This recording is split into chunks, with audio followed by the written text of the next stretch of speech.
Enough of this palaver. Let's get the show on the road. Probably, right? Morning. Monday morning. Yeah. Nice. I want to know about Mars. All right. I'm fascinated by Mars. The engineer that's supposed to be here. Yeah, Mars takes off because they land a rover on Mars. God, how dumb is he? It's his name, yeah. One of Mars those conspiracies, right? I love this Mars shit. Well, you love fucking fantastic. You love space shit. I like space. I like science. I like innovation. I like when America and NASA and Jet Propulsion Laboratories do something and it works. Is this a NASA mission? Well, NASA kind of does the launch and everything. Jet Propulsion Laboratories puts the thing together, right. Plans the mission, and are these actual pictures? New pictures coming in right now? Where's that one from? 2000 what? Yeah, 2001. Oh, 2000. That's a while ago. Wow, that's a pretty good picture. Oh, so we've already done this shit. To some extent. This has got much bigger. This is a much bigger rover. Curiosity. Why are they calling it Curiosity? Because he's very curious. A little strange. He's very curious. The little guy, big guy. Curiosity. About a ton. This one, the other rovers were little things, like little RC-sized things. Right. And these are this one's like the size of a car, a small car, and it weighs about a ton. Well, my first question: as time goes by, we make things very, smaller and lighter. So why is this one heavier? I think it's easier to get over the terrain when it's bigger like that. You can fit more shit in it to do more experiments. It's nuclear powered, so you don't need to depend on solar panels as much and the weather and shit like that. But getting it there was the most amazing fucking thing ever that I've ever seen. The capsule comes off, and it's shaped like your standard capsule-looking thing, a kind of a cone, shapey thing, and it starts coming through the atmosphere, and then the cone thing kind of loses the heat shield, and a parachute comes out first. Slows it down a lot, and then rockets fire, and this sky crane comes out and fucking holds the rover up with rocket engines, and then it slowly lowers it down to Mars, and then cables come out, and it actually unwinds the cables and lowers this rover down to the fucking surface, and then the rocket part kind of just takes back off again and crashes somewhere else. But they got cameras on that, too, to show it touching down on Mars. How the hell do they figure that out, and how the hell... Yeah, there it is. To put it exactly where they want. And how the hell do they test it? Yeah, there's really... I don't even know how they go about testing something like that, making sure it'll work. You think a lot of guys stopped breathing yesterday, going, okay, here we go. Well, that was better work. That was what was going on. If you watched Inside Jet Propulsion Laboratories, their whole mission control area, they lost their fucking minds when they got confirmation that this landed wheels down and everything. There was one guy in there with a mohawk. I guess he's like the fucking crazy guy. Ah, shit. And but they all just start cheering like maniacs and crying. I guess with all the years that go into these missions, planning it and building it, and then 8 some odd months to get there, and then sometimes it just crashes and you get nothing. There's a lot of money and time wasted, but it actually worked. When did it land? About 1 a.m. Eastern. So only a few hours ago at this point. Yeah. Huh? Yeah, they sent a couple of low-res pictures because I saw a couple of those takes online. a while to get the high-gain antenna up where they could start beaming some really quality shit back to Earth. And they got to test out all the systems and stuff. But they got a few pictures of, they show a wheel, and it's on the ground, and every indication is it's working. Yeah, there's everybody. Freaking out. There's a room full of white people just freaking out. So what? They won a gold medal? What's going on there? I'm confused. They didn't win a gold medal. Is this part of the Olympics? Is this the Nerd Olympics? That is the Nerd fucking Olympics. And there's the Nerd Olympics right there. They got a gold medal. Gold medal in the Nerd Olympics. So much better than badminton. Badminton. I'd rather watch this than a badminton match. See a lot of Asians. in there. Yeah, that math.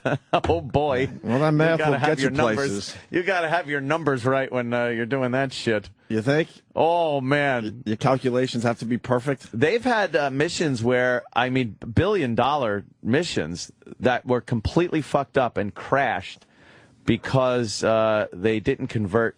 They didn't carry to metric. They didn't carry the one. They had a decimal off. Yeah, things have happened in the past. And there's so many people that are supposed to check that. And it just slips through the cracks. And bam, they wonder why it fucking drilled itself into a planet or an asteroid.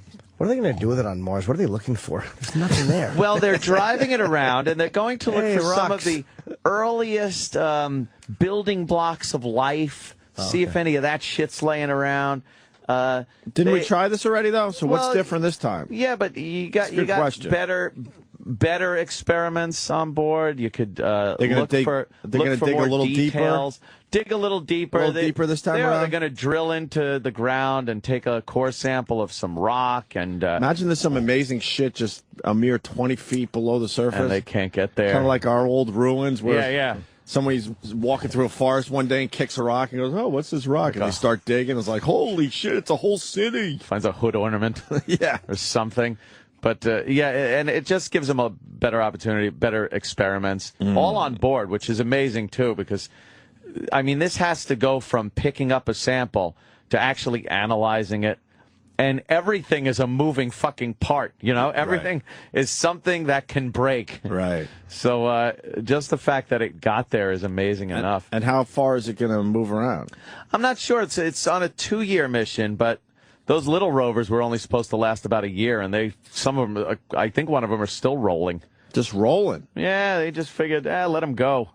Really? Until the power runs out. Are they still getting pictures from that? Yeah, they still get information. You think they're finally bored? Like, oh god, this desert will never end. When are we going to start seeing some trees, some buildings, trees? Yeah, something, trees. Anything else? This was exciting at first, but fuck.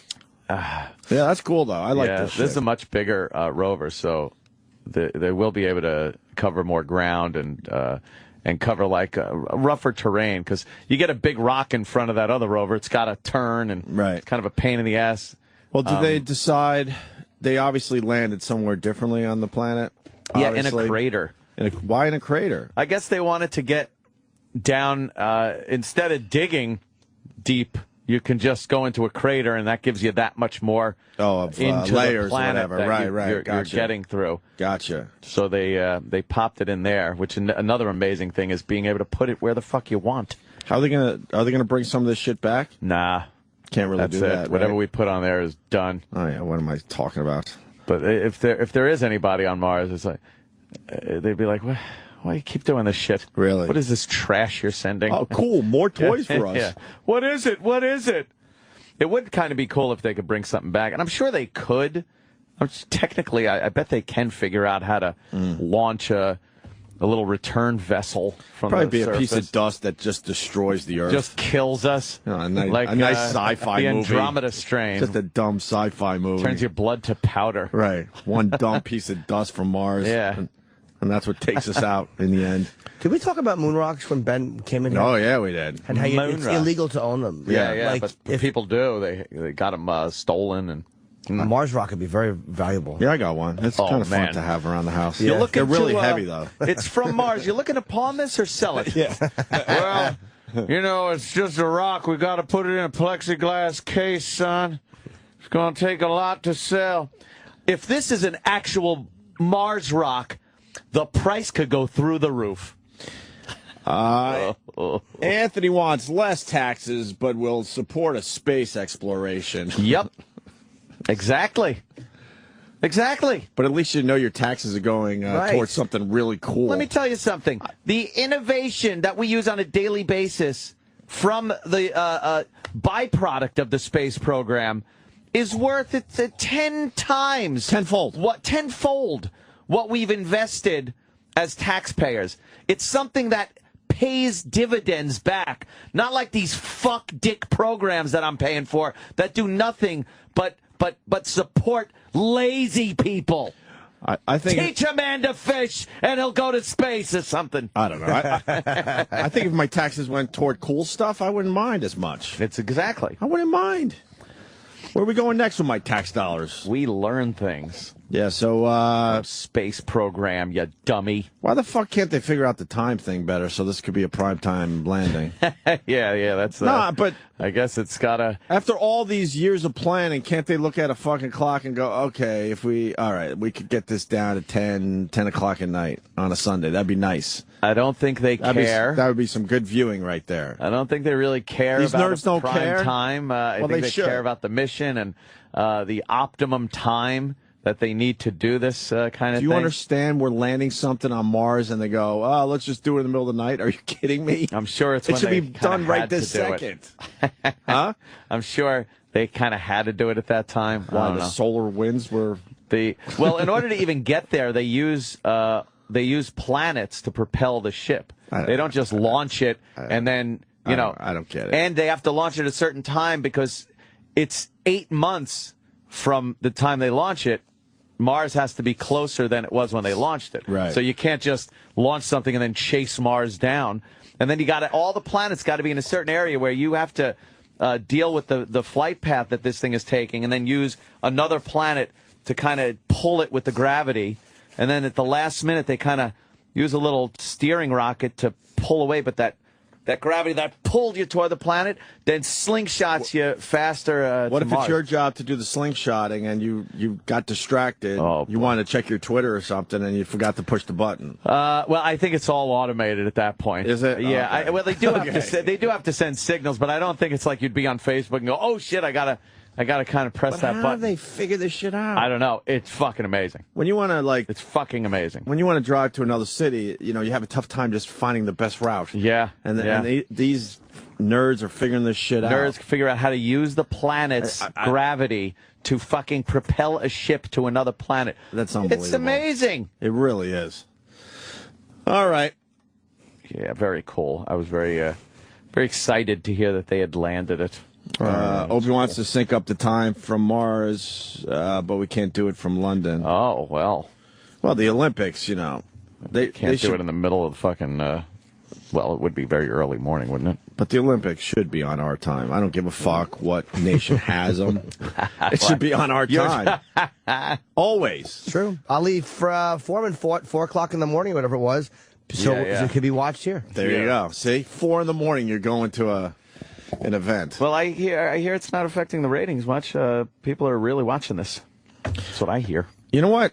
As much as there's Twitter and Facebook and all this shit, when I watch a night, I really don't know the results. I don't either. Really bad. I just kind of watch for a little while. I've been avoiding the trending topics. Is if you see Usain Bolt or whatever, he won. So I've been trying to avoid that, and it's been pretty good. I watched poor little Michaela fall on her ass. I didn't know she was going to do that. Oh, did you? No, I did not know she was going to do that. I guess I stayed clear of the spoilers. Yeah, now that we're admitting this, we'll get fucked for the last week of the Olympics. Yeah. These assholes out there will now find better ways to fuck us over. I don't care if I know. If I know something, I might be more apt to tune in. Right. And not miss something, but, yeah. Well, you got Usain Bolt. Is that how you say his first name? Usain or Usain Bolt, I think. Yeah, Usain Bolt is ridiculous. Yeah. He had a horrible start, and he ends up winning the gold anyway. I was watching videos of him. I got into a weird YouTube loop, and I just started watching Usain Bolt running videos. He's amazing. Jesus, man, he really is. I remember him from the last Olympics. This guy is amazing. Yeah, it's ridiculous how fast this guy is. And he don't give a shit. He admitted he was eating McDonald's before the race and stuff. Like one of these. It's an official sponsor of the Olympics. And he had a horrible start. You can't come from behind in the 100-meter dash. That's almost impossible. Yeah. But he did it. He kicked everyone's ass. He doed it. He, got the Olympic record, I think, but not the world record? Oh, is that it? I believe so, yes. But he has the world record. He just didn't beat his world record. So he's got the world record anyway? Oh, yeah. I believe so. That's a fast almost positive. Fast motherfucker. Races, and this one is one of the best, featuring I wouldn't say that. the 4 fastest men in history. Usain Bolt, Tyson Gay, Asafa Powell, and Johan Blake. And Usain Bolt looking to become only the second man behind Carl Lewis to win. Well, this video is 100 meters almost twice. 4 minutes long, and the race is less than 10 seconds, so I assume we're going to have some filler here. Still all dressed in their shit. Man. Do we really need all this shit? Has he lost the step? Oh, man. And will he be vulnerable? I watched the Letterman interview with him, too, last night. An old Letterman interview from a couple of years ago. Letterman's a good interviewer, man. Like, because Usain Bolt is just not a... He seems like a nice enough man, but he's not a good... He's nervous. I think he can really talk that well. Well, he speaks perfect English. About like, what's he going to talk about? He's a runner. Yeah, he was just kind of like, no, it's fun. It's great. It's great. You know, he's pretty cocky, though, man. As a runner, yeah. He's got a lot of confidence. I bet he's cocky. I don't know. He's got a big cock. He's Jamaican and 6'4", 10.5. You think? Oh, my. His time would be probably half of what it was the first cock. How the fuck do you run if you got a big cock? You gotta strap that thing down. Yeah, that's what's slowing him down, believe me. I would just panic when the gunshot happened and fall on my face. Like one of those little fucking, those goats that faint. Yeah. Jimmy's a fainting goat. They don't. I think they don't allow false starts anymore. I think you're disqualified. Really? Yeah. Look, he's way behind. Yeah. And then he just destroys the field. Literally, he exploded. Wow, I've never seen that. He blew up on the track. Oh. When you only have to take 41 steps and everyone else has to take 44, you have He's to in sixth place right there. To lose. Usain Bolt simply has less work to do to complete. Oh, yeah, he is because he's so much taller than they. Right. Is he 6'4"? 6'4". And I didn't realize it broke down to 41 steps compared to 44 steps for the other little legs. All the other little legs. Wow, that's fucking fast. You see that? Bolt is third from the You're watching a top view now. Wow. And you may have thought that If he just ran into a wall, he'd kill himself. Of course. That's fast. And the defending Olympic I don't know why you would. Defends his crown. And they run with necklaces on. Wouldn't you take all that shit off? Yeah, I wouldn't go. Looks like an action figure arm. Yeah, he's in perfect physical condition. So's Phelps. All these guys are just humiliating. Yeah. Once again by Usain Yeah, the Bolt. Olympics is humiliating. You think? Yeah. Until you see some of the bruisers playing water polo. Yeah, well. And not so much. No. We have a bruiser on the water polo team. A monster. She's a sea monster. It really is disturbing to watch her, man. She's Cloverfield. Oh, yeah. Just a big fat ass. She doesn't even look like a woman. You like water polo? It's kind of stupid. No, like I said, I can't take when they throw and miss, and then everybody does a whoosh, whooshy, whooshy swim to the other side of the pool. And it's not quite like watching hockey when they, Right. And every time the other end of the ice. Every time we bring it up that it's stupid, people get really mad. Yeah. But I think it's stupid because we don't really watch it any other time. No, not at all. Like half these sports, if you're not watching it when the Olympics aren't happening, obviously it's just a dumb sport. Yeah. You see that handball? They have handball? I didn't see it. Where they run up the court with a ball, and it's soccer, but you use your hands. And what? It's water polo out of the water. I did not. You haven't seen that handball? Sport. No. And they're trying to say this one woman is the best at it. It's like, how would you know? It's almost, yeah. And who gives a shit about her? It's almost like dodgeball. It's really strange. You really haven't seen handball. No, look at that. They don't really show it much. Is it called handball? I think so. Is it called handball there, Sam? Yeah. Yeah, men's Group A, Argentina versus Tunisia. I guess Tunisia's really good at handball. It's another stupid fucking sport. Which one? It's another stupid fucking thing, like the trampoline. Well, the trampoline shit we did Friday had me howling. Oh.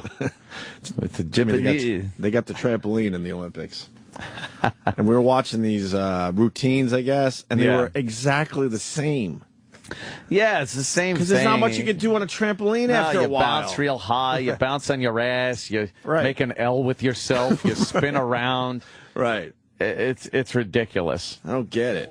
Yeah. At least the swimming is finally over, right? Yeah, I think the swimming's done. The diving done. Those Chinese are good at the diving. Yeah, well, they don't make much of a splash in life and diving. Ooh. And I just all weekend long, I was just noticing Japanese guys' hair. Yeah, their hairstyles are just, they do not like the standard straight black hair. No, they do shit with their hair. And it's amazing. That's what makes them different over all the other Asian countries. I straight black hair do not like. Do not like, not attractive to a female. That's why I went to a hairdresser.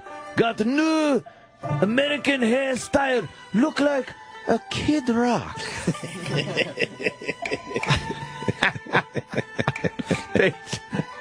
Everyone I was looking at was something different. They like to bleach some of it blonde there. I bleach blonde hair sometime. Want a nice, big hair with a lot of body. No want straight, flat hair. When try to get American girlfriend. Now look like a singer from the Kajagoogoo. Hey! They're fucking. I don't know. It was everyone I was looking at. It was a little spiky top. Look like a Bay City roller. Yeah, it's from another time. Yeah. They're doing stuff with their hair, but it's from another time. Yeah, but it's like from the 80s or something. The 80s, some of that 60s stuff. I like don't get girlfriend. Look for girlfriend when I go out. So I dye hair blonde. Get us hairstyle. Now look like a Rod Stewart. This is handball, by the way, in the background. Look at this dumb sport. Do you dribble the ball? Do you just run down the court with it? Is it called a court? Is it a field? What is this? It's pretty easy to just run down the court and throw it into a goal. I would assume these people started out as like soccer guys and realized they weren't good with their feet. They couldn't kick the ball around. And they're like, all right, why don't you try water polo? And then they couldn't stay swim. afloat. So they're like, all right, why don't you just fucking play this weird handball sport? This is like something you played when the gym teacher was out. Right. like when there's a substitute gym teacher and they just kind of like, when they brought out that weird shit. Yeah, we're just going to play this. Did you have one of those big, giant balls that you would just roll around the gym? Balls. No, they were bigger than all the students. Yeah. But they only broke that out when the substitute came in. When the substitute was there, he didn't really give a shit. Did you have the big, stupid parachute thing? The parachute. They didn't break that out if it was regular gym teacher. What was that all about anyway? You just flink in a parachute, getting the air underneath it and looking like, ooh, look. I don't. So you had one of those? Yeah. So every school had one of those? I guess so. Why? I don't know what that did. I guess this guy scored in handball. The teams dress like refs. Yeah, and that's it. I don't. It's kind of stupid. Why is this an Olympic sport, but baseball and softball isn't anymore? Yeah. That old gag, I get it, but there's a lot of weird sports in there. Oh. I like that snotty face on that Michaela girl, though. Yeah. She slipped, fell. She's just got to vault once. Just vaulted, and years of preparation. Here's your moment. And she slipped and fell right on her ass on her little. Just goes to show you it's not worth all that time and effort. Because in the end, it comes down to anything could happen. There's got to be an element of luck there, huh? You think? Yeah, I would think. You know, we nailed the Gabby Douglas thing. Oh man, did we ever? Holy fuck, are we good at predicting shit? We were talking about how Gabby Douglas won the gold, and I just want to interrupt for a second. We could tell by seeing her mom and her other sisters in the audience, and we're like, oh shit, she's in trouble. Oh boy, because with all the endorsement money and stuff, you got to assume she's got to take care of the family. Yeah, and then it comes out Gabby Douglas's mom is filing for bankruptcy. She broke, motherfucker. But you could kind of see how they were all acting in the stands that something wasn't right. And she lives with, what, a lily white family in Iowa to train? She should go back to that family, I'm thinking. They sent her off to a family in Iowa to train and live with them, and she wound up, you listen to her talk, there's not a hint of gangsta in it. Right. And she's achieved greatness, And now this broke-ass mom is just going to milk the shit out of her fucking everything. We know how this is going to end. We know. We know how this is going to end. Oh, this is going to be bad. We're going to have to wait a few years, but we already know how this is going to end. Keep that name in mind when it pops up in the news. About 3-4 years from now. Entertainment magazines. And what happened to America's sweetheart, Gabby Douglas? Oh, my God. She's just going to be like, my mama took all my shit. She'll be all fucking just sitting there in D.C. or something.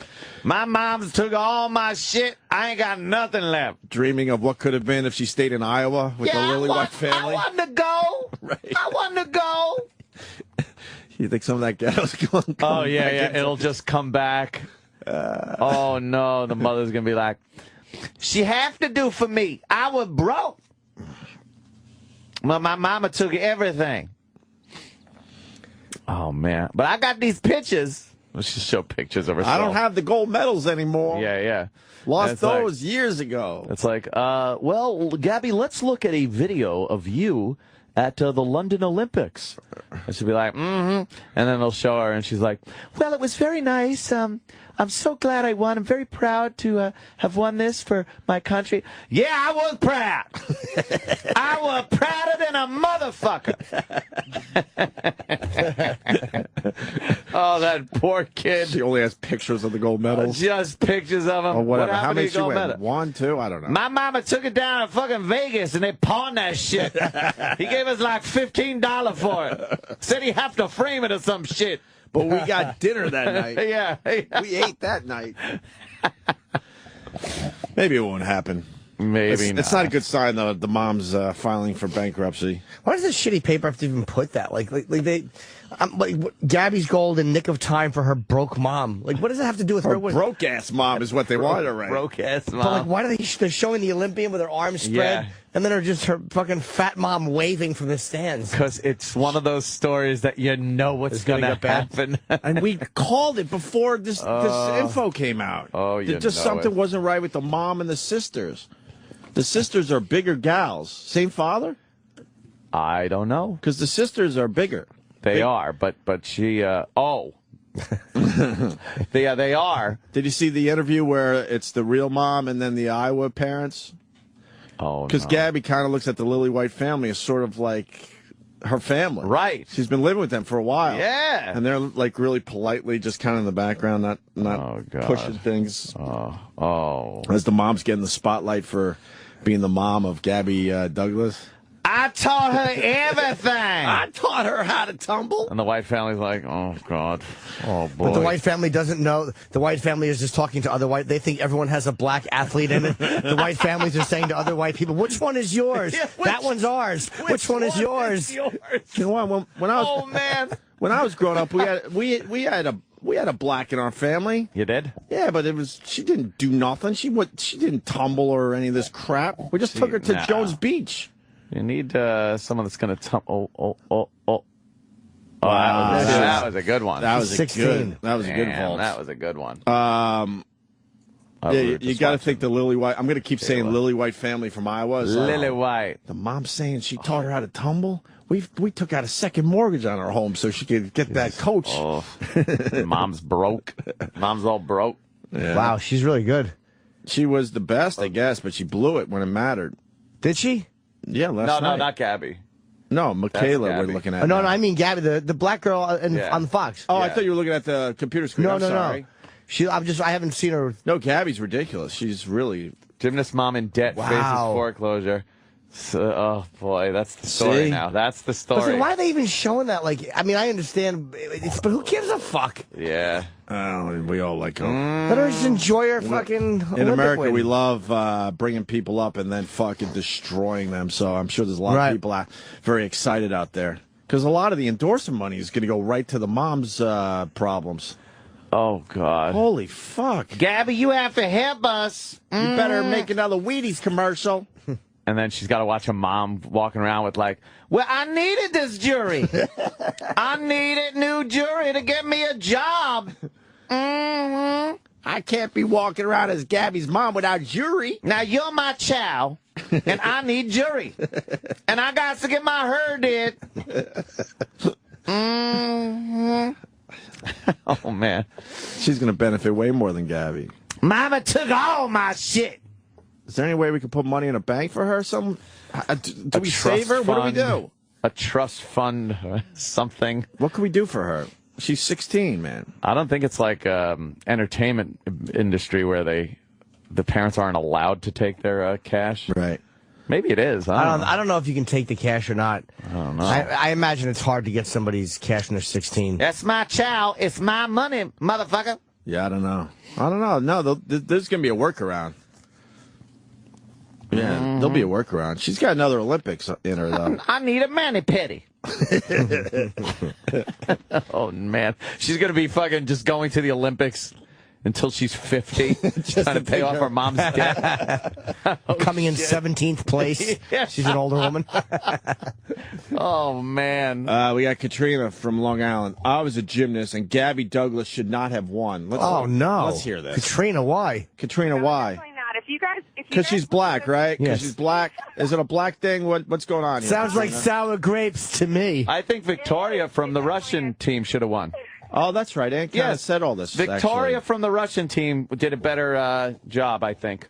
They did. They should have been in the gold and silver, and Gabby should have been in the bronze. But again, the scoring system, if you look at the point values and the start values and everything, and if you just go on a blog for the gymnastics community, I'm not the only one saying that. So you didn't want to see a black woman win the gold, so now you're obsessing about the fact that she didn't win, or what? No, What's this really about?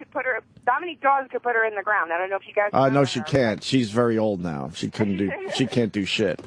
And how far did you get with your gymnast before you got really bitter? Oh, I blew out my knee, so.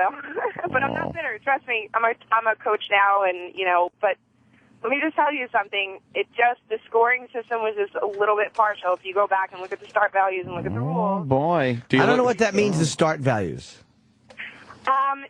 When you throw a stunt, it's going to be, I'm trying to put it in the smaller terms, but you're setting out a goal of what the trick is going to be, and you're telling the judges ahead of time. And let's say you don't throw it fully, you're still going to get that value if you're within that frame of qualification.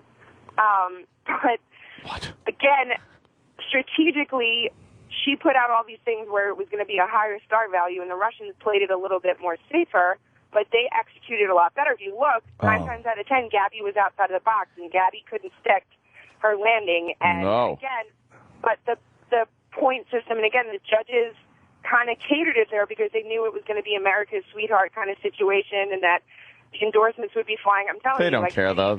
Those judges don't give a shit. They're all foreigners anyway. Yeah, aren't they from different places, madam? Yeah. Olympic judges, how many times? I mean, you guys were talking about it the last time, like, oh, isn't that interesting how, there's a ruling, the Chinese coach is coming over with a fistful of cash, So there's stuff that gets thrown, but I don't know. Well, yeah, I don't know. I mean, the whole. But it just happens to fall in that Michelle Obama. You don't have to sell me. It happens to fall into a certain way. Like this girl. All right, Katrina. Are you a little fire plug? Do you look like a fire hydrant now? Old gymnasts, they don't age well. Gymnasts. Yeah. I'm in very good shape. I bet you are, but I'm in 5'4". I have giant shoulders. Yeah, big calves. No more. No, 4 to 5% body fat still. So I can. 45%. All right, you Long Island racist. Wait, I think she's obsessed with the black girl. Of course I do. How old are you, Hitler? You can smell it, right, Ed? Oh, sure you can smell it? I can see it coming. My racist radar is amazing. She's on the blog still discussing it. It happened a week ago. Relax. I think gives a fuck in I the think end. that Russian chick did a better job, as a matter of fact, sticking the landings and just generally looked a little cleaner than not literally, figuratively. If you look at the Russians, they're... All right, you said it right. Was it close, though, Ann? It was really close, right? Very close. It came down to the floor routine, and I think the Victoria pulled it off a little better than old Gabby did. Well, you know what? I'll give it to Gabby because not only is she an American, but she didn't have, computer technology shot into her like those cheating Soviets. It was probably a 35-year-old man in a teenage girl outfit. Fuck the Soviets. Give it to Gabby. At least she's just a chick who went to Ohio. She didn't have the entire government behind her like fucking they do in Moscow. Oh, there you go. Nobody eats, but she spin good. I wish I did better accents. That's pretty good. That is good. All right, Katrina, thank you. Goodbye, Katrina. Katrina hates that she's a white girl with a black girl name. That's what the torture is. That's terrible. She's probably proud of her name, though, what it did down in Louisiana. Do you know how many times she shows up somewhere and they go, "Oh, we thought you were," and she goes, "I know." We missed the obvious with Gabby's mom. I got to go to this phone call. I have to. We should have nailed this one ourselves. Dave in Indiana. Go ahead, Dave. Yeah, the gold medal that's going to end up as gold teeth. A grail. Hey, where's Gabby's gold medal? My mama used it to make a grail. They melt that shit down. It's in her teeth. It's in her toofuses. Oh, man. Poor Gabby. Oh, she's America's sweetheart right now. It could be kind of fun to watch, though. What happens now? Watch could be kind of fun. Watch the whole thing crumble. We love a good pedestal crumbling, don't we? I'm secretly hoping she just says, "Fuck mama, I'm going back to Iowa." Yeah, go back to Iowa, please. That's what I actually am rooting for. Yeah. I really am. I never saw the parents, the white. They are white as parents. lily white as possible. Very soft-spoken. Very proud of her. They at this point they really feel like it's her daughter. The daughter, because they've been living. She's been living with the family for a while now. I'm not sure how long someone else would know that. God, and it's like they gotta fucking give her up, and I think they're sort of bummed that they might be losing her soon. I see Gabby Douglas, other mom. Oh boy, oh boy. Oh, here we go. Those are two of them sitting together. Gabby Douglas, the other mom, Missy Parton. I got the feeling that they don't totally get along. They're polite to each other. Oh, fuck. Who's Steve? Hold on a minute. Gabby is, Gabby is obviously, she got a good education. Very well spoken. How'd she get out to Ohio? Ohio? How'd that work? Iowa. How There must be some kind of a program where underprivileged children can go to gymnasts. And when they realize someone is really talented, they want to get the best out of her. This incredible gold medal performance possible. Her own mother and the Iowa mom who took her in. Who's that fucking blonde on the right? Trained with the top coach. Is that her Olympic gold medalist sister? and GMA Olympic contributor and ESPN analyst Julie Foudy. Right with the credits. Two remarkable moms. Just get to the story. Exactly. Here's this chick. This morning, Gabby Douglas is not only the first U.S. gymnast to win both the all-around title and the team gold during the same Olympics, she's the first African-American all-around champion in Olympic history. Wow. I said, we're still keeping track of that shit? "Do you believe it yet? Has it sunk in?" I think these and she two. said, Are they different? It all started when Gabby was just 14, a little girl from Virginia Beach with a far-off Olympic dream. 2 years ago. 14? That would require great You sacrifice. usually go with 6 years old. I really need to have a change, in my coaching. And she said, "And I want Liang Chow." Liang Chow coached Shawn Johnson to an Olympic gold. But he lives 20 hours away in Des Moines, Iowa, forcing Gabby's mom, Natalie Hawkins, to make the hardest decision of her life. Oh, really? She said, "Well, I'll go by myself." I said, "Do you understand what you're saying?"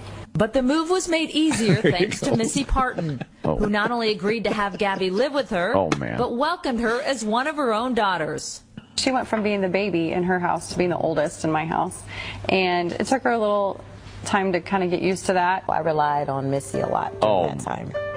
I would call her a lot and say, "How's she doing?" You think she's looking for the payback now? I need some money. Both who helped shape an Olympian.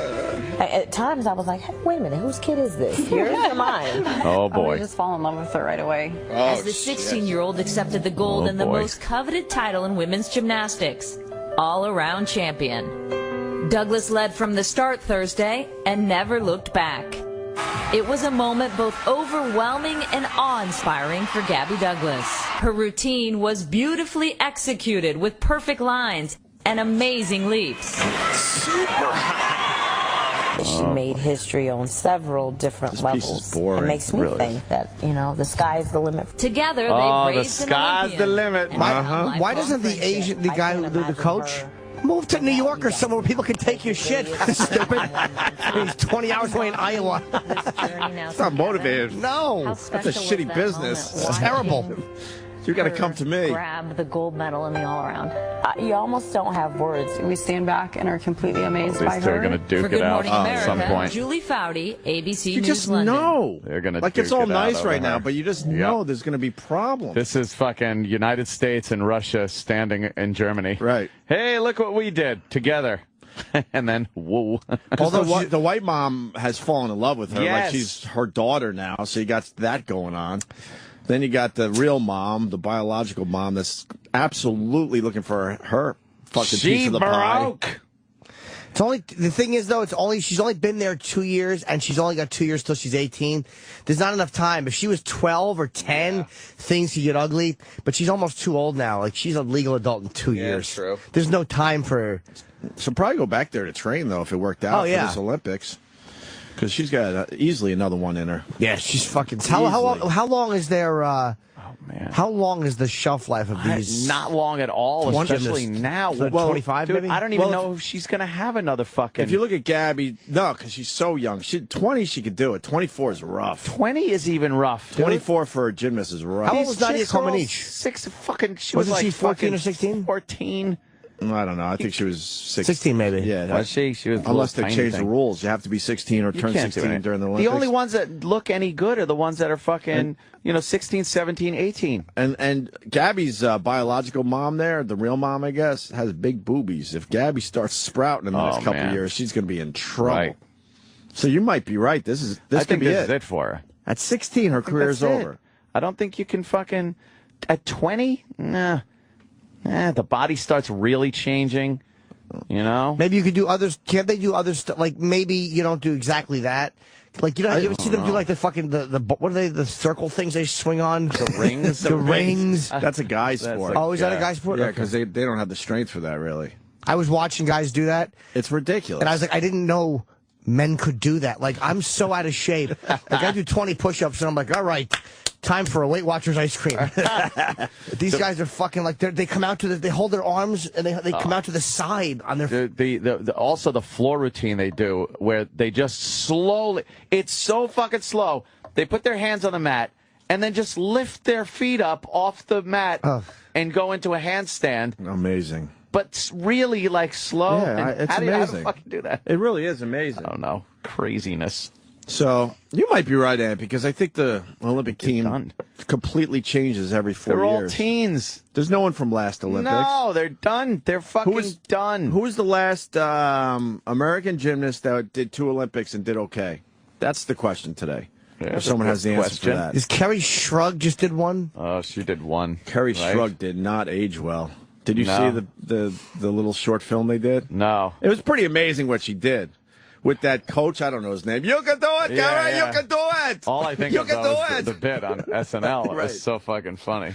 And then she does it with basically her leg might as well have been broken. It was ligament damage and shit. And then he carries her off all dramatically. You can do it, Kerry. Yeah. You can do it. Carries her off. She's crying. He's like has that Kreskin personality, just way too much all the time. Over the top. Like Bob Costas was trying to interview him. Bella Caroli. Caroli, thank you. And he's just over the top with everything he does. Bella. Is he still coaching this guy? Bella? I don't know. I would assume he is. What year was that? Mary Lou Retton. Oh, that was I'm not sure. 16 years ago already. Wow. I think it was 90. Wow. Yeah, it was a while ago. Oh, 96 is, 16 years ago. Yeah. That was the Atlanta Olympics, right?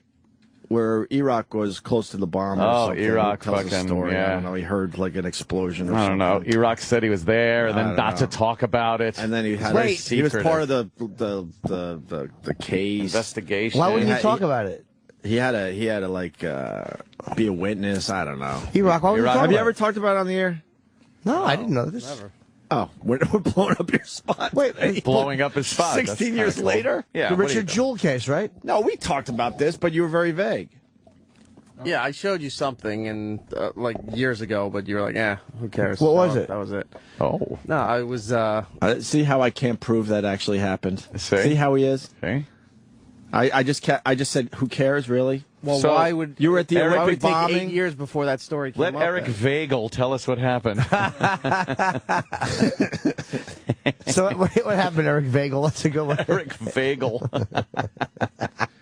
What happened? I don't remember this. What happened in the '96 Olympics? I was in Centennial Park when the bomb went off. So were a lot of people. Why are you different? How far were you, honestly? Were you in the parking lot just pulling up, or were you? No, I was right near it. I didn't get hurt from that, but I got trampled on by people when they were trying to flee the park. Whoa! Did you make money off that too? Yeah. Oh my God! This guy knows how to make money, man. Wait, how did you make money? You sued them? Part of the No, Nagel no, fortune. I got compensation from the people who I was working for and from the. How much you make? Yeah, how much? For a trip? Not a lot, but Were you working for the bomber? How much? How much you make? What? You can say it. What's it? No, that's fine. What? It wasn't that much. Right. So why can you say it? It's not a Well. big secret. 10, 20 G's. No, not that much. 100. Oh. What's the amount? A good dinner for you? Yeah. $1,000. How much do you get for an Olympic bomb trampoline? I'm wondering what the. Yeah, what's the going Why rate? are you so vague Yeah, all the why time? are you vague about that? Who gives a Eric fuck if it was vague. $200? What? Why do we bring it up? It's the Olympics. So No, I this is didn't an bring Olympic this up, story. is what We I know was that, saying. but now we're asking you. So, like, you got. What kind of injuries did you sustain? I had a concussion, a sprained wrist, and something to my shoulder. Okay, so you got knocked over. Yeah. Now, and your company said, "Look, we're going to take care of you," or did you threaten legal action? No, the company said, because I was technically still on the clock. What so were you doing there? I was working for NBC at the time. Oh, you were okay. And So this is a bit of a drop off, huh? you were working for NBC, and they said we're gonna. Why are my fucking pants so high? It's just how you're sitting. I know. They said we're gonna come. I always have high waters, loser. So you said that the NBC said we're gonna take care of you, Yeah. and how much did they give you to prevent you from suing them? NBC wasn't. I didn't have to sue NBC or anything like that. I know. I'm saying, how much did they give you to prevent you from suing them? They gave me a few thousand. That was, Well, what's a few thousand? 5,000? that was under 5 at that time. Jesus. All right. Was it more than one? Yeah. I don't remember. It was like 3,000-4,000. This was something that should have taken 10 seconds. We're Yeah, I 5 know. minutes Yeah. into this. Just say it's about a couple thousand. I And then did, we can move and on. you keep going about exact change. Oh, is that? Well, dude, I'm not exact change, but you're saying it's under 5,000. Like, if you said it's around $2,000, I would know what you meant. Right. But at first, I didn't know if it was 150,000 or No, I said it wasn't that much. It's between 3,000 and 4,000. That's Why didn't you just start running with everyone else? How'd you get trampled? I was trying to, but at that point, everybody, there's only certain exits you can get out of the drop park. his Zeppeli. Oh, boy. All right. Because this is what I want. It is important, because now what I want to say is NBC got off easy. You should have got more. Yeah, but I was also involved with the FBI case. And Oh, and when they- now. How did you get involved? How are you involved with the FBI case? Because anyone who got hurt in any capacity in that location from the bombing was automatically involved with the FBI investigation. Okay. So when they caught the guy that did it, I was notified, and I had to fill out a few things for Who'd they catch that did it? a guy named Eric Randolph. Oh, is that who? Was he the abortion bomber? The abortion shooter, too? I think he was. That same Eric scumbag. Rudolph? Eric Randolph. Rudolph. Yeah, Rudolph. Is that the guy that did the Olympics? Yeah, that's the one that What the a FBI piece told of me that garbage. Was, yeah. He was out the one. I think he was the abortion shooter that they were looking for. He was on the lam for a long time. Right. Yep, Yeah. yep. Can you Google that, Sam? I'll make sure that's right. So I'm not fucking. I don't want to say he did it if he didn't. He's in jail, right? He's like a religious fanatic. Of course he's in jail, yeah. And then they had hung that other guy out to dry. Richard Jewell. No one believed him. Now, if anybody deserved to sue, I'm sure he did. Jewell. I'm sure he did all right, The right? FBI fucked him so good. Oh, Yeah. boy, did They fucked him The really whole good. country hated him. So what did the FBI For a want with while. Iraq? Because he was injured in the bombing. Even though when they came in, everybody probably came in with shrapnel wounds. And you walked in and said, "What happened?" I fell and bumped my shoulder when I heard the news. All right, take it easy. Yeah, he's all right. So what did the FBI say to you? They took a statement for what I remember, what I saw. Did I see certain things that they were asking me? Oh, did you And, see the flash? No, but I felt the explosion was right behind me. Yeah? Yeah. Damn. And so how long did you talk to the FBI for? A couple of years. That's a long, That's a long interview. Yeah. Wow. No, With they breaks? Did they Without allow breaks? you to eat? With a light in his face. Right. Happened. Can you imagine being Sit there for 2 2 years. Oh, God, I didn't do this. Come on. What else are you going to ask me? Holy from fuck. me. Yeah. So you felt the explosion. Yes, I said that. Yes, yes. I've now said that 18,000 times. 2 years. 2 years off and on, huh? What could they possibly That's how vague have your story was. thought you knew? Yeah, because you were probably vague to them. I think we ought to revisit this Nagel guy. Yeah. See, he seems elusive. Yeah. He seems like he's hiding something. Wow, 2 years. All right. That was fun. Did anyone die in that? No. A couple people did. Wait, did we have deaths? Yeah, one was a camera guy from, I think, Indonesia. Not good. And I forgot who the other person was. It was two people? 2 people. That Eric Rudolph should just be fucking shot in the temple. Well, I have the article somewhere at home. All right. Yeah, he ruined the Olympics. He's just a religious fanatic. Thanks, you. Douchebag. You were talking about old Olympians, gymnasts. Yes. Supposedly, if I could believe Josh Klinger, there was a 37-year-old woman that competed in the vault last night. 37? No way. Yeah. Did she place? How well did she do at 37? No. And then remember that broad from Long Island, the Katrina broad? Yeah. Here's the other side of it. We got another broad. Oh, that Jesus. I wish Katrina would call back. It's always, whenever somebody calls it something, someone else will call and say, that person's an idiot. And it's usually Long Island versus Jersey. Yeah. Never fails. Who's this from Jersey? Hello? Hi. Who are you? Hi, I'm Aisha. Hello. Ah, shit, Aisha. Hi, Aisha. Hi. Okay, well, the first thing I wanted to say, I know you guys are kind of past it now, but the girl called in and said, oh, Gabby shouldn't have won because of... Hold on a minute. Hold on a minute. That's a 37-year-old Oksana Chovoluk. You were wondering what gymnasts look like when they get old? Wow. Jesus. She looks like Jim Carrey. Holy shit, she does from Dumb and Dumber. Let's see her vault. See her Hold on, vault sweetheart. here. Don't go anywhere. Yeah, she's Aisha. Stay there for a second. She looks like a man. That looks like a boy. Yeah, wow, wait. It's like Mark Hamill. Yeah. She looks like the lead singer from the Violent Femmes.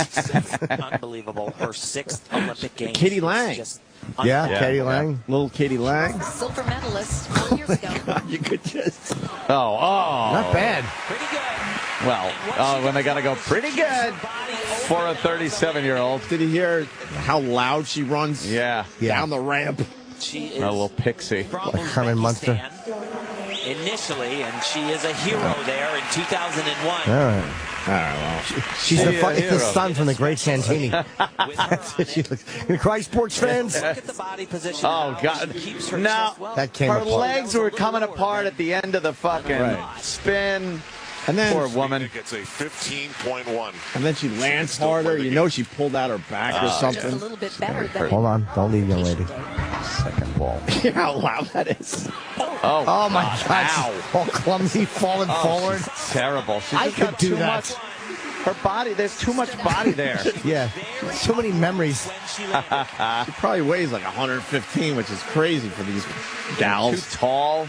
Like the fucking momentum. She stunk. It's just, look how tiny she still is, but she looks way bigger, she looks right? Bigger than, yeah.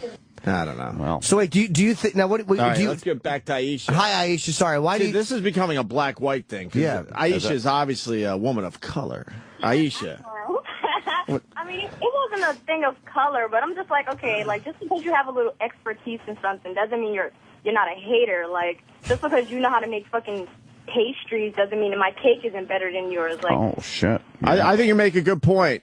That woman is absolutely a hater because she's like, if you go to the blogs, we've been discussing it nonstop since it happened. All right, let it go. Do you think she's being a hater, Aisha?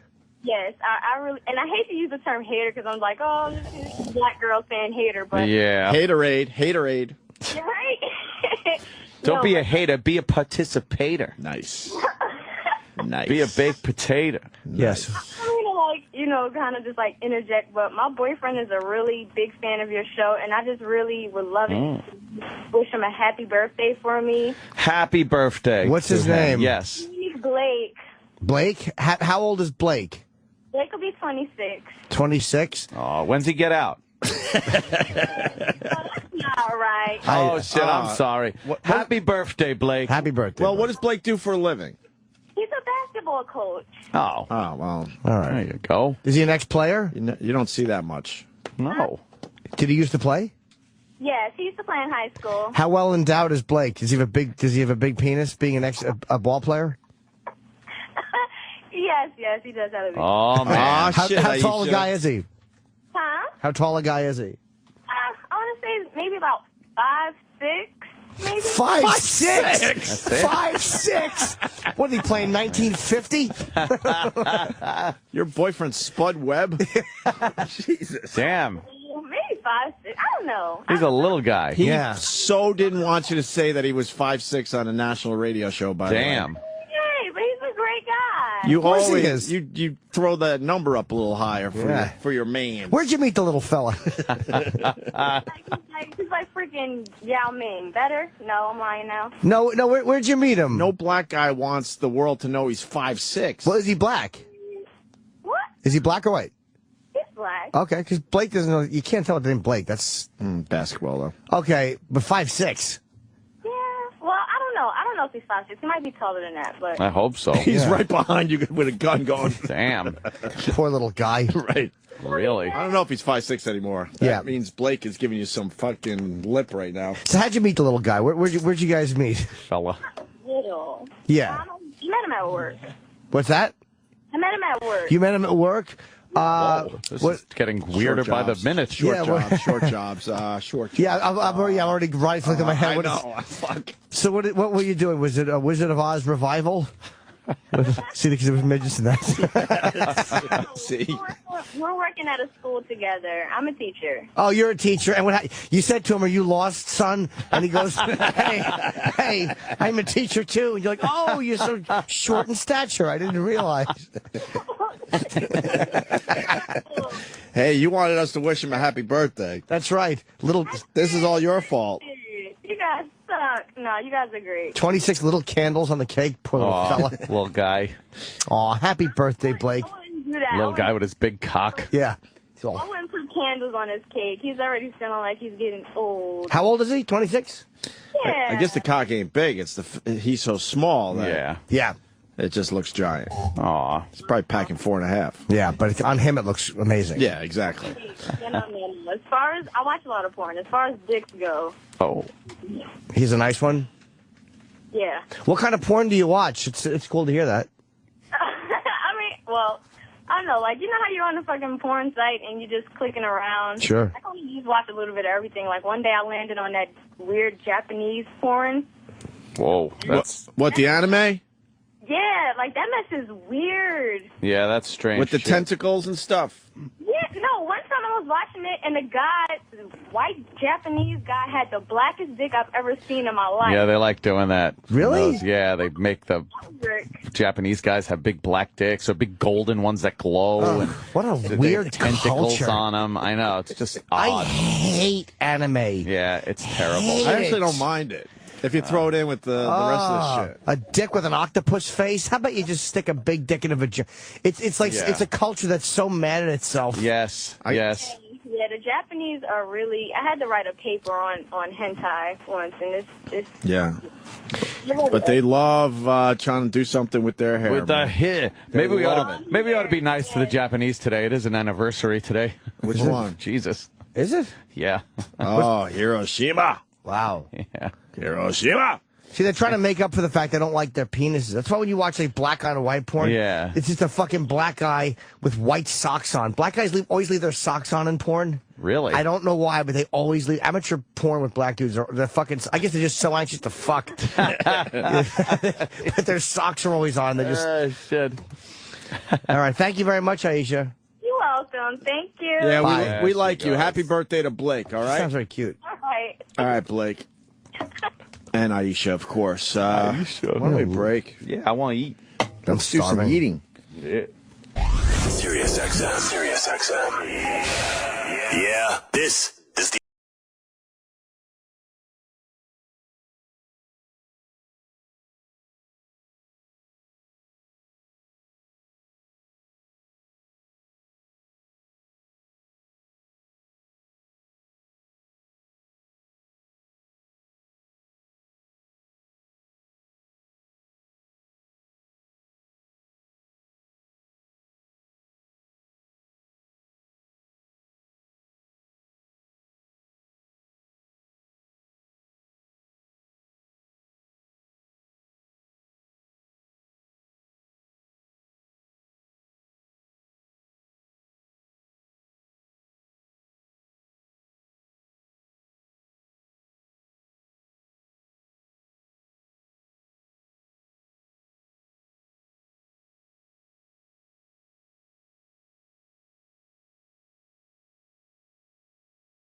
Joe Walsh is Ringo to Starr's brother-in-law. Yeah. Did not know that. Yeah. I didn't either. I think you're lying. No, I'm not. Oh, right. He married, I guess it was the sister of the, I don't know if it was Ringo's sister or the sister of Ringo's wife, but they are related. Wow, that's pretty cool. What are you going to talk to him about? I like his new song a lot. I got the new album. I like it a lot. I've never been a huge... Can we hear it? Analog Man. Or at least part of it? They said Ronnie B talked about it, but I didn't hear it, and I guess it's been out for a month now. But Oh, okay. Well, that would be cool. How was your trip to Chicago? Unfucking believable, dude. Unbelievable. What makes this better than all the other times you've met Black Sabbath? Well, I haven't interviewed them ever. I never interviewed Ozzy, Geezer, and Tony together. Really? Never. No, it's always been separate. Have never been in the same room with them, except for that one photo I took that one time. Well, fuck me. I didn't know that. Yeah. I just assumed that you've done this a few times before. Never. Wow, that's kind of cool. And I saw the one picture you tweeted where Ozzy was having a good laugh. Oh, yeah. And you were having a good laugh. Yeah, they enjoyed me kind of ripping on myself. And I talked to them for about 15 minutes. I had 20 with them, but I asked them what I wanted to ask them, and Ozzy was getting very antsy. Like, this was 3 hours before a fucking headlining festival show. And I was like, I knew that he was, because he was like, yeah, he was being cool, but I could tell he wanted to get the fuck out of there. But that's just pre-jitter, pre-gig stuff, you know what I mean? Like, and I felt kind of, because lead singers, man, all the fucking pressure is on them for a gig. So we talked for about 15 minutes, and I said to them at one point, I said to them, I'm like, I know you guys probably don't do a lot of interviews before you gig. And Tony goes, oh, no, we never do them before shows. And Geezer goes, we only did it because it was you. Wow. I wanted to fucking cry. I was so happy. Oh, look at the picture. That's a great picture. Yeah, that was just us yapping. Really cool. When is the interview going to air? It's going to air on, it was supposed to air Friday night before they went on stage, but fucking the FTP that Sirius had set up, which might not have been their fault. Troy tried so hard to get this thing through. I would assume it was their fault. It might have been. Let's just assume it was their fault.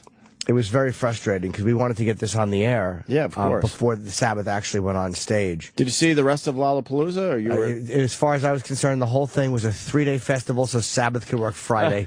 There could have been a brush fire for all I cared. I saw no one before.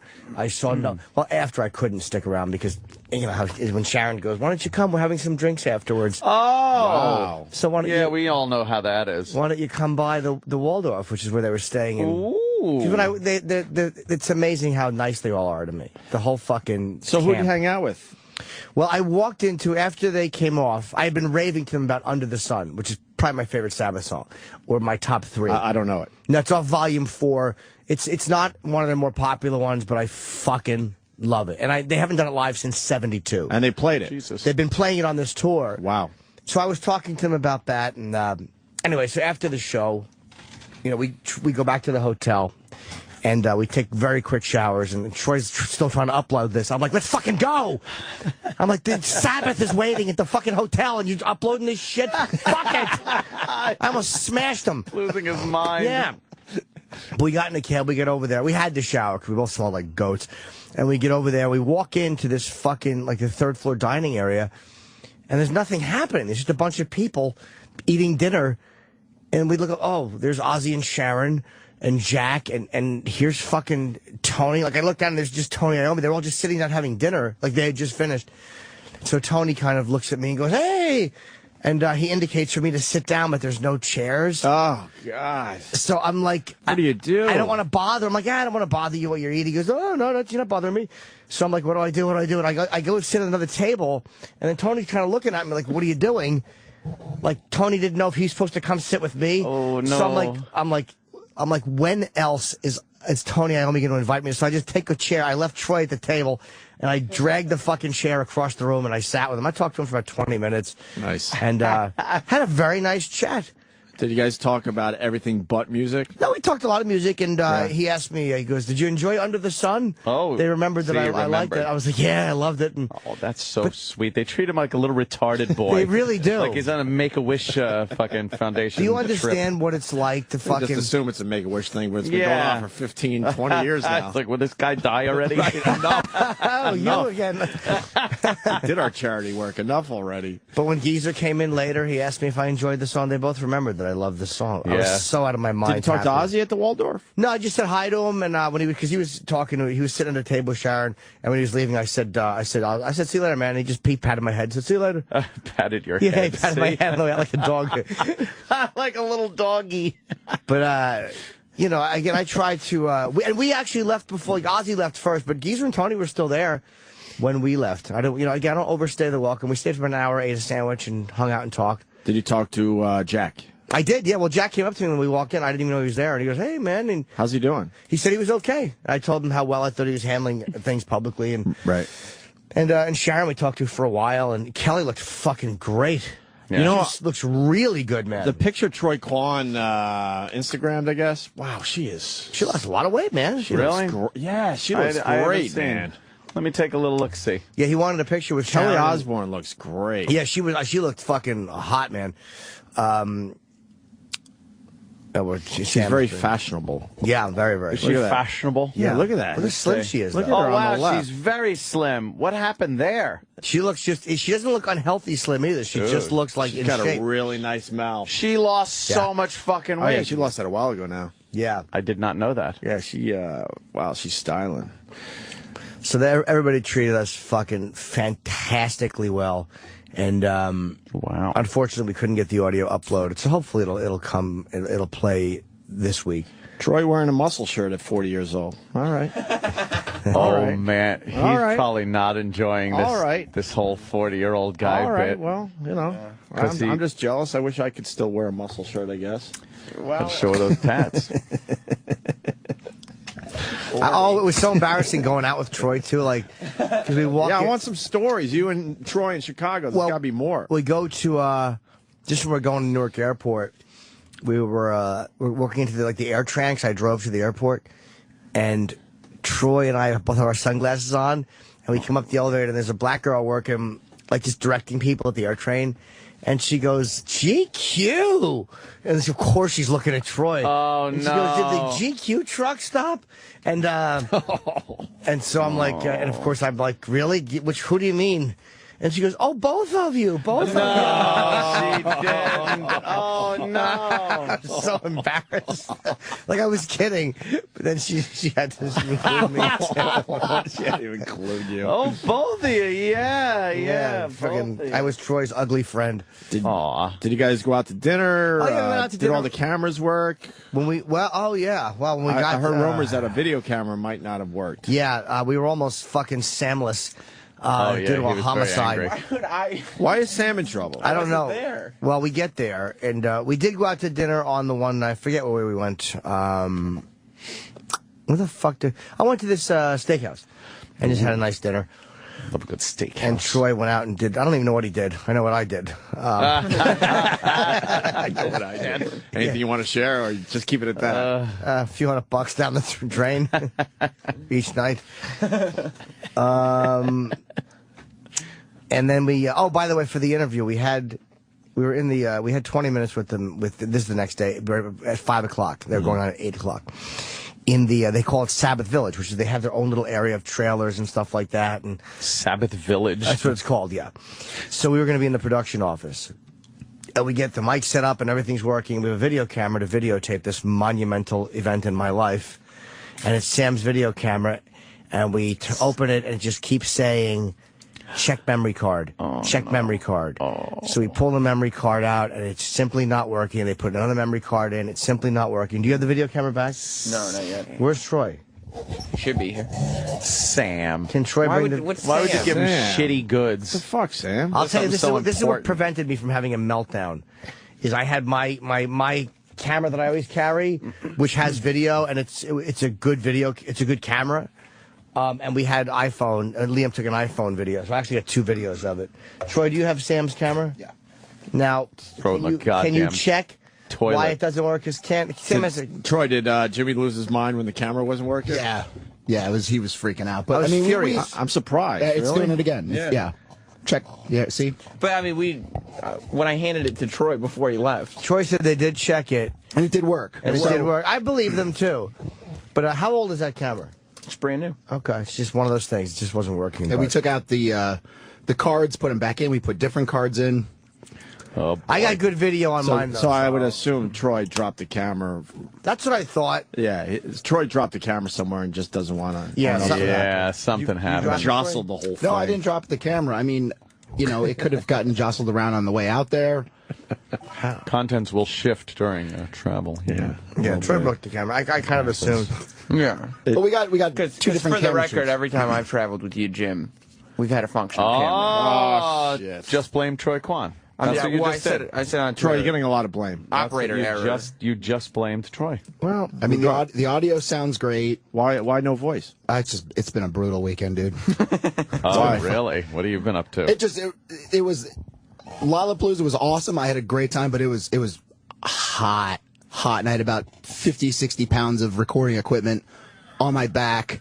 And where we were staying, where you enter the park, where we interviewed Black Sabbath, was at the other end. So picture Columbus Circle of Central Park having to go all the way up into Harlem. No. Yeah, it was far, man. It was probably I'd probably say 2 miles. Wow. And then in the heat. Yeah. And then we had to sit there, and then we had to wait. Are you dehydrated? I know, right? Maybe you're just dehydrated. You need some water? Oh, dude, it was fucking You might need brutal. to rehydrate. I still haven't recovered. And then afterward... It sounds like he's... He really does sound... You sound very dry. Terrible. And then after that, we were trying to figure out the FTP was all fucked up. There was no internet.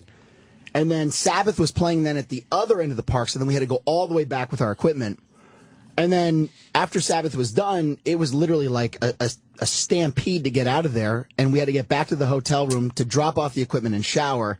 So we hauled ass back to the hotel, and then went over to hang with Sabbath then. I almost forgot, too, as Sabbath came out, as they're coming out, this fucking girl comes over to me, and she goes, Jim Norton, I love you. And I don't want to, she was really cute, though, but I'm like, I don't want to talk to anybody when fucking Ozzy and Sabbath are coming out. But as they open with the song Black Sabbath, and we're talking, and she fucking just starts rubbing my cock. Oh, man. She's fucking, did she not? No, dude, that's just hot. a reaction, I believe. She was grabbing my cock, Jesus. and I was like just rubbing the side of her ass and just feeling her panties, and then she went away. That was it. But while Ozzy was coming out, she's like, I love you, Jim. And Jim is freaking out. Jim's like a kid in a candy store. He's looking at the girl, and then he's looking back at Sabbath, and he's looking at the girl, and he's looking back at Sabbath, and he was in heaven. I was really turned on. Because I'm like, have you ever seen Sabbath? She goes, of course not. I'm 25. I was like, oh man. Aren't you lovely? Wow. So, look at you. Any other Norton stories? Well, he was Is he a pleasure to hang out with on the road? We had a blast. Yeah, we had fun. We really had a lot of fun. Going out was a lot of fun because he was really excited about his Cialis rod the entire way out. Oh, yeah, I forgot about that. Cialis boner on the plane. He kept talking about it. On the plane. I was embarrassed. I couldn't get up to pee half the time. I had to pee twice. I had to wait. Why on the that plane? shit down? No, but it's just literally, there's no explanation. When you're especially we do sweatpants, I forget. Always, yeah. But why were you on the plane with Cialis? Dude, when you're flying, no, I just had taken it the day before. When you're flying, the little the fucking motion is jostling your hiney and testicles. You can't help it. Jimmy's on a fucking $1 billion vibrator. Yeah, pretty much. Prostate shaker.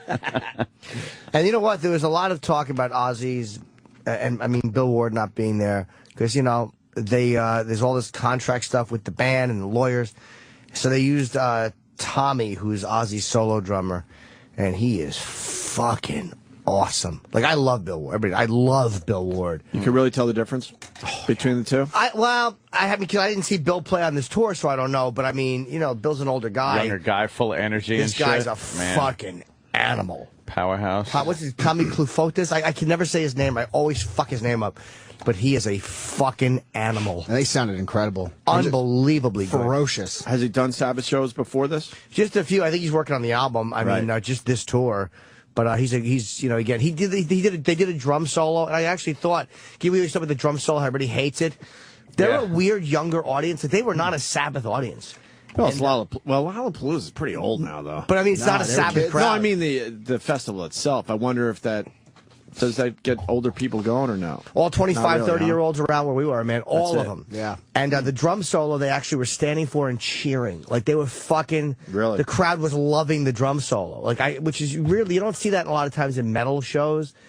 But he was fucking awesome, man. I was really... They're giving him rave reviews. They are, right? Yeah. That son of a bitch can play. Wow, great. And he looks like Bill Ward in 1979. He looks like fucking That's old Bill Ward. important, too. You don't want the guy that looks totally out of place in a band. Mm-hmm. Like, they have the regular members of a band that's getting a little older, and then, like, oh, why is the bass player 23? He has fucking... 23-year-old asshole. Yeah. He has fucking... Stealing the spotlight. Pigtails. He has pigtails like Bill Ward did in the... like, I think at one point... so can you Google him if you're done messing with your awful broken camera? Is it fixed? It's still fucked up. Well, the hard drive on it works. Well, I asked. That's why I called up and said, "How do you fucking record the hard drive?" Well, I didn't have the camera in front of me. Oh, okay. Oh, Jesus. Oh, Sam. That was tough. It was a high-pressure situation. Just accept it was your fault somehow. Of course, I mean, it wasn't. It had nothing to do with it. Well, we did say to him, "How do we record on the hard drive?" He didn't know how to do it. Yeah, I got to hold the camera. So there you go. I can't, Jimmy is walk you blaming through you. instructions. Jimmy's blaming you. Well, you should have showed Troy how to do that. See, I told you Jimmy really is blaming you. No, I don't care. I got it on video, actually. we have two camera shoot, too. Yeah. We did it on his iPhone and on the other camera. Troy, how hot is Kelly Osbourne? I don't give a fuck about that other shit. She's stunning. I mean, she walked in, I couldn't believe it. She really is hot, right? She has this tiny little body now, and you're just like, holy But she doesn't look gaunt. Like, she looks fucking slamming. like she meant to lose the weight. Like, she fucking worked on it. It's all about her mouth. She's got her mouth. Very Punch kissable. up other pictures of her. Like new ones, Sam. Don't fucking... Why is everybody mad at me? Because you'll fucking... Because these guys pull up know you some almost from... cost me a video of my interviewing like the Geezer, Osbournes. Tony, and Oz. You're blaming Sam?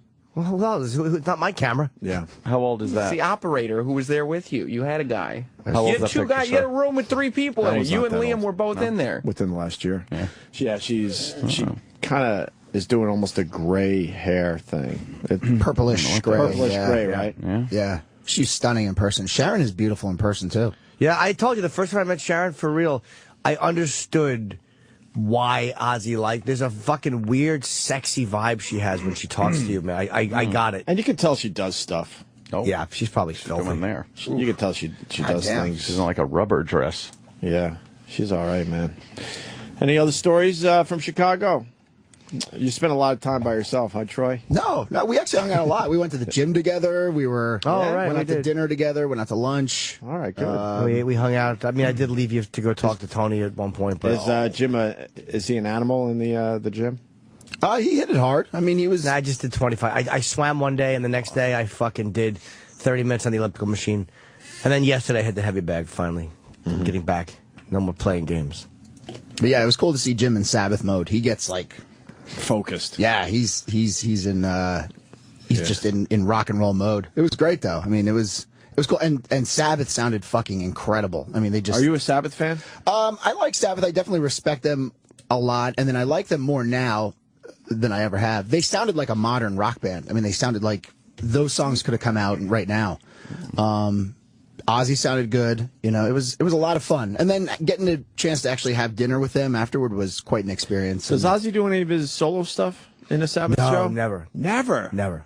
They didn't play anything after like what's that 75, about? right? No, they did everything up to 70. The latest song they played was "Dirty Women," which is off of Technical Ecstasy. I really which don't know any of this is, stuff. Yeah, that's not one of their more. I mean, "Dirty Women." If you're a Sabbath fan, you know it, but it's not like a huge. It's not like fucking War Pigs, but that's 76.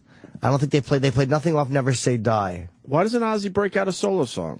It just wouldn't fit the mode. No. I guess they don't do any of the Dio stuff either.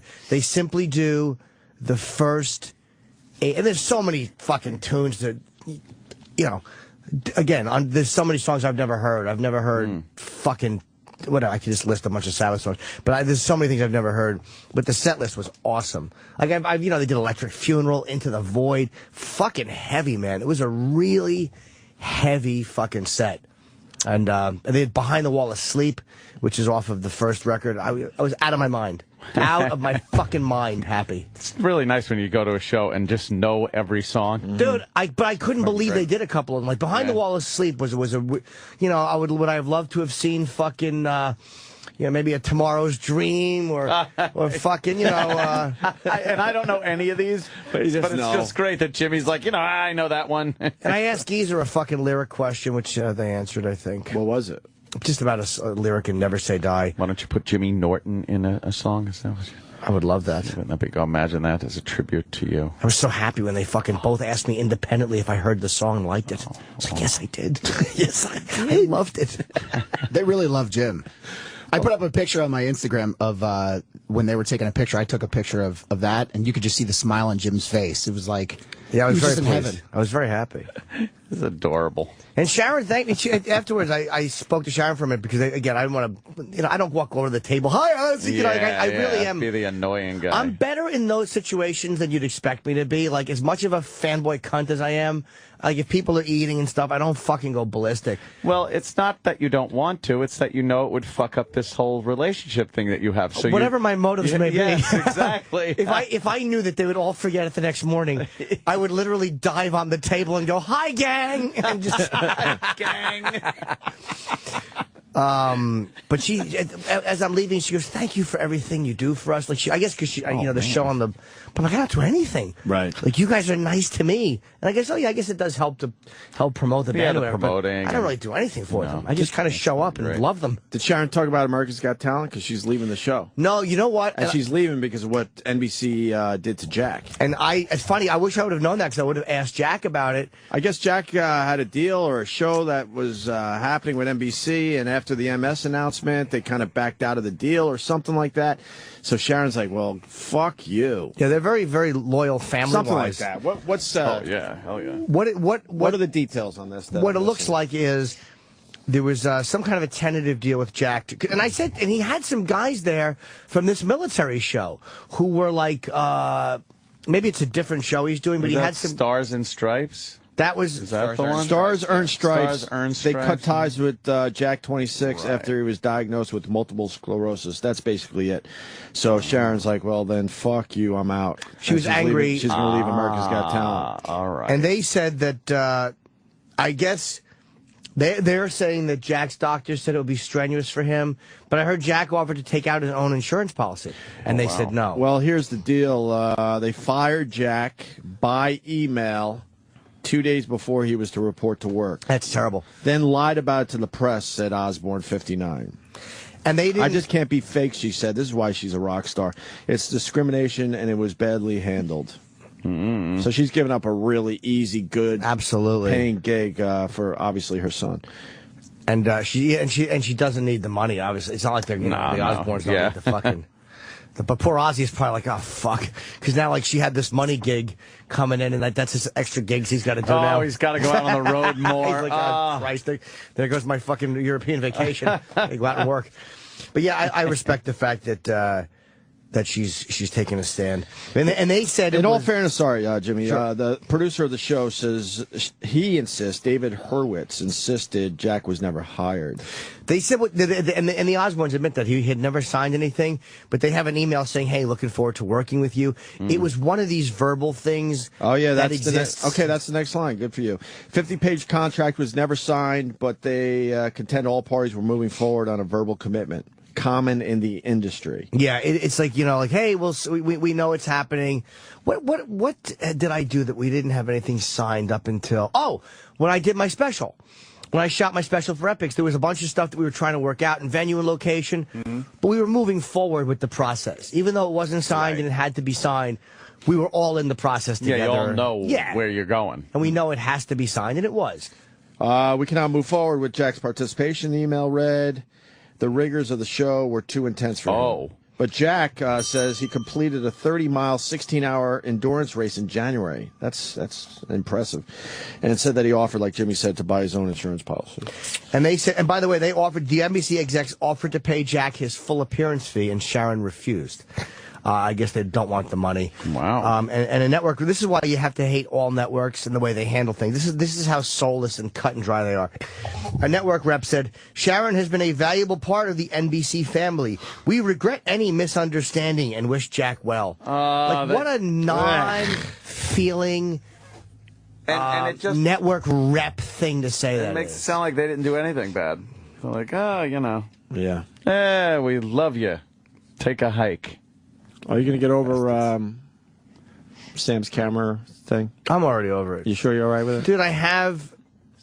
Sam kind of let you down on this one, huh? Well, and you guys have traveled a lot together, so this is... Yeah, but when we've traveled together, everything's been successful. I'm not saying it's Troy's fault. I'm just saying it's certainly... Whose fault is it more, Troy's or Sam's, Jimmy? I'll tell you this. It's not a fault issue, because while I can be very bummed out that we didn't have that, the flip side is I'm so grateful I carry mine with me.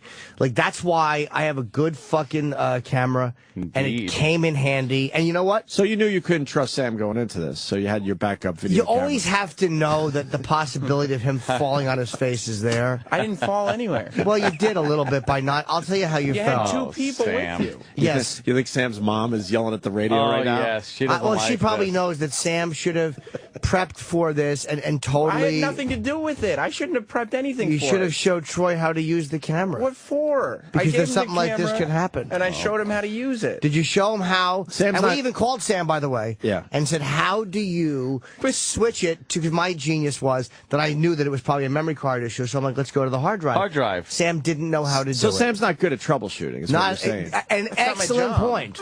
Sam. You're just asking the question. You're not a good troubleshooter. I'm just asking the questions, please. I'm trying to help you out here. But he's not a good troubleshooter. You're not a good troubleshooter. But it's not my job. I had nothing to do with this. But technically if you do give the camera, if it is your camera, and you are in charge of the camera and have typically had camera duties handed to you, then troubleshooting would be in your wheelhouse. Yes. Yeah, but it wasn't even used for the show. Like you just said, it would be like any other channel. It was for the Boneyard. Yeah, but we could still, it's still I part... don't have anything to do with the Boneyard. No, but you are a part of this show, and that's audio that absolutely could have been used for this show. Or we could have gotten a good moment that was uploaded to the Opie and Anthony Facebook page. But that's not what it was used for. Sure it was. And you had a guy from the show with you. Oh, I did.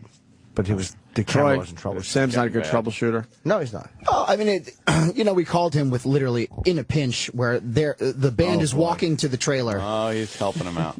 No, I mean, it's, Sam Sam did hand me the camera. We checked it here. Right. And, I don't really know what happened from here to there. Something happened. It's a mechanical error. Where was the camera? It was in my bag. Carry-on? Yeah. Doesn't count. So it got scanned. So maybe something happened in the scan. What? No. But you got to put it in the Nothing carry-on. ever breaks in the scan. You have to. Figured that shit out. It's fine. I literally got my and you know what? Even when Sam and I do stuff on the road, the audio he syncs up is audio from the microphones. We never just use the raw camera audio. Right. So I have the audio here. I can do the same thing. This is a fucking... Well, Sam does some things well. A lot of things very well. But the troubleshooting is a little rough. I guess I won't be a troubleshooter for my life then. There goes that goal. No troubleshooting for you? Yeah. Well, yeah, I mean... I guess troubleshooting won't be in my wheelhouse. I'll remove that from my skill set. You can remove that from your resume? Yeah. Great troubleshooter. Delete.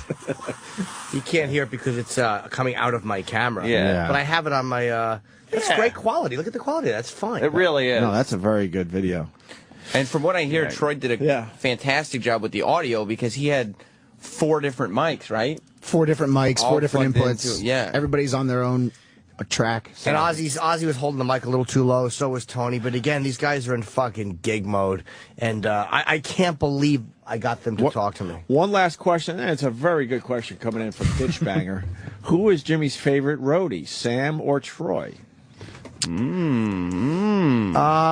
Hard to say because the experience is so tainted by the obvious breakdown in technical communications. I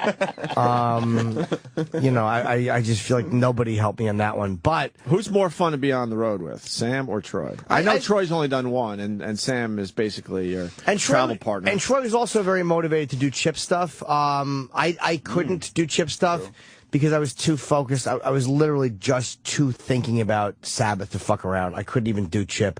They're both great. Honestly, I had fun. And both of them do a very responsible job. They're both very dutiful. But one guy's a little bit better at troubleshooting than the other guy. Hard to say because I've never been on the road with Sam where he's had to troubleshoot something but you know that why? Troy just handed by him. phone, he's not very good. By phone, he's valueless. Please admit Sam's a failure. But you never have to worry about any trouble when you're on the road with me because everything is checked in advance and everything is fine. I make sure that you're not burdened. Well, we checked it in advance. That's a shot at you, Troy, just in case you weren't sure. Or Liam. Liam was there, too. Audio-wise, everything was stellar. Because I had 4 inputs, I made sure everybody was good, and I even was going out of that into a backup in case that machine failed. I will say Troy was and the company came through big time with the equipment, and Liam showed up dressed like fucking Philip Seymour Hoffman in Boogie Nights. Liam's a disaster.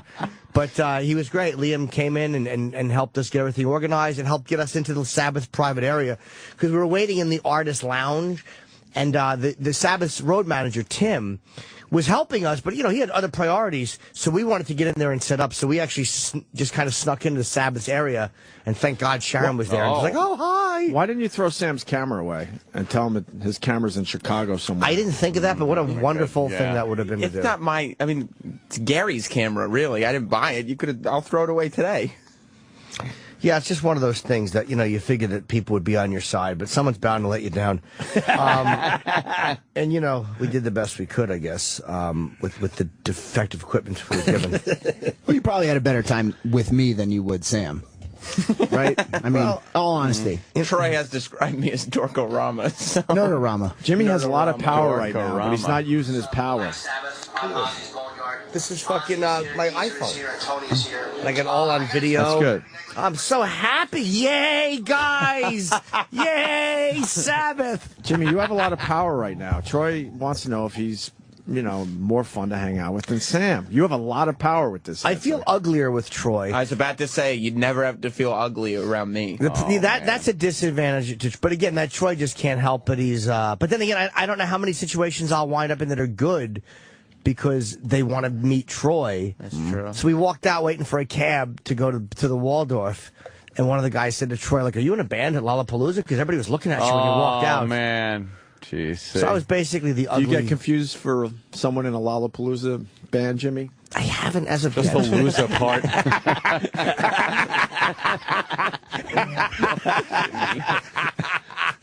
Were you hoping someone would confuse you? I was hoping somebody would confuse me with a part of the festival. Yes, I was hoping, but nobody did. Jim was getting a lot of love, though, when we were walking through the crowd. Yeah. Everybody was like, yeah, Jim, what's up, Jim? Oh, fuck yeah. Yeah, people were very nice. That's awesome.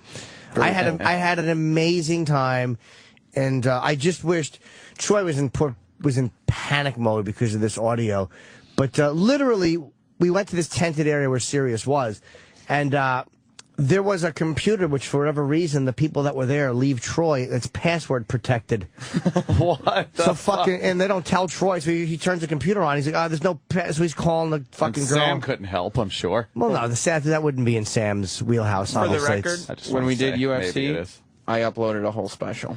Not just believe me, I would have. That's true. If I could, but it was password protected. The internet sucked. The FTP was broken. These were things that were just genuinely not Troy's fault, and Jose was panicking. But I watched Troy do it and send it, and it said that it was sent. He checked his sent email, and it said it was sent. I saw it, because he wouldn't go fucking watch Sabbath unless it was sent. And so it was sent, and then we trudged a fucking 2 miles across to the other side of the park, and I waited in a long line and tinkled. And then we watched it, and I had my cock grabbed, and fucking Ozzy came out, and he was fucking, the band was handsome and fucking sounded young, and fucking Tommy was great on the drums, and they fucking did a wonderful set list, and then we fucking walked back, just hoping that black people didn't attack us, because we got a panicked email from a friend saying Chicago cops had warned them that young gangs come and fuck with people. Young gangs? Yeah. But I think they do it probably a little later at night, not as 50,000 people are leaving a venue. Think so.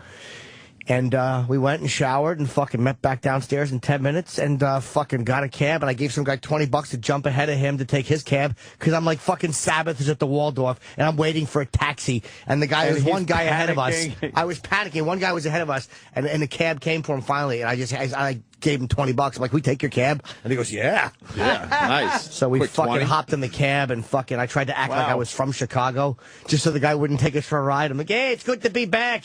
Oh. You know, it was awful. Did you hear that, Troy? And the guy's like, he didn't catch it. Yeah. And the guy's like, what's the cross street? And I'm like, I don't know. And then you don't know. And then he gave you a little loop around. Yeah, I realized at that point. Yeah, we saw. You hear gun fire? No. No gunshots? Not at all.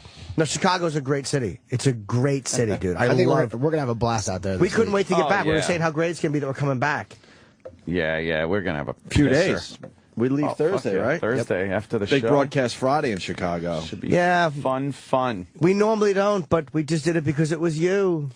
Look at Jimmy. So He's sweet. so happy. I couldn't have been happier. Do you have a rod? No, my rods dick today? wouldn't function in those moments. I would panic too much. My dick would just wilt in shame. My excitement, my joy. It's the one time I don't check my Twitter. I don't check my fucking texting. Like, none of it is, it's all valueless. None to of me. that matters, right? No, it really doesn't. So we'll be playing some of that audio, I'm sure. And Great. All right. I guess what we learned is Sam fucked up. Sam and, did. Jimmy had a great time with Black Sabbath. That's I what did. I'm hearing right now. And I'm better to travel with than Sam. I heard that That's too. not what he Troy. said. I heard No, that. Troy. he I heard alluded to that. it. He didn't say that. I He did didn't even hear that. allude to it. But it was the He's trying to be Sabbath- nice about it. But for I the heard that. record, every time Jim and I have gone out, and it's been multiple times, there's been video working and audio on the radio on time. So I'm just saying things tend to get done when I go. That's But- not my fault, though. It was beyond my control. Well, I don't have excuses either, so. And we went and saw Sabbath. You haven't done that with Jim, so. That had nothing to do Well, I'm with just saying you. that was part of the experience. That's why you had a better time with me than You know with what? you. That is a good point. Yeah, but we interviewed a ton of fighters, so. That's how you get to Jimmy's heart, is going to a Black Sabbath show with him. Something Sharing that. something you have not offered yet. Yeah, that's sharing. And when we went out, I And could your talk friendship shop with Jim with Norton. Jim about metal. You couldn't do that about UFC or metal. Well, man. What band did the You're a drummer piece for of shit. The Jimmy, drummer they're for fighting over Sabbath. you. Who was he the fighting drummer over Jimmy. for before? Yeah. Ozzy. Before that? I don't know. Rob Zombie is the answer. I would have talked to you about that. I mean, I would have. So did Tommy play for Zombie? Yeah. Oh, okay, because he was using, what's his name, Blasco, the bassist at one point, too. Oh, I didn't realize he was a Zombie drummer. He's fucking great, that guy. Yep. He is great. Troy. So you had one thing to say. You're going to talk about that on a loop? That is true. That is true. And Sam was bringing it back to his favorite singer, so we would have veered away from my favorite people to Sam's favorite people. And make it about Sam, right? And basically, I interviewed Rob Zombie with Sam there. Not only did Sam not ever take me to see Sabbath, but I interviewed. Troy didn't take you but to see I Sabbath. took Sam to see his favorite guy. And my favorite band, Faith No More's drummer, played with Ozzy, so I would have talked to him. I've talked to him about that. We did talk about that. Yeah, but he wasn't there. It would have been a different deal. Yeah, Mike Borden was not there. I mean, that's just bringing up your favorite band for the sake of bringing up your favorite band. That's just Yeah, selfish. but if we're talking about drummers from our favorite It's just bands, selfish I is did the same only thing. It's selfish. Well, I'll say Troy's opinion was valuable on the band's performance. Shit, Thank you. Sam. Because he's on Liquid Metal, and he's a metal guy, and he's in a band, and you know he really does understand and know that music. And he was talking about how great the drummer was. If only he understood the equipment as well as the music, it would have been a really great week. Well, if you didn't give me defaultive equipment... Was it first of all, defaultive is not a word. Second of all... Defaultive. Was it defaultive when I handed it to you? Was it? You could tell the guys. Was it when I gave it to you and you looked at it? No, was but there was defaultive? obviously something wrong with it because all the other Was it equipment... defaultive when I gave it to you? Or did it become defaultive? All the other equipment that I brought with me worked fine. Did it become defaultive in your hands or my hands? Just answer that, for the record. Just for the record. Well, I don't know. Whose hands did it become defaultive in? This fight isn't fair because Troy Kwan is very dehydrated. Yeah, you can hear Troy's thirsty. You never went through what I went through this weekend, hauling that fucking equipment around like that. There was heavy equipment. And it was hot. Before we go to break, Jimmy, how about this? I don't complain Your either next when I trip, come back. who would you rather have, Sam or Troy?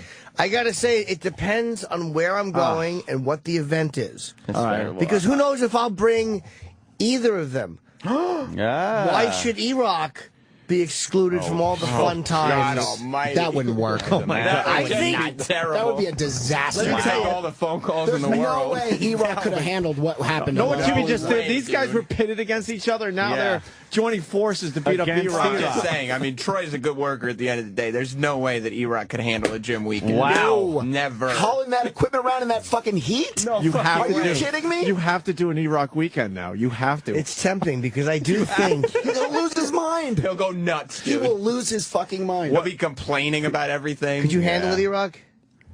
You could. I'm not fun to travel with, no. See, he And you diffuses everything. He's no fun. You have to make sure that something has to get on the air while you're over wherever you are. Like, so he has to send something. He has to go through what Troy and me had to go through. Why aren't you fun to travel with? Yeah.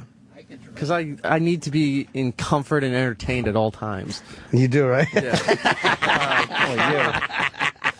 You hear you got all that money from NBC for the Olympics? Of course I did. You heard that, right? Comfort and entertained. He is. In his mind, he's the talent. While going out to an event like that. And you're at his mercy, Jim. Yeah. Are you dry? E-Rock, I'll say it again, was made for America. He is just the ultimate consumer. Yeah. Loves consuming. Just consuming everything and leaving nothing You don't think he loves for hard anybody work? else. No. He's like a locust. He really is. A swarm of locusts. He is America. E-Rock should be on a poster. Yeah. What's the An next, American flag and E-Rock. What's the next gig? I mean, it will be probably the Troy or Sam because they both technically did a good job with the equipment, with what they had. Like, because honestly, the equipment was set up perfectly for the Sabbath interview, and nothing I've ever done is more important than that on the road to me. But Sam did a great job with the UFC shit. You know, he was there, and you got to pick one. You got to pick one before depends on break. where I'm going. I don't think that's fair. No, I have to because if it's a music thing, I would go with Troy because he's my producer on the Boneyard, and that was why I originally flew us out on Miles because I was gonna take Troy to see Sabbath because he fucking produces my Boneyard show every day, sure, for no extra money, and does a great job, and you know what I mean, like fucking. Why would you take Sam then? What event would you take Sam to? I have fun with Sam on the road. Sam does a good job with Chip. Sam does a good job. Sam gets Chip. Troy doesn't, right? I'm sure Troy does. Troy asked me to do some Chip. Well, I wanted to go do Chip at Lollapalooza. I was just too out of it. I couldn't do it. I couldn't do Chip at Lollapalooza. That was Sabbath. And you didn't have a video camera. No, exactly. Well, we did. We had two. We got a multi-camera shoot for Sabbath. That is true. So in a panic, we figured it out. We got defaultive equipment. Defaultive, yeah. You wouldn't have figured out the two-camera iPhone shoot. Are you kidding me? You wouldn't have figured that out, There's Sam. never been a problem on a Sam and You Jim admitted trip. that. You admitted that you're not good at troubleshooting. When I'm there, that camera would have just sat in your pocket. You wouldn't have been able to figure out that you could have used it there. I'm what they call a problem solver to the level that Jim would never even realize there was a problem. But here's why I love Troy. Oh, Sam. And this is a big one. This is a big one. My original plan was for Troy and I to go see Sabbath, to fly in Friday at 1. You know, I got the hotel rooms on points for one night. Or I paid like $230 for both rooms combined. It was really cheap. And we flew. So we'll go see Black Sabbath and come home Saturday morning. And Troy said, "Why don't you interview them?" And I'm like, I didn't even think of that. Like, and I always want to be around them. He's thinking show. But so you're saying Sam would not have thought that? I only interviewed Sabbath and had that amazing weekend experience because of Troy. You hear that? You know what I said to Troy after he said that, though? I said, you just made yourself a lot busier this weekend. That's a lot more work. You just see gave what yourself. you do, though, Sam? Yeah, and that's okay. Because Jim did the only Black Sabbath interview in America. So, that day, yeah. I mean, that's fucking great. And it's going to air here on Sirius XM. So it's... I felt bad that it couldn't air beforehand, but again, it's just, that was a... Well, pieces of it have been airing throughout the weekend. Oh, they have? Just clips. Okay. Yeah, but we're going to air the full interview sometime this week. All I want to hear is fucking, we just did it because it was you. That's it. That's all that matters. Were you bros on the trip? Did you bro down? I think we had a couple bro moments, right? Bro down. What was one of the bro moments? We just had good conversations, just talked. A little talking, bro. Yeah. Yeah, that's pretty cool. Talked everything. Sam, sorry I'm getting more info, and I apologize. Great. No. I'm just, getting You're the reporter. that's all I'm trying to do here. I understand I'm not picking sides. Stephen Philly says Sam didn't upload the UFC show until he was back in New York City and after that Monday. Oh, man. He's an idiot because it aired the Saturday before the pay-per-view. Oh, it did. Sam's right. It did. And then it replayed because I organized a replay of it. Damn it! Any other comments? Yes, Steve? I do. I have one. Oh, yes. It's Troy. Sam never sat in first class with Jim. Ooh, Sam, that hurts. That hurts. I sat going in first class with Jim. That hurts. But Jim said he was going with you as a treat because you do his Boneyard show for free. Yeah. I don't produce anything for Jim for free. And well, technically, all that video editing I do for Chip is for free, so I would like a first-class seat at some Well, here's the reason we went first class. We didn't go first class coming back. Oh, one-way first class is not. That's more than you got, motherfucker.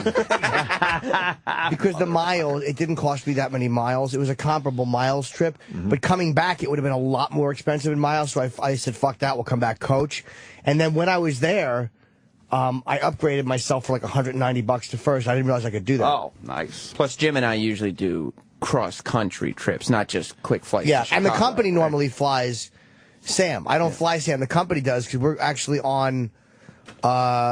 It's just a different setup. But you'll understand more of the details, Troy, when you do a couple more trips. But I will upgrade Sam to first with my miles on the trip. I will do that because I don't want to be unfair, and Sam has done some good trips with me. But Troy eats like a gentleman. That must have been nice to actually be able to sit down and had a nice piece of steak. Yeah.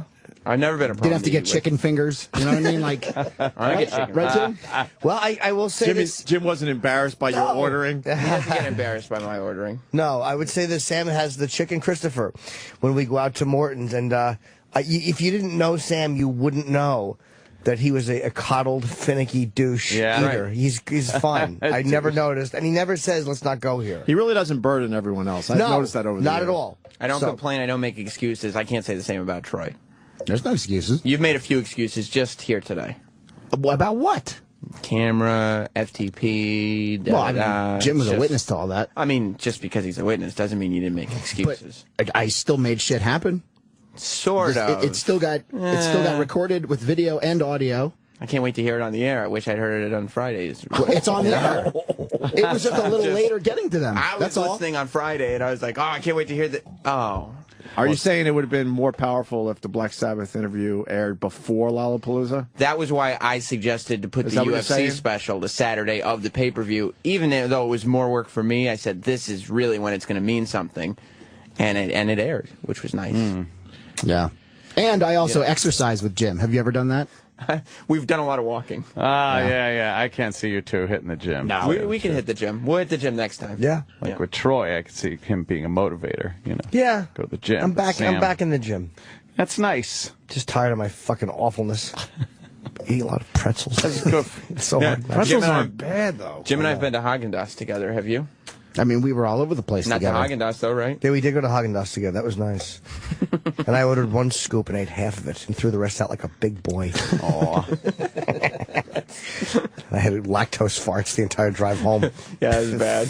Well, me and Jim were swimming on Saturday. Yes, we were. Just hanging out, talking like men in the pool. That's nice. It's great. I ate some Tostitos. Tostitos and some baked chips. What's that? I like going to Aunt's house because I always feel healthy when I do that. Like I'm just going to hang out with a friend. It's like it's always late at night. Yeah, it's always after your debauchery. After my shows. Like if I do the cellar, I'll be done by like 10:30, 11 o'clock. Yeah.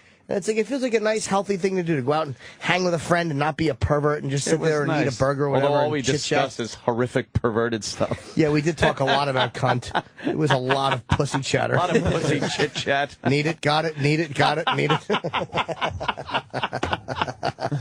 Yeah, it was pretty funny. Oh, boy, that Cialis is piping up again. He's patting his cock. Yay, weenie. We should go to break if he's patting his cock. But overall, a fun trip. And I'm kind of bummed you didn't pick between these two because you have no idea what that would start behind the scenes. Well, I don't know what our next trip is, so I can't pick because if I pick Troy and then the next trip is an obvious right Sam now you're strength. feeling Troy over Sam, I would assume, because it's still fresh in your mind. By the way, he had to spend only a little bit of time with Troy. Jim and I have spent days together, and it's always been great. You hear how he said that? That sounded like it's a hassle, how he said days. It's never been a hassle. It's always been a fun and trip. why did you go days? Because it's a considerable amount of time to spend with a person. And we could have spent days together. You And probably would have gotten tired of you soon, though. Jim and I did have a lot of cunt talk as well, which he probably doesn't have with you. Probably not as much cunt. Wait, Sam, why would Jim tire of Troy quickly? Troy gets exhausting. Why? You understand. I mean, you talk. No, I don't. I'm just a reporter. Yeah, Why? no. Troy gets very exhausting. Why am I getting exhausting? Why? Give us an example. Because he's always on. He's always doing this Troy thing. I'm the late for the party, motherfucker. Bro, party, dude. I'm not 40, asshole. And do you think Jimmy will get annoyed by that? Eventually, Jim would be like, all right. If it was I just want to just hang out. If it was a little longer trip? Yeah. Troy would have gotten tiring. Yeah, any longer than their trip, Troy would have been a little bit tiring, a little bit much. That's not true. Troy's good in incremental doses. Oh, man. Not like, we did like a Wednesday to Sunday trip. That couldn't have been done with Troy. No, that's bullshit. He would have just been Jim annoyed. and I would have had a blast. Yeah. We would have gone out fucking partying. No, by the end of Friday, it would have been like, oh, Jesus, there's another day with this guy. Whereas with me and Jim, it's like, oh, cool. Yeah. Oh, let's see him tomorrow. That's great. Well, I got to plan the next trip. I don't know what the next event is. You got to bring E-Rock. That I'm going to. I would do something with E-Rock. Again, I wouldn't do anything that meant as much to me as Sabbath. Why not? You just don't trust him. Thank you, because I love E-Rock, but I think that he's inept, a buffoon, unreliable. An idiot. None of you could be sued for slander. You're all right. Lazy, consuming. Oh, wow. So what about a UFC event? E-Rock at a UFC event. Oh, boy, he's thinking way too hard long. to say, because Sam was really on the money with the camera and filming the interviews. And Bobby Kelly did that one, too. Bobby was very good with that one, too. Bobby starts shooting his new series today, by the way. Good luck, Bobby. Congratulations. Oh, yes, Bobby. I mean, I know reading the guys. I know all of them at UFC. So. Yeah. You do. You've been around them, though. E-Rock would have been too concerned with getting his own autographs. Right. Oh. He would have been like, hey, Jim, before you talk to Black Sabbath, is it cool if I ask him to sign this poster for me? For and then my cousin. I have 6 action figures for my nephew and a DVD for my wife? Yeah, that probably would have been a downer. Happens? Oh, all the time. Oh, I didn't know. No, yeah, all the time. Yeah, being a reporter. Maybe I wouldn't bring E-Rock. I don't know. I just got to decide where to go next, and maybe Sam and Troy could suggest trips. Because let's say this, it is a fun. I know it's fun to go away on, especially when you're going on a company day. It's fun to go. I get used to it because I travel for stand-up, but these guys don't get to just leave on a Friday. No, pretty fun, right? Miss a show and travel and not have to be here. Yeah. Like in this building. Oh, these people. Yeah. We know who you're talking about. Not you guys. Those people. Yeah, we got you. Enjoy a good trip out, right? Yeah, I hate being here. All right, I think we did it. Sounds like you guys had a good time. We did, man. It was fun. Good for Jimmy. Oh, when's the special? That's what we should get out there. Black Sabbath interviewing. Oh, I don't know. It'll be on the Boneyard. Bring it over here. Friday, but who knows? Why isn't it? We should air it here too. I just don't know if people would like. We have to produce it, I guess. I just don't know if people would enjoy it. I mean, I always assume maybe a different version for this channel. I don't know. There's got to be some stuff in there. But it was only 15 minutes, so. Oh yeah, it was short. It's quick and easy, but yeah, we could definitely do it. Yeah, we should. All right, we'll figure that out. The Opie and Anthony Show. Sirius XM.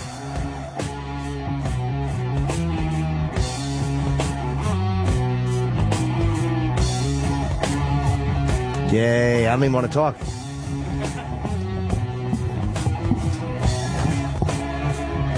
We're back.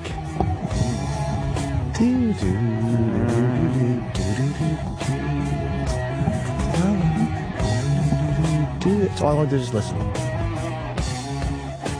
Oh, it's one of those loops. Oh, it's a fucking loopy boo. loop. What are you doing? See, that's what he would do if you took him on a trip. E-Rock, why? Why? This isn't terrestrial. What are you doing? Fucking play the song. Oh, E-Rock, what happened? I threw the rejoiner on. Now the song's playing. All right, turn the rejoiner off. We don't need the rejoiner. This is the song. No, I know, but you had the rejoiner. But now it's 40 times the same bar. You just turn it off. You're wrecking Sabbath. Now it's just ruined. Let's not forget, we're going to be in Chicago on Friday. Yes. We pretty much promoted it, right? We got to promote hard this week. You think? Yeah. I hope people come. It's this Friday, 115 Bourbon Street, which is on, it's West 115th Street in Marionette Park. And we're going to be there. It says 3 to 5. We will be there earlier and probably after. So just come down. The doors open around 2. It's going to be fun. It's going to be a lot of fun. We have the oddest thing you own. You got to bring stuff down. There's a $1,000 cash prize, whatever the oddest thing you own is. And we're going to do Chip Off the Old Block, which is a Chip impersonation contest. And I'm curious about Chip's look, too, because I'm about to animate Chip, and I want to know what people think. Someone's going to spark an idea in me. And worst breath, judged by our own E-Rock, there's a $500 cash prize. Wow. How fucking, the thing that has tortured you, your shitty fucking tartar breath. That rotten plaque breath. And every time you go to kiss a girl, you have to chew gum, and even through the gum, it smells like it smells like wintergreen tartar breath. Tartar. So at least you can make $500 and go get a good cleaning. Right, there you go. Get a good cleaning. You don't have to give your last name. You're on the radio. Don't forget, you can fuck up your breath, too. You fuck it up, too. Just for the event. Yeah, but if you have really naturally awful. rotten breath, show up with your fucking dead tooth and your fucking plaque and tartar breath and blow it in stupid's face and walk out with $500. Are you a fan of the dead tooth? It's disgusting, that rotted thing just hanging in their mouth. It's like leaving a corpse in the living room. Go to the dentist, you fucking shitbag. But you know what?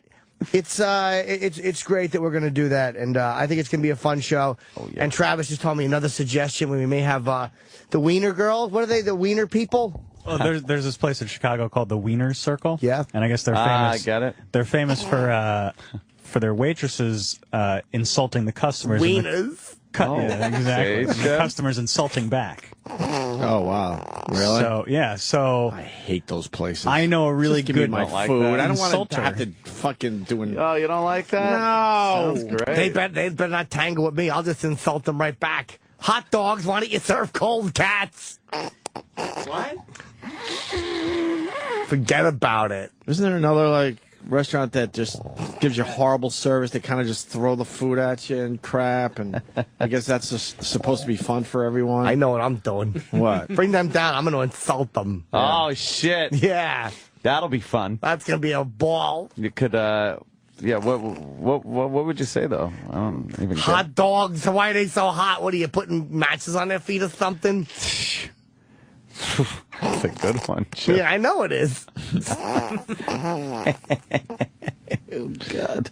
I'm sure the Wiener Girls are awesome. Yeah. Well, I'm just not a fan of that. If they go toe to toe with Chip, I think they're going to walk away. That could be good, right? Yeah, they're going to walk away with their fucking pussies hanging out. Ooh. Huh? Conan, Conan who, the Barbarian? Fucking home run, Jefferson. Go to break, E-Rock. The Opie and Anthony Show. Sirius XM. This Friday, August 10th, there's a live fucking broadcast coming up from Chicago. Be there and experience a special afternoon live broadcast with Opie, Anthony, and Jim Norton. Doors open at 2 p.m. Central. Show starts at 3. Get there early because space is limited. Hey, you want some Chicago deep dish pizza? Be a part of Opie and Anthony live. 115 Bourbon Street, Marionette Park. Details at SiriusXM.com/Opie and Anthony. If you can't join us in person, listen to it live on the Opie and Anthony channel. This is the Opie and Anthony Show. Sorry about that. Chip feels like he can produce the show from time to time. Nah, it's just when there's a big laugh like that, you let people go with it. we just took a break and we came back for a minute, and then you fucking let people then you put breathe. us back into break. Let them breathe. Breathe. I don't know about that. I don't think they appreciated that. Someone said, "Are you kidding me? I officially hate Go to Break Chipper." Go to Break Chipper. Yeah, Go to Break Chipper stinks. How long were we back before Chip brought us back into the commercials and shit? 2 minutes. 2 minutes tops. Where were we? I don't even remember. We were talking about the Chicago broadcast. Oh, the Chicago broadcast, right. I'm psyched to go out there just to, well, we got a couple of little activities planned. Yeah. Willis Tower, we're going to Willis Tower, I think. I'm doing Willis Tower. I don't know if I'm doing the ride along. What you talking about? I want to do that. I want to do Willis Tower, though. I want to eat dinner and do the ride along. Can we, lean off the side of the building and all that crap? Is that up there? Yeah, right? Those little boxes. You can actually sit on top of the box. I want to do the thing. Oh, no, that's the CN Tower in Toronto. Oh. The Willis Tower. They don't have anything you can lean over the side? No. Oh, that stinks. Well, I just think it'll be fun. I've never been to Chicago either, so I have no clue. It's a great city, man. It's a fucking great city. Aesthetically, and the place we're staying is great. All these years, and we've never been to Chicago. I want to go to Chez Louis. What is that? Do that? Oh, is that a Seinfeld thing? No. Oh. Ferris Bueller. Yeah. Oh, should we do the first? That's gotta be so hack. It has to be, right? Oh, yeah. It must be. What? Are you talking about the art museum? Why? Yeah, doing all that. Yeah. I'm sure they have are you doing that? No, somebody on staff wanted to do that badly. Oh, I bet I know. Why is E-Rock grabbing the mic? E-Rock? What do you want to go to the art museum for? You're fucking crazy. Let's take the picture, doesn't he? Oh, no. Of course. Yeah, E-Rock wants to go. E-Rock wanted to go to the Ferris Bueller, the art museum they went to. He was talking about it on Friday. That's one of the I can't wait to. How douchey. I don't go to Chicago, so it's fun to do. Oh, you fucking buried this cocksucker. Take us out, E-Rock. You're listening to Opie and Anthony. Sirius XM. Summer Games Radio is on Sirius XM. Get the latest Olympic news all on one channel, 24 hours a day from start to finish. Today, hear complete coverage of the track and field men's 400-meter final and the men's 400-meter hurdles final. And hear the men's USA basketball team take on Argentina at 5 p.m. Eastern. If you're driving in your car and need to know what's happening in London, Summer Games Radio is the place to be. The quest for gold is on Summer Games Radio. Sirius 93, XM 209. Sirius XM. This is the Opie and Anthony Show. All right, we're back. Chip, you can't do that. You just can't do that anymore, Chip. I'm sorry, I can't help it. The laughs are just flying around this place. Yeah. You're welcome. I hear you. I guess You're Chip's welcome. producing the show now. Thanks. Hey, do we got any of that iced tea in the can? Oh. Yeah. I want a fucking can of that shit. Nestea? Brisk. Oh, you got the brisk? I want some cold brisk. And a new cup of ice. Yeah, bitches. I'm rocking it. NBC apologizes for poorly timed monkey gymnastics promo after Gabby Douglas. I think acknowledging this at all is more racist than... Isn't it amazing that they have to apologize? It has to be acknowledged. It's a commercial. It wasn't made. The commercial wasn't made so it's like, let's fucking do something horribly racist and make this commercial and then air it right after a black Olympian does something. And some of these news shows and Twitter certainly a debate whether NBC is racist or not. Are you kidding me? You can't figure out that it was an unfortunate coincidence? Not even unfortunate. Why is it so fucking bad to play that spot after Gabby you know what? Douglas won? I said unfortunate coincidence, and you're right. It's just a coincidence. That's how I should have said that. You're absolutely right. It's just one of those things. How did it go down, though? I haven't even seen it yet. I guess Bob Costas was talking about African-American girl I like winning. African-American girls out there who tonight are saying to themselves, hey, I'd like to try that too. More from London in a moment. And then they go away. His entire life has been leading to this moment. All the hard work, the dedication, Monkey on the ring. to answer the call. He's adorable. A victory. That's terrific. That's terrific. The monkey's adorable. But they time that out in advance. They don't put that. They don't make commercial decisions as the event's happening. No. They know when they're going to run that before the show starts. Exactly. Well, someone in a control room is thinking, oh, fuck, I know what's queued up next. This is not good. But probably they were in a spot where it was too late to change it. I don't even think so, because it was just an off-the-cuff thing. But you got to understand, if you're NBC, there will be people that will take this very seriously and will think it's very insensitive. I think it's more insensitive and offensive to acknowledge it. Like, anybody that would have made that correlation is really racist and fucking twisted anyway. So why give them the fucking satisfaction by even acknowledging it? You know? As a comedy piece, it's kind of funny. Fuck yeah. But believe me, no, I'm cracking up. And the monkey's merely adorable. Monkeys are fucking funny as shit when they're doing things like that. You know why they laugh? Because they're always monkeying around. No, they're not. No. That wasn't very funny at all. No, it's got to be Chip, funny. you got to realize some of the stuff isn't that funny. Yeah? Yeah. Bullshit. Yeah. Please don't take us to break again. Please don't do that. Chip. We'll have to hear from the bosses. I don't like that. Why would you do that? I don't really understand. Do you think that's really going to I don't keep know. your listeners? I think that's a tune-out. Shut it. What are those monkeys doing? Probably eating a bunch of banana daiquiris. Banana daiquiris? Go to... No. whoa. I don't think Edgar's allowed to produce the program. No. I think the ship is either. No. You can't have fun. So why is NBC apologize? I guess they have to in a way, right? Just to kind of calm people down. They didn't have but to. It's stupid. It's so stupid. It's just a coincidence. Did they apologize? I think so. NBC denies any racial offense was meant by Olympic Monkey promo. How do but you I think acknowledge that without sounding racist? But I think they threw in a little, like, if you were offended by that, whatever. Oh, what are you going to do? But that so wasn't our stupid. intention. I think that's how it kind of went down. Let's see. We have the apology somewhere, right? That's just I don't know if it's something an apology. I hope they didn't. Know. Yeah, I hope they didn't either. All right. Connor. Yeah, motherfucker. I remember Connor. We're trying to build that one up, right? I would not have remembered his name. Why? He's the one that needs a little self-confidence. I had no idea what his name was. I guess that's not helping. Me not remembering his name. What's NBC's statement, Sam? I thought we had it. Let's see. In the light of Iraq extorting us for money after the... Do we have that It says... The spot promoting animal practice, which has run 3 times previously, is one in a series with an Olympic theme, which have been scheduled for maximum exposure. Certainly no offense was intended. Okay. That's okay. That's fine. And the odds that a black gymnast was going to win before that, because I think she was basically the only one I saw, they probably weren't thinking this would ever be a problem. Do you have to apologize for something that They didn't, though. They didn't. Ridiculous racists would even fucking think about? They didn't apologize, honestly. though. No, they didn't, but they acknowledged it. Well, this sensitive culture we live in, though, of course they had to It's fucking say ridiculous. something. Of course they shouldn't have. But Ridiculous. there's no surprise here that they would kind of try to figure something out. If everybody wants to live in this world all nice and equal and everything, you shouldn't have to call out things like that. What about the whatever it is? What about the Gooks of Hazard T-shirt? What is that? Yeah.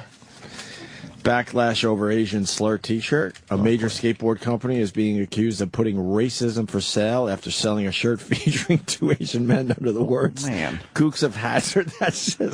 That's not even like very funny. I mean, you're just asking for problems. It's Asian guys getting in a little. Yeah. The reason they thought it was okay was because one of the Asian guys on the shirt is the skater for who the shirt is. So oh, really? He thought if I'm Asian, then yeah, you know what? I could say Gooks in the of weird Hazard. rules we live in, yeah, it should be okay then. Yeah. Yeah, but then you got white people wearing a shirt that says Gooks of Hazard. But if the one guy is in it and he gave his okay for the shirt, what's the problem? Black people can obviously wear shirts with nigga on it. Yeah, but if I walked in here just with a shirt that said, that would be kind of funny. Who kid is my nigga or something like that. I would throw you into shade stations, watch them punch the shit out of you. Yeah, but I don't know. I know why they're getting shit for this. I mean, it's you know, it's one of those things that they have to. How can they not expect it? And the car is called General Lee, L.I. Oh, General Lee. And it says, good or boys. Good or boys. Yeah. O-R-R. Good or boys. Right. Well, and one of the skaters is Asian, so that's featured in the T-shirt. Oh. And this skater, I don't know him, the Nuge, I guess, he approves of the shirt. The Asian American Justice Center feels differently. A rep for the organization, it's unacceptable for Baker Skateboards to create a depiction of Asian Americans which uses racial slurs and perpetuates racist stereotypes. What's the stereotype? Oh, the language. And the outlets that sell the shirt should be aware that use of the term gook on their apparel is offensive and quite simply amounts to racism for sale. No one should seek to profit from racism. Racism. Boy, is that though. Well, it's not as crazy as I first thought, though, because I didn't realize one of the, skaters is Asian. That's that's a real guy. And he said it was cool. Huh? They probably still don't like it. No, of course Doesn't matter. Of course not. Isn't that just a Vietnam term anyway? Old Vietnam term. Is that like honky? Is it old school? It is old school. It's fucking from the 60s. Where does that word come from? Do you know? It became popular during Vietnam? Yeah. For the North Vietnamese and the why that Viet word? Cong. I'm even scared to say it. Viet Cong. Let's see where it came from. Why that word? Origin and development. What's the origin of the word? Well, Slang Dictionary published in 1893 defined it as a low prostitute. By using the word to refer to Filipinos, the Marines may have been expressing contempt for native women. Oh, really? Gugu is a mocking imitation of Filipino speech.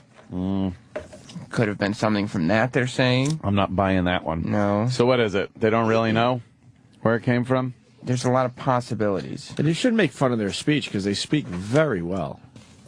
So that's not fair. Right? Sure. Yeah. There's nothing wrong with how they speak. Folk etymology suggests that it refers to the Korean word meaning country.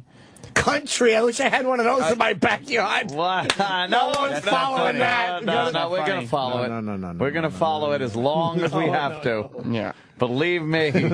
Not funny. No, that wasn't really one to go to break with. It wasn't. Go to the bunch of commercials consecutively. Oh.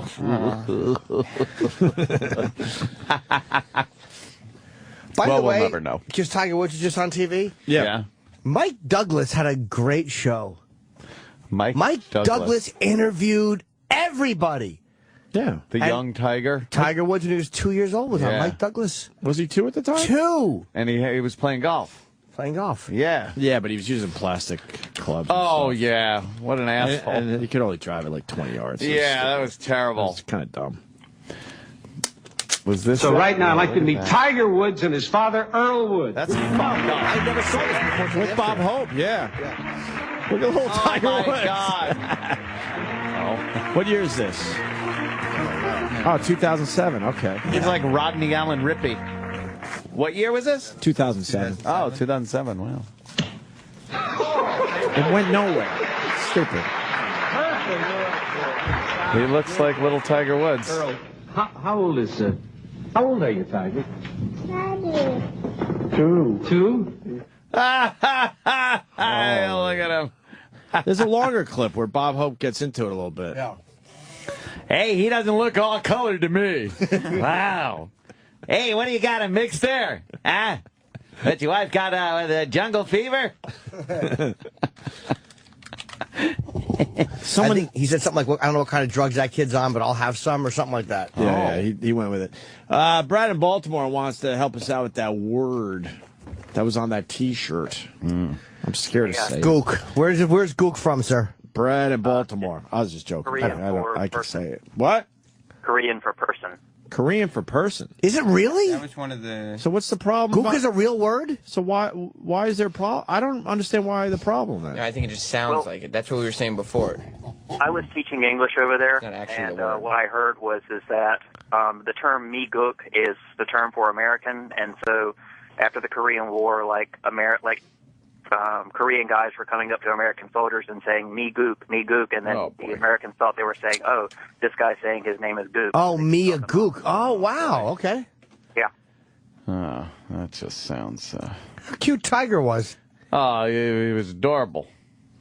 That fucking... Let me go, guys. I was watching Mike Douglas clips, and man, did he have some awkward TV. Oh, yeah, definitely. Like when Sly and the Family Stone was on with Muhammad Ali, like Sly was his co-host, and the fucking Ali's in the middle, and he doesn't want Sly clowning. Because Ali was, this is right before he fought Foreman, so he was Nation of Islam, serious Ali. Oh, boy. And Sly was just clowning. Really? And Ali kept saying, I'm not here to clown. You could see that Ali wanted to fucking knock his fucking head off. But Mike Douglas just went with it. He didn't give a fuck. 3, getting pretty. Really, and Miriam, she's 6. Muhammad Ali is 2. Your son is 2? It's really something to watch him growing and getting big. And my little daughter, Miriam, I had her out not long ago, about a couple of years ago before she started talking. 1 or 2 words they'll say. And one day you wake up, she'll say something like, ask you a question. I had a friend with me, she was asleep. And I said, we had a suite in a hotel in New York. And a lawyer friend came up, and I said, I want some peace. I told her to go to bed. She said she was asleep. She kept faking, but she wasn't asleep. Fast forward a little bit, because Sly is sitting next to What the hell is Muhammad Ali talking about? Jesus. I was being hypnotized Sly by just him. keeps jumping in. Anyone else hear Patrice O'Neill when Patrice used to be soft-spoken? No, just me? Yeah. All right, fair enough. You have a lot of fellas standing on the corner, imitating Sly, or the Temptations, or Elvis Presley. But it's a possibility they may never make it. And if he takes this as a trade, Look at Sly all fucked up. I'll tell you something that I know you're aware of. I watched a lot of young guys in boxing now, in amateur boxing, who are doing doing the Ali Sugar Ray Shuffle. Robertson was there. There's a point where Sly just keeps jumping in. Where are we? Is this one part? No, go to part 1, Sam. I'm sorry, I didn't tell you that. I didn't realize you were in part 2. Does Mike Douglas have these guys on his show? Ali and Sly? No, go part 1, Mike Douglas, Ali, because you can see how awkward it is.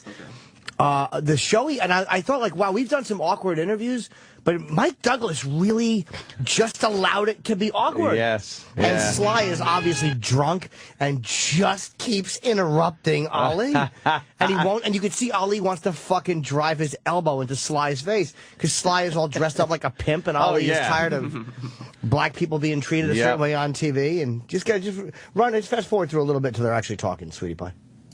All right, I'm sure you can go in there somewhere. Yeah, there you go. Because I am trouble. We have so many problems in the world, and these shows are not getting on yourself. Just leave you out. But in general, these shows are so phony. Yeah. Everybody's laughing. That's right. That's right. Everything is a laugh here in America. That's right. Nobody's serious. People hungry. But it ain't like that. All kind of trouble. And kiki. That's right. And the black entertainers. That's right. Kiki. That's right. YouTube, black entertainers, kiki. Oh, man. That's right. Is there an echo in here?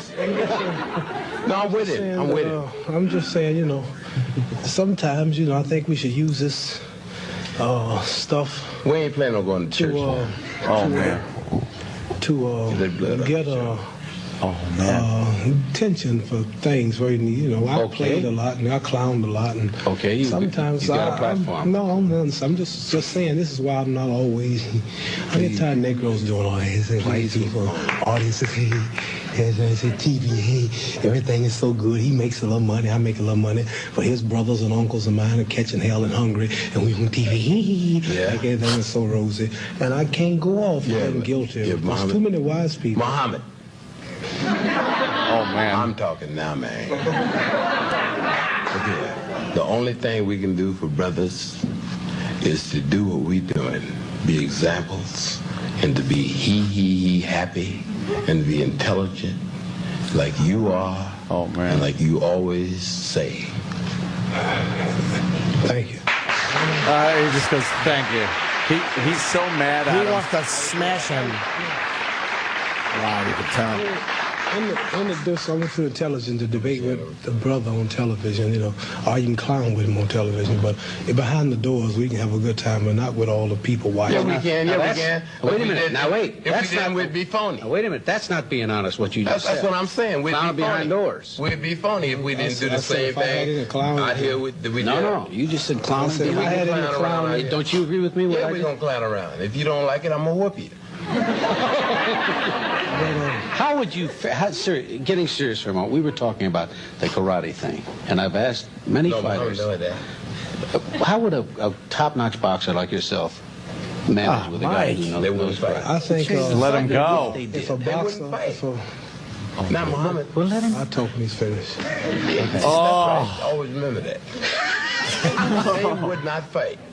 I'm telling you the truth. A good Muhammad and a good karate man would not fight. Well, karate man. Let him answer, Sly. Just for how would you manage? White man doing that to me. But I'm your co-host. Yeah. Half the action's mine. Now, how would they fare about it? I mentioned the co-host on Change the Subject. I've been off of this show, the co-host, Johnny Carson. How uncomfortable is this fucking Oh, my God. This is horribly uncomfortable. Until I can have who I want on the show, talk about what we want to talk about. I told you could do that. Oh, it won't be a show. Hold it now. Let me say it. Okay. But I'm going to say this. The question. What was the question? Oh, you can have who you want on the show. I had who I wanted on the show. You. Top-notch fighter. You won't look at him. Fighter and a karate man The fighter wouldn't stand a chance. Karate man, bleed on the Because there's inside. only one or two things he can do is ball his fist up and throw a jab. With Karate man, it's jumping and kicking and falling down. And it's too much. It's too much. He's grabbing all these arms. Put your I could clown on television. I clown backstage. Oh, does he want to kill him? The people's champ. That's right. That's right. The people's champ. Wow. Oh, is this uncomfortable? Yeah. From time to time, we talked about your training camp. Can the public attend when you're training? Yes, we have training sessions every day, 2 o'clock. But Mike Douglas just keeps on going. He doesn't. Yeah, he doesn't try to. I like that he doesn't try to make it all better. He allows it to be awkward. Yeah. Highway 61 North, and we have log cabins and gymnasium. There's something to be said for that. We seat about 250 people a day, and it's real antique. We have big 50-ton. I don't know karate. I know crazy. All the great fighters. Oh, crazy! You ain't bullshitting. You know what to do, fat boy. No. There's nothing to do. We're good. There's nothing to... Wow, that's I'm gonna have to watch the rest of that. That's the break. That would have been perfect. Yeah, Jesus. Rock.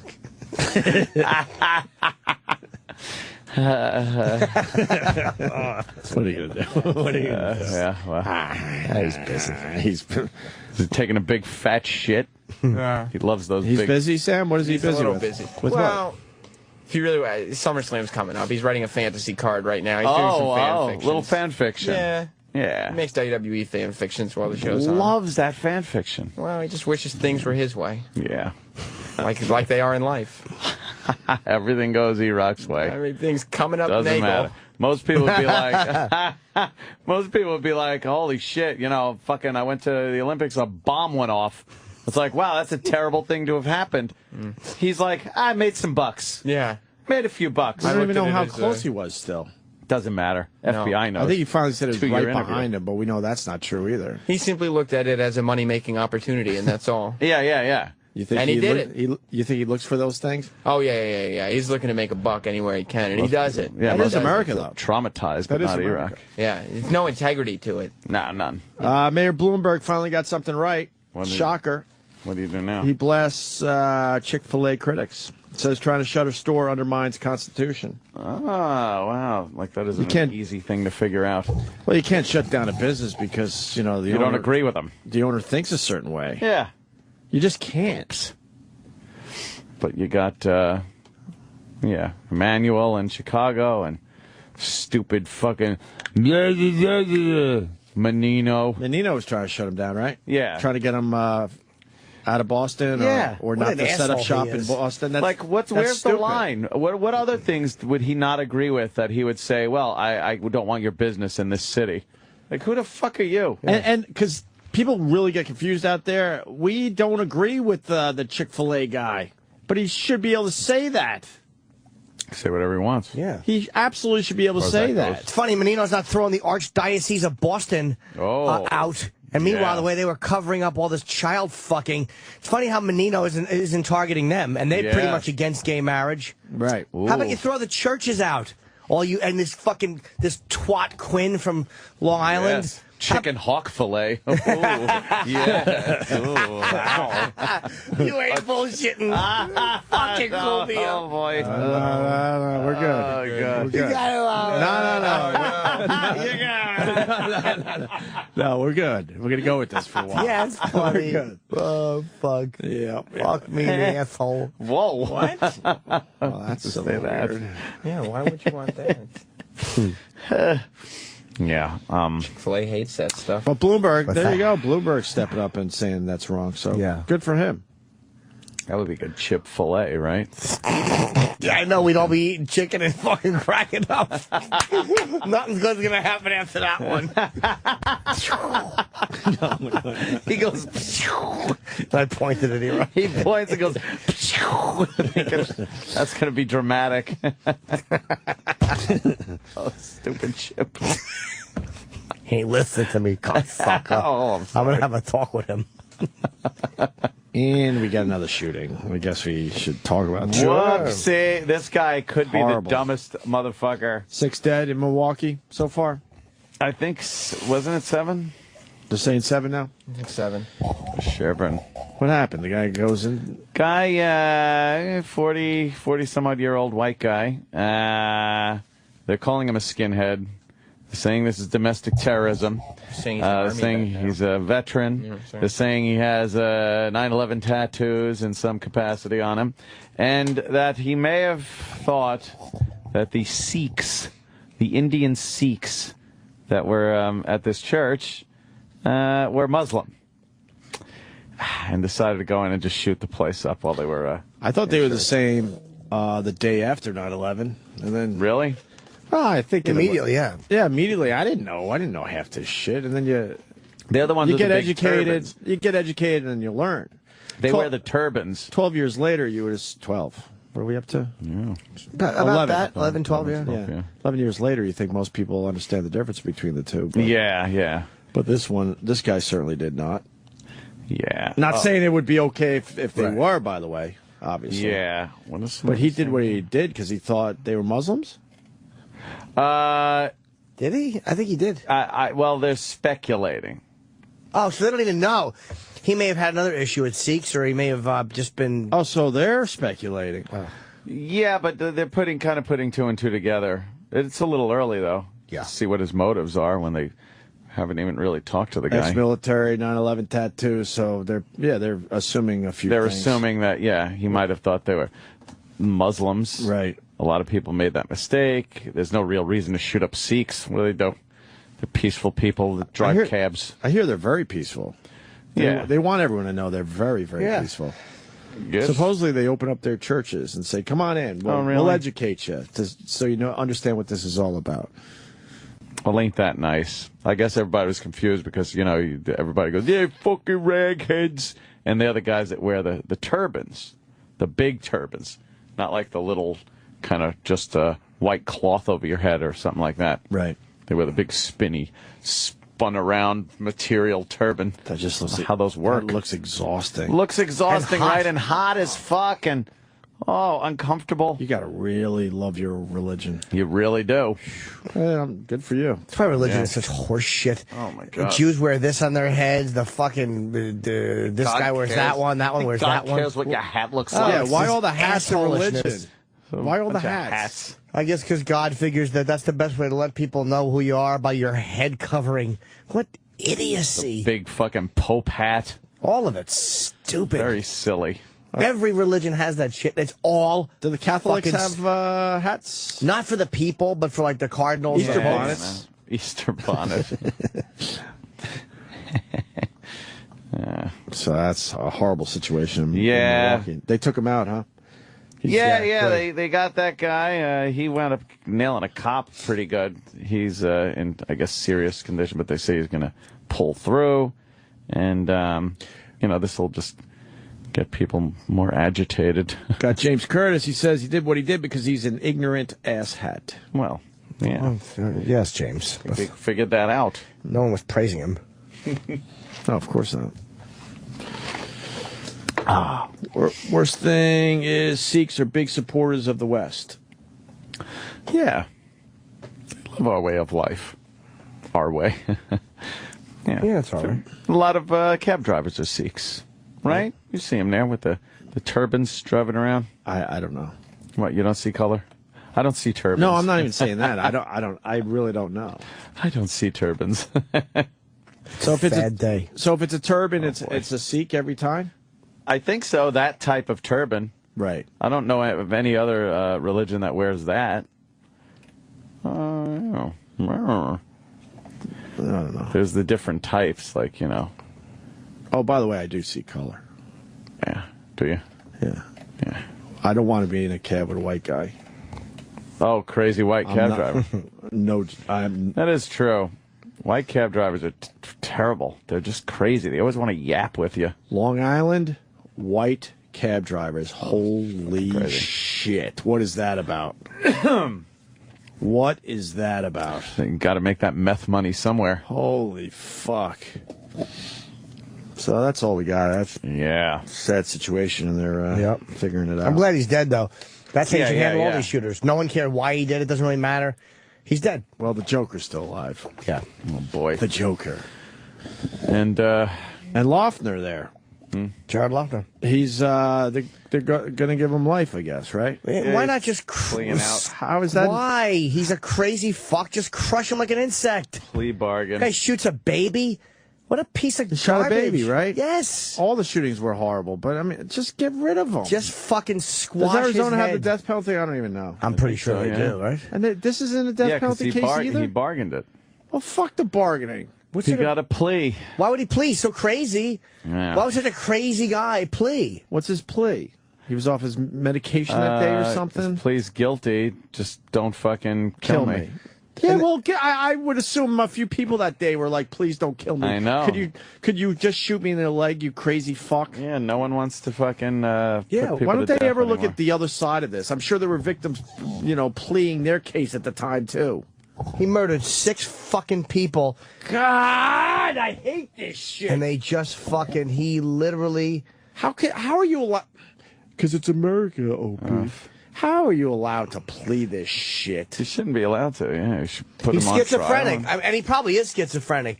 But again, I'm sick of crazy fucks getting the excuse that they're crazy. I don't care if he's schizophrenic. Kill him. Yeah. And you know what? Life in jail just becomes your life. Yep. It really does. That's it. He'll make the best of it. He'll make friends. He'll talk. He'll fucking watch TV. He'll do whatever he needs to do to Sick of being to burdened live. by these fucking kooks. Enough of these fucking sick fucks burdening all of us.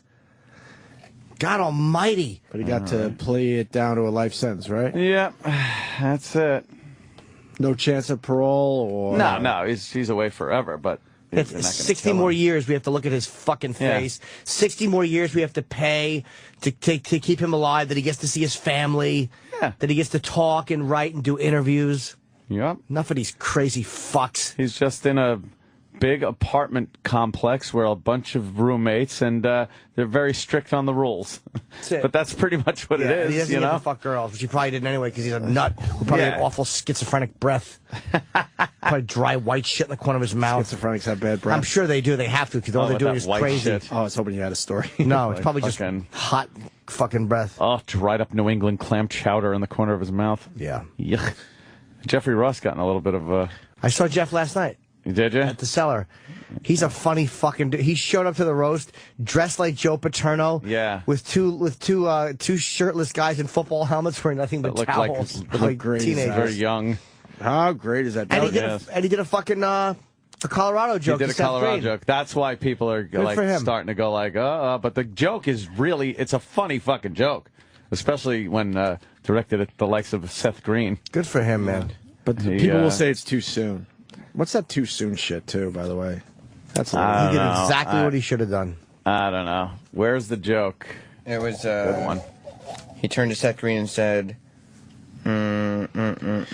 Nice to see you. Congratulations. This is actually a really big night for you. You haven't gotten this much attention since you shot all those people in Aurora. All right, his red Seth hair Green. Right. and looking silly. And then he said, I'm kidding. You're not like James Holmes. At least he's doing something in a movie theater that people remember. It's a hilarious roast joke. It's a funny roast joke right there. Wow. It's brutal, but it's funny. Guarantee a Comedy Central will edit that out. Oh, you will never see that That's joke. a hilarious fucking roast joke. Good for funny. Jeff Ross, man. And if it's a roast, leave that shit in. It's supposed They're not to going be. to. No. It's supposed We to all know make they're people not go gonna- like, whoa, fucking, it's a roast. You see, Tom Arnold did a surprise too. Yeah. Oh, Tom Arnold showed up, huh? It was the Roseanne roast, obviously, and Roseanne didn't want him. And then it was the big surprise at the end. He came out at the very, very end. Yeah. And his jokes were pretty funny. Did he make fun of her pussy and stuff? They went back and forth a little bit. You want to read that, Yeah. Sam? It's pretty good. It's short. Oh, wow, that's a long article. It's short. Oh, that's long. Yeah, it's like a bunch of Bibles in a row. No, it's not. Oh, in our local paper, it's just a little thing, but it gives you a couple of the jokes back and forth between the two. Was it about their sex life? Were they talking about that? It's in the paper. Give me They're a He said something about, I don't want to rip you a new one because I've seen your old one. It was just something like that. Then said, and it's fantastic. It's fantastic. Oh, wow. Oh, wait, we got to read them now. Tom Arnold. He was very good in True Lies. That's about it. With Arnold Schwarzenegger. See Big Bully with Tom Arnold and Rick Moranis? Look, No. You're good? And No, I it wasn't good at all. ever Did you see enjoy it? No, I hated it. You loved it. Sold it back to FYE for $1. $1? Yeah, it's good. It's actually a lot of money for righteous bucks. something they will never sell. Ugh. No, let me see. Oh. Turn, I see. Stop it. He's poking him. Edgar. Shut up. Yeah, I'm trying to find it too. You're being poked. Oh, yeah. I mean, this is a full transcript of everything he Stop, Edgar. This is a transcript of Stop. Everything that he said. We don't want that. We just want the jokes. Let me see. Edgar, you can't. Stop touching me, Edgar. Shut up. You shut up. I don't get this field hockey thing. It's just so weird. Sticks are stupid. Yeah, it's fucking dumb. Yeah. Some sports, they can't just... Who the fuck wants to play teams ping pong? How much room do you need? The table's too small. Oh, shit. And by the way, what does a ping pong coach say? Hit it, stop it. Hit it, stop it. Hit it, stop it. What do I do, coach? Don't let it hit the floor. Thanks, coach. Put me in, coach. That looks like a horrible sport. It's fucking terrible. Do only doubles. Asians play in this? It seems. Oh, they're only good at it. It seems like that's just not a. They're really good at it for doubles. whatever reason. Why are they so good at it? Angles, math. Is that it? I don't know. That's a stereotype. Do they have a lefty and a righty always play? I guess they do. Look at the one clapping. Oh, God. All right, here we go. I get the hair like a Justin Bieber. Here we go. So Jimmy did the first one. I'm not here to tear Roseanne a new one because, quite frankly, I've seen the old one, and it is spectacular. Oh. Tom also said, when I was with Roseanne, she had 27 personalities, and only 2 of them liked me. One was a small German boy. And then he goes on, she may not be the perfect wife, but she is literally the worst fucking ex-wife on the planet. Trust me. All right, that's pretty good. But then Roseanne, man, she comes back. She goes, I'm glad you have a new wife, Tom. I hope she isn't just with you for your money. I mean my money. He does these impersonations. I swear, you would think it was the real people. I was just trying to pump it up a little bit. I hope she isn't just with you for your money. I mean my money. That's good. Yeah. So, yeah, she enjoyed it in the end. She thought it was cool that he came out. Can't wait to see that roast. Yeah, I'll watch it on TV. That's the only way I get to see them. Oh, Jimmy. No, You weren't there I live? forgot. No. You weren't on it? Like in the dais? No. Oh. Why'd you turn him down? That's weird. You know what's funny, Ope? They just never ask. Oh, man. I'd respect them so much more if they just... I know the director probably doesn't like me, but just say it. But haven't you done a bunch of the other roasts? Actually, no. I've only done one. Oh. At Bob Saget's request. Oh. That's why I love Bob Saget. Oh, yeah. Bob is all right. Yeah, he's a good boy. Oh, you?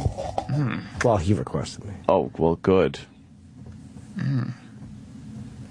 don't know. I'm just trying to figure out this. I'm trying to think the Olympics suck. They stink. Field hockey and doubles ping pong is on right now. Who gives a fuck? Who would watch a whole field hockey? This is not a real sport, field hockey. I'm sorry. And these Olympics, they're really starting to show off the women's bodies, but not in field hockey. No, it's God forbid the one sport where they bend down a lot.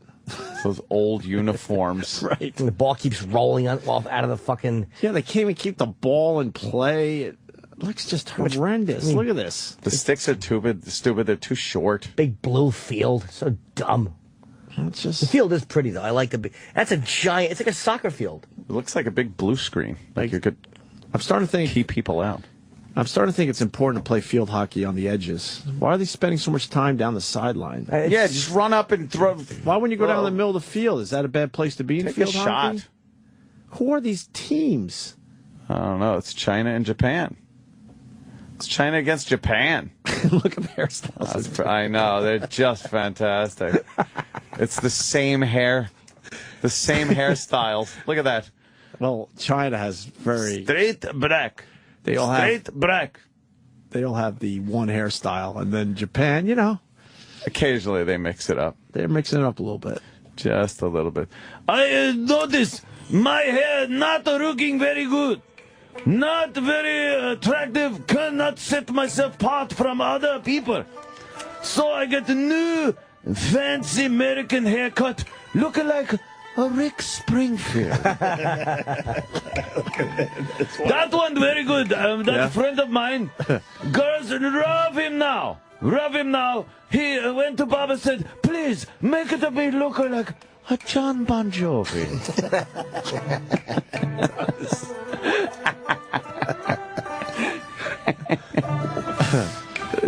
Rick Springfield, buddy of mine.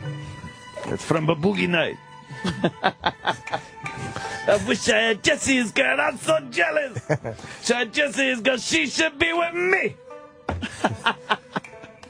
Oh, that's a good one.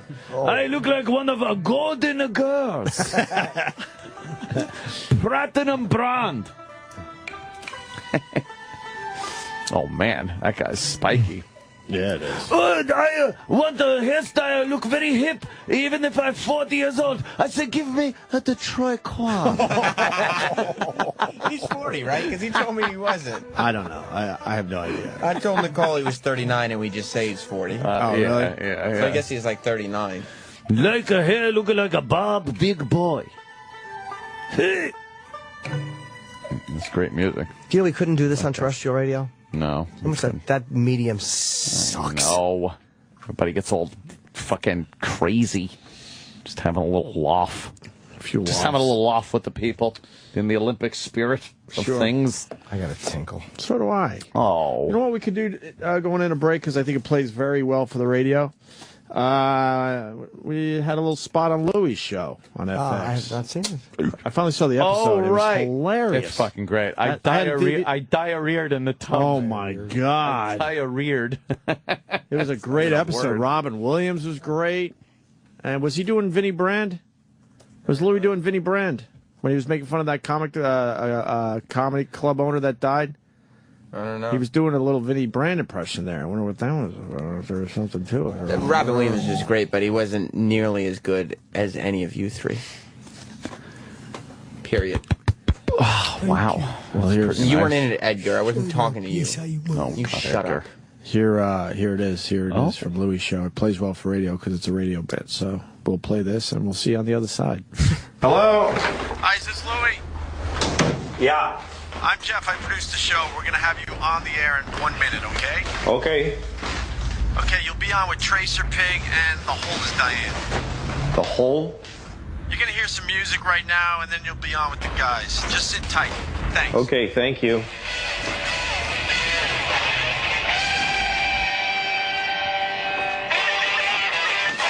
That's about it, coming down China.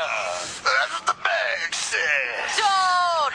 It's Mama Dan Johnson. We got Louis C.K. on the line. Hi. All right. Hi, Louie. Hi. Hey, thanks for coming on Countdown. We got to see time. Well, thank you for having me. Louis C.K. is all-time a funny. He's a funny.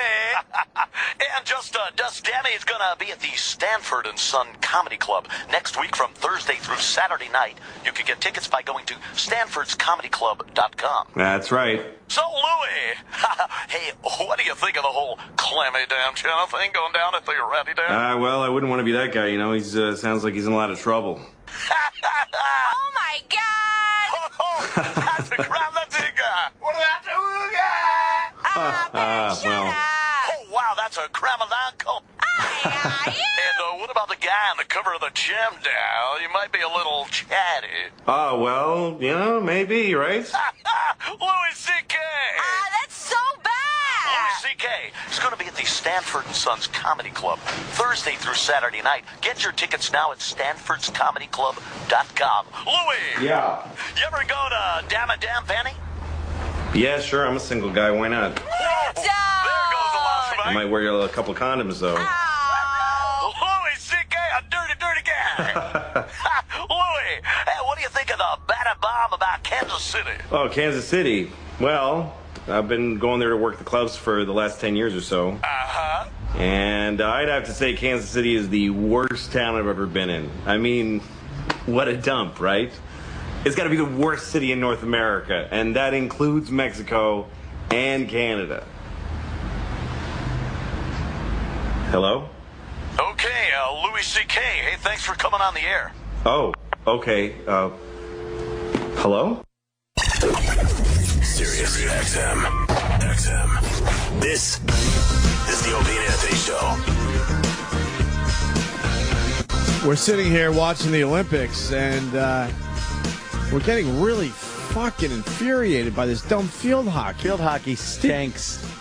These players, we're watching women's field hockey. They are the best in the world, and they can't make any plays because the stick sucks. That stick is dumb. It's a hook. And they can't even pass it to each other because it's so hard to control. I don't understand the hook part. Like, once it starts curving back up, it's useless. Right. So all you have to hit the ball with is a spot on the bottom of the hook that's like 2 inches by 2 inches. It's probably the same width as the ball, more or less. Yeah. There's not much room for error. Good. Why don't they just make it into, I don't know, like hockey, like floor hockey? Yeah. Roller hockey, whatever the fuck it's called. All the field Make that hockey. stick flatter, and maybe it would be all right. Yeah. Look, it's a hook. I know you can't look; it's radio, but it's so stupid. They can't make any plays. No, We're watching a game. It's 26 minutes to go in the second half. I guess they play halves. It's 0-0. Yeah, no one's scored yet. It's another one of these sports where there's not much scoring.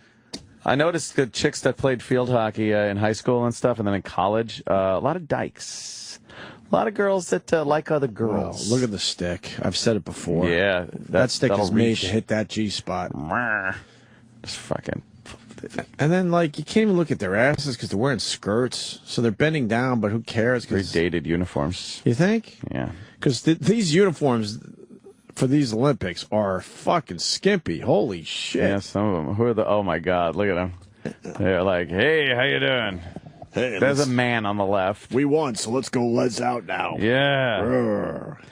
There was a link that I clicked on from Twitter that somebody said, hey, check out this beach volleyball, some stills. And it was the chicks giving signals behind their back. Oh, yeah. And they kind of right near their ass. Yeah. And then them patting the ass of the other player. Oh, yeah. After something good. It was pretty hot. This Olympics is very sexual. Yes, a lot of sex going on. Did you, my best tweet of the weekend was just a retweet of a guy who sent me a montage of water polo tits. Oh, really? Wow. That was good. Are we allowed to put that on the Facebook page? Probably not because of Facebook, You right? can link to it, you just can't host it. Oh. Yeah, we probably should. Any good ones, though? Because usually the water polo it's just kind of hot because when it's not supposed to happen, it's hot. That's true. Yeah, because that was like happening there. Is she all embarrassed? She's on her back and her tits just popped out. There's a million of them, though. A lot of tits pop out during the water polo. Yep. Didn't realize that. But they've been playing water polo for a real long time. This is the first year where they're kind of. Wait a minute. That's during water polo? Yeah. How did the penis come from? there? Yeah. Referee. Oh, okay. Did you see the guy who has to hold the bike seat for the cyclist? That's a funny picture, too. There's some good shit out there. Yeah, look at that lady has no idea if she's in the middle of the game still. Her tit is just hanging out. Tits out. It's because they're wearing like skimpy shit. Hey, I don't think that's what? Girls. They have no panties on? Panties are on off. That's kind of weird. I think that's I got the hat thing set. Yeah, that's got to be an actual water polo match. It's very strange, all that snatch. Snatch. Yeah, I saw that picture. All the hot athletes underwater, naked. That's kind of cool. What? That's water polo? Really? Wait, no, it's not. Some guy's feeling her big tits and really stick his face between them. That's underwater polo? I don't think that's when water polo. When you Google at image all. water polo, that's all right. I think you're lying. I'm not lying. I think you're lying. You get my point. It's out there if you want to search for it. It's out there. It's out there. But the field hockey, it's still 0-0. Nothing's going on. They can't control the ball. That's awful. A lot of these sports, I've said it, there's just too many players. Like, cut down the amount of players in soccer, you're going to see a much better game. You see what just happened? Two players ran next to each other, and their hooked sticks grabbed each other's, and it ripped it out of one of the girl's hands. And what happens then? I don't know. Was that a cool play? And then the other coverage we get to see is team ping pong. Yeah, it's a slow day, isn't it? What? Mm-hmm. Look at the haircuts. Wow. What is that? Oh, the haircut. Yeah, that's a good one. This one, I want to look very... where people rank me in England. So I said, please to give me the George Harrison. Their hair is hilarious. It's the same. Yeah. Then I like to go back to my standard. I go, where is a Pete Rose? Oh, my God. Look at that awful. We were talking about field hockey, Jimmy, and how it's infuriating. It stinks, dude. Because you don't even see any plays for me because they can't control it. Nothing's happening. It's dull. Tennis ball on a blue field. Fuck yourselves. Terrible. That ball will knock your teeth out, though. Oh, I'm sure it will. Yeah. Is it a tennis ball? No. It's like wood or something. It's kind of like a lacrosse heavy. ball, I think. Yeah. I believe. They are pretty nasty. My eyes are burning today. Why? Too much chlorine in the pool? No, the pool's fucking great. Bunch of cum in your eye or something? That's what it was. It was a bunch of cum in my eyes. I hate that. Burns your throat, too, right? Yeah. You know how I usually go overboard with things? If I get interested in something, I do tend to go a little overboard. Well, the little remote control helicopter thingy, the little 4-bladed quadcopter.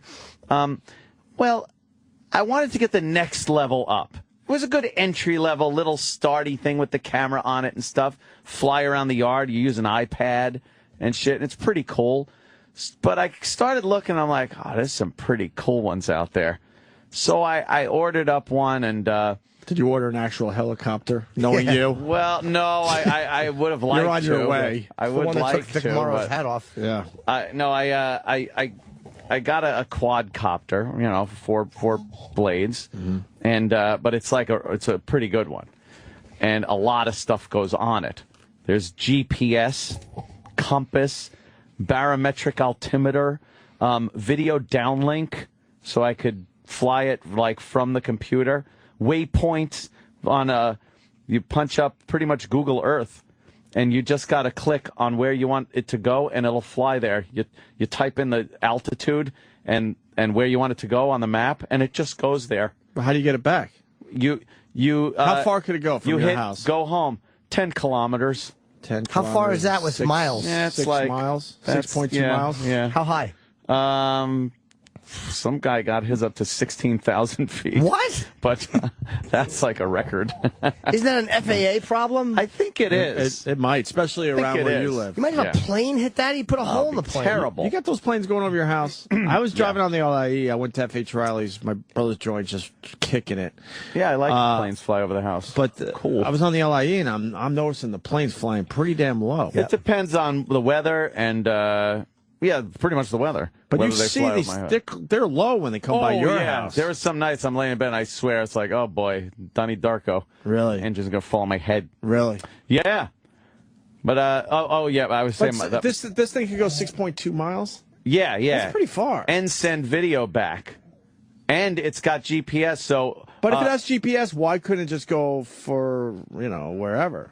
Why only 6.2 in the end? Well, it's got to send and receive a signal on where to go.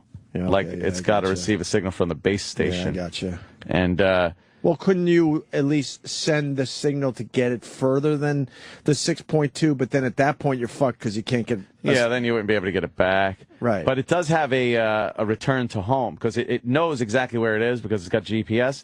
So if it ever loses the signal, it goes up to a certain altitude, comes all the way back and just lands itself where it took off. So do that. You can do that. You should do that just to check it out. But it'll just come home. Is that a better one than you had? Signal. Oh yeah. More expensive? Oh yeah, a tad more expensive. Wait, you went from what to what money wise on this? Yeah, what is? Well, the little one, the Parrot drone, AR drone, was about $300. When all's said and done, this is probably a couple of grand.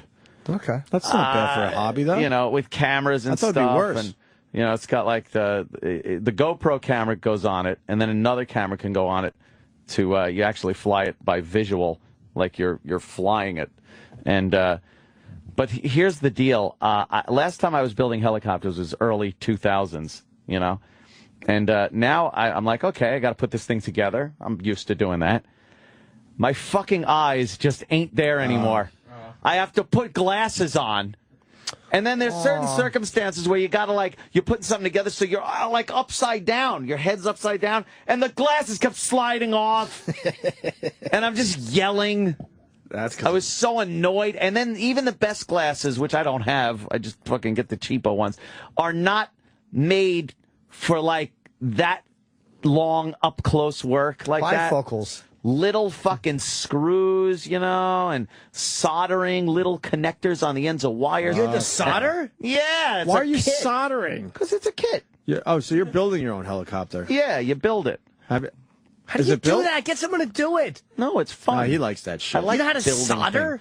All you do is put a You know wire how to on the solder? connector, heat it up with the little soldering iron, and then you go, bloop, you touch the solder to it, and it melts, and you're you done. actually have to solder? Yeah, you got to Why? solder connectors on all the motors. Huh. But why don't they just do Are it? you Why don't done? they make them like that? I don't know. It's part of like the kit. How You big is the helicopter build going to it. be? It's not. It's you know, It's bigger than I thought. It's like that and that, and the X, and then it's got Maybe like a 2x2. a big compartment for the autopilot, and it's got a thing on the back with looks like a fucking like radar dish on top of it. Nice. How many And batteries? Cameras. It's got like proprietary batteries that you charge up. Big fucking How heavy is block it? batteries. Nah, it's not that heavy. It's all carbon fiber, so it's 10 pounds. It weighs as much as like a laptop. That's it. Yeah. Damn it. What if that falls on somebody? Well, I guess it would hurt them. So, how many miles are you from the city? Trick is to not get it. 30 miles. From the You're city. that far? Yeah, that's I'm right, pretty okay. far. I'm pretty far. It's good you're closer. Is this thing built? I started building it yesterday and got it like pretty much all done. I just got to you get the haven't camera. I'm still Tested waiting it? for a transmitter receiver thingy. Wait, you ordered that I it? need. Yeah. They don't come with it? No, that's just it. Everything's fucking like, la carte. separate. You know? So you got to make, for the soldering thing, they say here's a soldering iron? Well, I have a soldering iron. Why wouldn't you? So, of course you do. Silly And then you question. got to kind of, put them in little clamps because you can't work a soldering iron, the solder, and hold the piece together all at the same time. I don't have 4 hands. So you clamp it. I clamp it. Yeah, you clamp the little piece in there, put the wire in, heat it up, and bloop. But what if you don't do soldering? It melts it to it, right? Yeah. What if you Is soldering good? What do you mean? Is that better than like wrapping it around? Oh my God! Yeah. Imagine It ain't gonna move after you it solder. doesn't come loose, and then after you do that, you put the little shrink tubing over it, and then you run the soldering iron over the edges of it, and it shrinks down over the solder, and it'll never go anywhere. Yeah, then it's totally nice. And I put all those together, and then each arm, there's 4 arms. You gotta, look at the instructions, which are written in Chinese and shit. And Are they? but you look at the picture, and it's like, okay. The diagrams are screws. never accurate. I remember though doing There's this always like, something with the diagrams with that will drive helicopters you nuts. a few years ago. So Yeah. it wasn't anything new. Like I wasn't shocked at it. But the eye thing, that's what got me. I was like, so now today I'm kind of like headachy because my eyes were just fucking like, my eyes were going crazy. I finally had to get glasses to drive at night. You should go get a pair of glasses. Yeah. No, it's not one of those. It's the, I wound up getting the X650 quad. Is that good? That's the best one in there. Well, no, it's not the best one, but it's pretty damn good. What? How do they get better than that? Go to images. Hold on. How do they you, get better than Sam. that for civilians? You What's should the next see step up? I don't even really know, but yeah, that's kind of the one. That's kind of cool looking. All kinds of, but that's not without. But what this does that little do? Decorative thing. What other things does that do that your old one doesn't? Because you were getting some cool video and doing some cool things with the other one. Yeah, but this one goes a lot higher and further, and it's got like the really good real time video. And Your video looked good though. Yeah, but this No? is right from the GoPro camera. Right. It'll look really fucking Dude, good. you could literally go up and watch a plane go by at the same height because they're a couple That'd thousand be feet above very your house. dangerous, I no, think. don't do it. Right? But I mean, you could see That would not be good. a plane like at the although same I'm height. sure the wind would rip it apart though. I probably would. Get a little jet blast. You got to get high enough where you can see the city skyline. I think that'd be cool. Oh yeah, From yeah. your house. I was barely able to see it with the little one. Sort of. Yeah, I In the could sort of distance? see it with the little one, but with this one, definitely. Forget it. And there's LED. I think people are going to think there's a UFO in my Hey, could you in my neighborhood. Could you sell pot with something like that? You Dude, that's probably a great could. idea. Could you sell pot? You absolutely could. Let's say, theoretically, you put some weed in there, right? Theoretically, like you need to sell pot. And then you set the waypoint on your map to somebody's that you know That's their what I'm saying, house. their backyard. And it lands within a yard of where you want it to with the GPS. So you send it there, it lands, and then he puts his money in there, and then you take back off and you go to home, and it comes back. Can you do that from the Mexico to U.S. border? I bet they have. Although you can't probably take too much. Yeah, but that's true. There's probably not enough to make the cartels happy. Yeah. We got $37 worth of cocaine over, boss. In the last 10 hours. Yeah. We did 180 trips. And then all you do is getting there. You're giving away your position because if they capture the helicopter, they know where you are. Cocaine, maybe, yeah. Take some coke. Oh, I'm sure these things have been used for some... Bring some coke over. Some things. Yeah. Do you think this is the same technology as a Predator drone? Absolutely same fucking technology. It's really amazing what this fucking thing is. This as good as a drone? Just uses. It does, you know, obviously it's not going to be the military specs, but it does the same shit. You know, you're pointing and clicking on a map, and it will go there and just stay there. It'll just fucking hang out till the battery dies. And then it'll, well, before the battery dies, it'll land itself. What? It'll, like, land itself. It knows, like, the battery is dying, so it'll fucking just land itself. Oof. You should set it to come home when the battery's dying. You can. Yeah, there's a setting for that, too. There's a setting for easy flight. There's, like, a setting for everything. You do it with your iPad? It's crazy. No, this one you need the remote, the regular But wasn't it cool RC with the remote iPad? control. It was pretty cool. Do it with just the iPad in your backyard? Yeah, but I kind of like a fucking big remote control, 10-channel, lots of switches and dials. How can you fly it though with visual? What do you? Is there like a monitor on it? Yeah, you get a 7-inch monitor and you connect it onto your remote. It's crazy. Cool is that? I mean, you don't even have to look at the model anymore. You could just fucking look at the screen and fly it like that. I look forward to the videos. Oh, I will make some videos. Will it be in the air today? No. It's going to take a while. Not till after Chicago. Oh, boy. It's going to take a while. If you want to fly it to Chicago, have them go up to the Sears Tower and go, what's up? Could do that. You want to go on the ground and fly it up, and I'll give it the fucking finger. It'll be a viral video. Here's somebody obviously going to shit on my I'm parade. Sorry. Do you want me to take the call? Yeah. You sure? Oh, fuck yeah. Because you're all in with the quadcopters. Love this. Let's say hi to Jeff in Atlanta. Jeff, were you close to the bombing down there in the Olympics back in '96? No, I was a long way from there. Yeah. So was Iraq, but Iraq made it about himself. Iraq got some cash. Oh, by the way, there is an update on Richard Jewell. He is dead. Oh, is he? Did people know that? No, I think what he did he died die in of? 07. Oh. You're kidding. Just because people need to know that info. Jeff, go ahead. Sorry. Yeah, the quadcopters were pretty cool. Like a couple years ago, last year, we were all making them by hand. Last year, we were taking apart Wii controllers and building using the components from a Wii controller to make them. So now you got tricopters. They fly more like fixed wing, but they also hover. So they fly more like an Osprey. The actual airplane, the Osprey. And, yeah. Why would I want that as opposed to a quadcopter with GPS and cameras? Well, you do the same thing on your tricopter. They do all the same functions, your safety, and they'll return to base. We actually have one built with facial recognition, so you can take it up and fly it and program in all the facial recognition, and it will fly up to and search people out. So mine has 8 motors. 8 motors to lift that heavy camera. How much do you think yours is worth? The one you're talking about is worth, sir? How much is it worth? Yeah, how much they go for? Oh, I mean, we buy all the parts out of China pretty cheap, so maybe a couple $100 you can build it all by hand. But yeah, we carry 2 GoPros, one on the bottom, and then a camera on top to do third person or first person flying, however you want to do it, and then have facial recognition also, so it'll take off over to somebody's face. I understand you wanted to call up and crow about your tri-fucking copters, but you don't have to shit on my quadcopter, sir. I'm just trying to have a little fun here.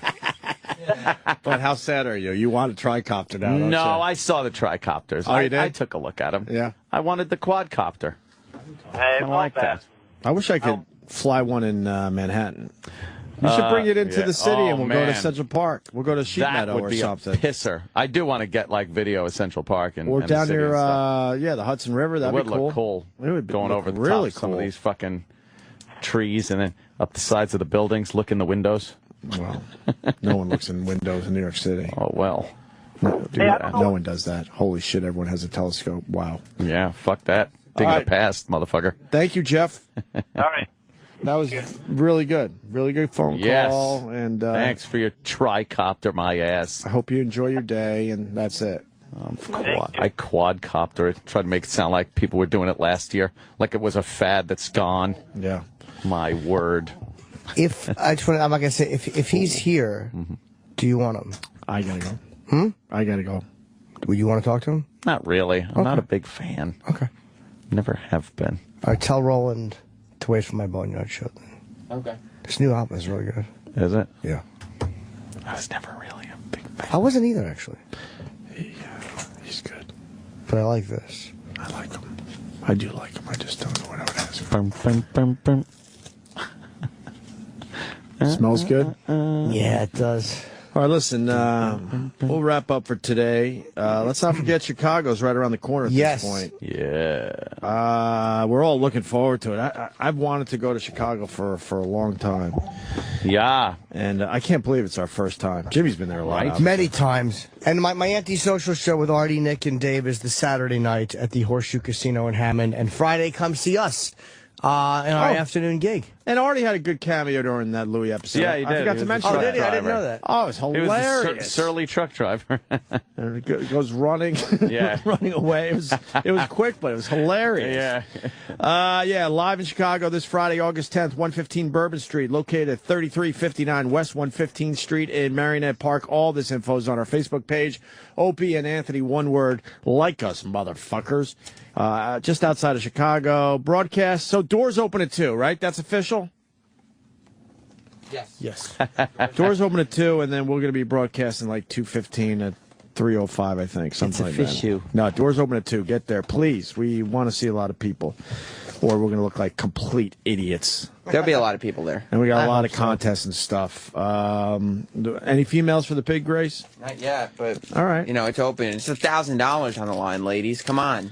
Yeah, looking for big gals to kind of maybe humiliate themselves a little bit. Yes. To be totally honest with you, but we'll put a pig mask on you, and we'll be cool. Don't even worry about it. We're It's going to be a actually cool. great time. You get $1,000. What of it? Right. What of it? Gary's know. here today? I thought he was on vacation. He was on vacation all last week. And he came back today? Yeah, he's back today. Oh, anyone else notice the difference? Yeah. mean- I mean, no. And other contests, like the bad breath contest, the worst breath, I should say, oddest thing you own. That's going to be cool. We've done that before. And any hint of odd things coming in? Anyone emailing saying, I got this, I got that? Well, we haven't asked either. I mean, I could do a little after-show survey today, maybe. The oddest thing ever, and I'm hoping someone maybe could beat this, was the freeze-dried monkey in the bag. Oh, yeah. And then the guy stuck his dick in his Well, mouth. that might have happened, Fantastic. Yes. Oh, it did happen. Oh, it did happen.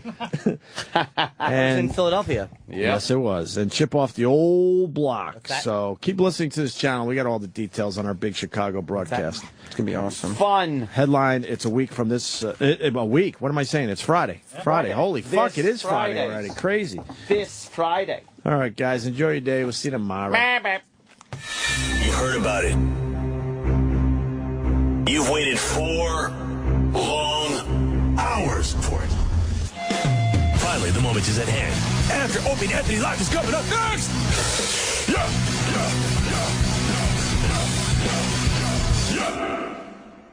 Sirius XM. And now, the Opie and Anthony Show continues. This is After O&A Live. Here's your host, Sam Roberts. No way. It's after Opie and Anthony Live. We got a little more show today. We're behind on breaks because Go to Break Chippa decided to go to break several times throughout the show today. Speaking of shows, Totally Biased with W. Kamau Bell. It's a new late-night comedy from executive producer Chris Rock, and it premieres Thursday at 11, only on FX. Very excited about that. 866-WOW1WOW. 866-969-1969 is the number to get in touch with After Opie and Anthony Live. And yeah, we saw a new side of Chip Chipperson. I guess that's what I learned. Call up with your what did you learns. Troy, you had a long weekend. Did you learn anything today? Or maybe you can, I guess your what did you learn can extend to the weekend because you spent the weekend with Jim in Chicago. Yeah. I just realized that Chicago during Lollapalooza is fucking hot. It is. It's brutal. Warm outside. Yeah. Did you see the Instagram picture that Norton sent out while you were there that said, see if you can spot Troy Kwan or try to find Troy Kwan? Yeah. It was you in your tank top. Love those tank tops. That's your new look. I got slammed for that tank top. It's just like, really? It's a fucking tank top. It's not like it's like a fucking pink tutu. Well, I've been looking around at, like, you know, what's kind of in style and everything and trying to figure out if I'm missing something with the tank tops. And I'm not saying it's a bad thing because this population is generally very fashion forward. What population? Well, tank tops are very big with the gays right now. No, it's not just a gay thing. It's just, see, the problem is it's a big gay thing. Being here and with you guys and with the people that, a lot of the people that listen to the show, is most people's, like, fashion keeps moving. Yeah. Do you understand what I'm saying? Like, like it keeps evolving. Every year it's going to change to something different. And just because a lot of people stop in 1994, doesn't mean that the rest of the world stops. And it's so like, funny who that, are you talking about? just everybody. You know, we were talking. I went to dinner with Opie over the weekend again. I had to try to make good because last weekend was so boring. So I went to dinner with him, and we were talking about you and how you had, because we were theorizing whether or not you were getting annoyed at the references to you being 40. Yeah, I don't know. Yeah, it's fine. I don't care. I mean, I was born in 1977. I'm not 40. Well, yeah. Eric is 40. Eric's over 40. He looks to be. Yeah, no, I'm just kidding. No, but we were talking about, you know, your fashion choices and things like that, and Opie said privately, he said, well, he did make me kind of start dressing a little bit better for work. Yeah. When you went in and made the comments about, you know, sweatpants. Yeah. But then it's not funny because these people are like, on Twitter, they'll be like, you fucking look like a faggot, blah, blah, blah. And I go to this guy's Twitter, and he's just some fat, ugly, bald dude. And you're like, what the fuck? Really, dude? Yeah. You're gonna critique me? Maybe I should try to look more like him. Yesterday, I posted a picture on Instagram of me holding the Batman Forever DVD because that's what I was watching. I was putting that great movie on for a showing, and somebody actually tweeted, "Ew, why do you keep your fingernails so perfect? Look at my fingernail. Yeah. It's just adequate. Yeah, it's just a fingernail that's clean and cut." I think people just want something to say. Yeah, and they're kind of hoping that Norton or Opie or Anthony sees their comment and thinks that they're funny. They're brilliant. Yeah, they're the next big thing. Are you needed? I know you're. You know how this Jim's goes. got a boneyard thing that you gotta. Yeah. Your responsibilities don't end, Troy. They don't. You need. I'm ready whenever you are. There was somebody in that studio. That's why I. Yeah. Are you ready now? Well, we could just. What do you got going on? Nothing. I mean, what do I ever have going on? No, I know. Well, I mean, you want to do it here? I'm saying we might as well do it here. Instead, I was going to do it for my Boneyard show. We might as well do it here live. Well, if you do it here live, I can shut up, and then you can. Oh, you can talk. And then we can cut it up and you use can it put it for- on the Boneyard too. Well, I want to do it with you, obviously. I don't. Why would you? You know, you could both talk. I'm not saying shut up. It's not I'm not territorial like this shit. I don't know much about Joe Walsh. So much. Bring him in. The Eagles. Okay. So do we do it in this studio or the other? Because there's somebody in that other studio. Yeah. That's Let's why just do it here. Have him come in here. We'll do it on the after show. Okay, so we got Joe Walsh coming in. Yeah. It's a thrilling guest. It's a big guest. Oh yeah. Okay. We should do it on a camera. Yeah, we do. It's working. It's in the. It's in my office. Thanks, Sal. You know what happened? I was playing with it all show, and for whatever reason, there's 2 memory card slots and then internal memory on that camera that we were talking about that you guys couldn't work in Chicago. The slot A for the memory card isn't working for anything, but slot B is. So if you switch the slot as opposed to switching the card. What are we, mind readers, Troy? Yeah, we swapped the card. I'm not asking you to be mind readers. What are we fucking, what are we, God Almighty himself? I mean, we handled it. We did what we could. We figured it out. You don't mind doing Joe here, right? Absolutely not. Of course you not. could chip in with the interview. Where's my headphones? Here. Oh, Troy. Why don't you just relax and enjoy yourself? Does Anthony have headphones over there for Troy? No, I got stuff. What's that? Huh? I got to take care of something. What do you mean you got to take care of something? You're hanging out. I got a pile of Chicago stuff that has to get done by like All right, tomorrow. go do your Chicago stuff. What? Says who? I don't know much about Joe Walsh. Neither, I don't know a thing about him. Where's your video camera? Well, you somehow can interview anybody. My parents listen to the Eagles. You know, I'm going to call him Adam Walsh when he comes in. I heard Ron did an interview with him about this story. I don't know. I don't. You like listen. the album, though? I really did, actually. I haven't heard it, obviously, but... I downloaded it and enjoyed it. And I loved the fucking song. Tell E-Rock, Analog Man, just to have it ready for the end if we can play it. Is it in there? I think it's a great tune. And I mean, I'm not just saying that because we're talking to him. I was surprised how much I liked. We'll talk to him for a few minutes. Yeah, of course. It's all good. He's a legendary guy. Yeah, I mean, trust me. Whatever's going on in the after show is not... Joe Walsh being on is a plus. Are you an Eagles fan? I like them as much as, you know, it's like, again, my dad listened to them. I respect them. Yeah. But, you know, they're not Sabbath to me. No. I mean, they're not the Beach Boys, but they're the Eagles. I mean, and they're one of those bands, though, that just, the hits that they have, if you don't realize it's the Eagles, when you just start listing songs, like anybody who says they haven't heard the Eagles before, you just start listing songs, and it's jaw-dropping how many hits they've had. I mean, their greatest hits CD is like one of those biggest selling albums of all time, and that's their greatest hits. Yeah, Hotel California, Life in the Fast Lane. I think Take It Easy was them. Yeah. Take It Easy. A Desperado. I don't know that one. How's Desperado go, E-Rock? To go Desperado. I'm sure I've heard You know, why don't you come to...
Traveling, though, like something fun, like we got to travel. Yeah, anybody could just show up to New York Comic Con. How fucking easy is that? That's the easiest gig. That's what E-Rock wants to do. Yeah, easy. I've been with you to New York Comic Con, but I don't count it as one of our trips together. When's part 3 of this Chip one going up? I'll put it up tonight. Okay. Because I edited it already. How is it? It's funny. And then I'll have part 4 this week, too. That's the last one. Okay. But it'll be 4 parts on youtube.com/Chip TV show. People love seeing Chip in person. The elephant hat is the best. You like the? Did you see the cat hat? No, I didn't see that one yet. Look at part 2 because Chip gets casual with the cat hat on and just putting his hands in the Chip pockets. looks really stupid like that. Really stupid. Okay, he's coming in now. Oh no, Joe Walsh. Hi, He's coming in. Yep, he's coming right now. Very nice. Because Roland came alone.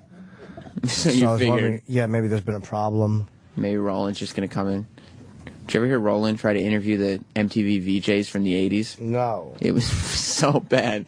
There's just like 4 of them in the room together, and Roland just mumbled, and then he looked at them and said, "Talk amongst yourselves." What are they doing? Because he was left in the room by himself. Oh, lollygagging. He is early, though. He wasn't supposed to be here till 10:30. He's 17 minutes early, so that's why we're having him on He is a this legend, show. dude. Yes, he is. A legend. Come on in. Sit down. Hello, are you wherever you're comfortable. There you go. Good to see you. Hi, man. How you doing? I'm good. I'm Jim, and this is Sam. Nice to meet you. We're on the air. How you doing? Very well now.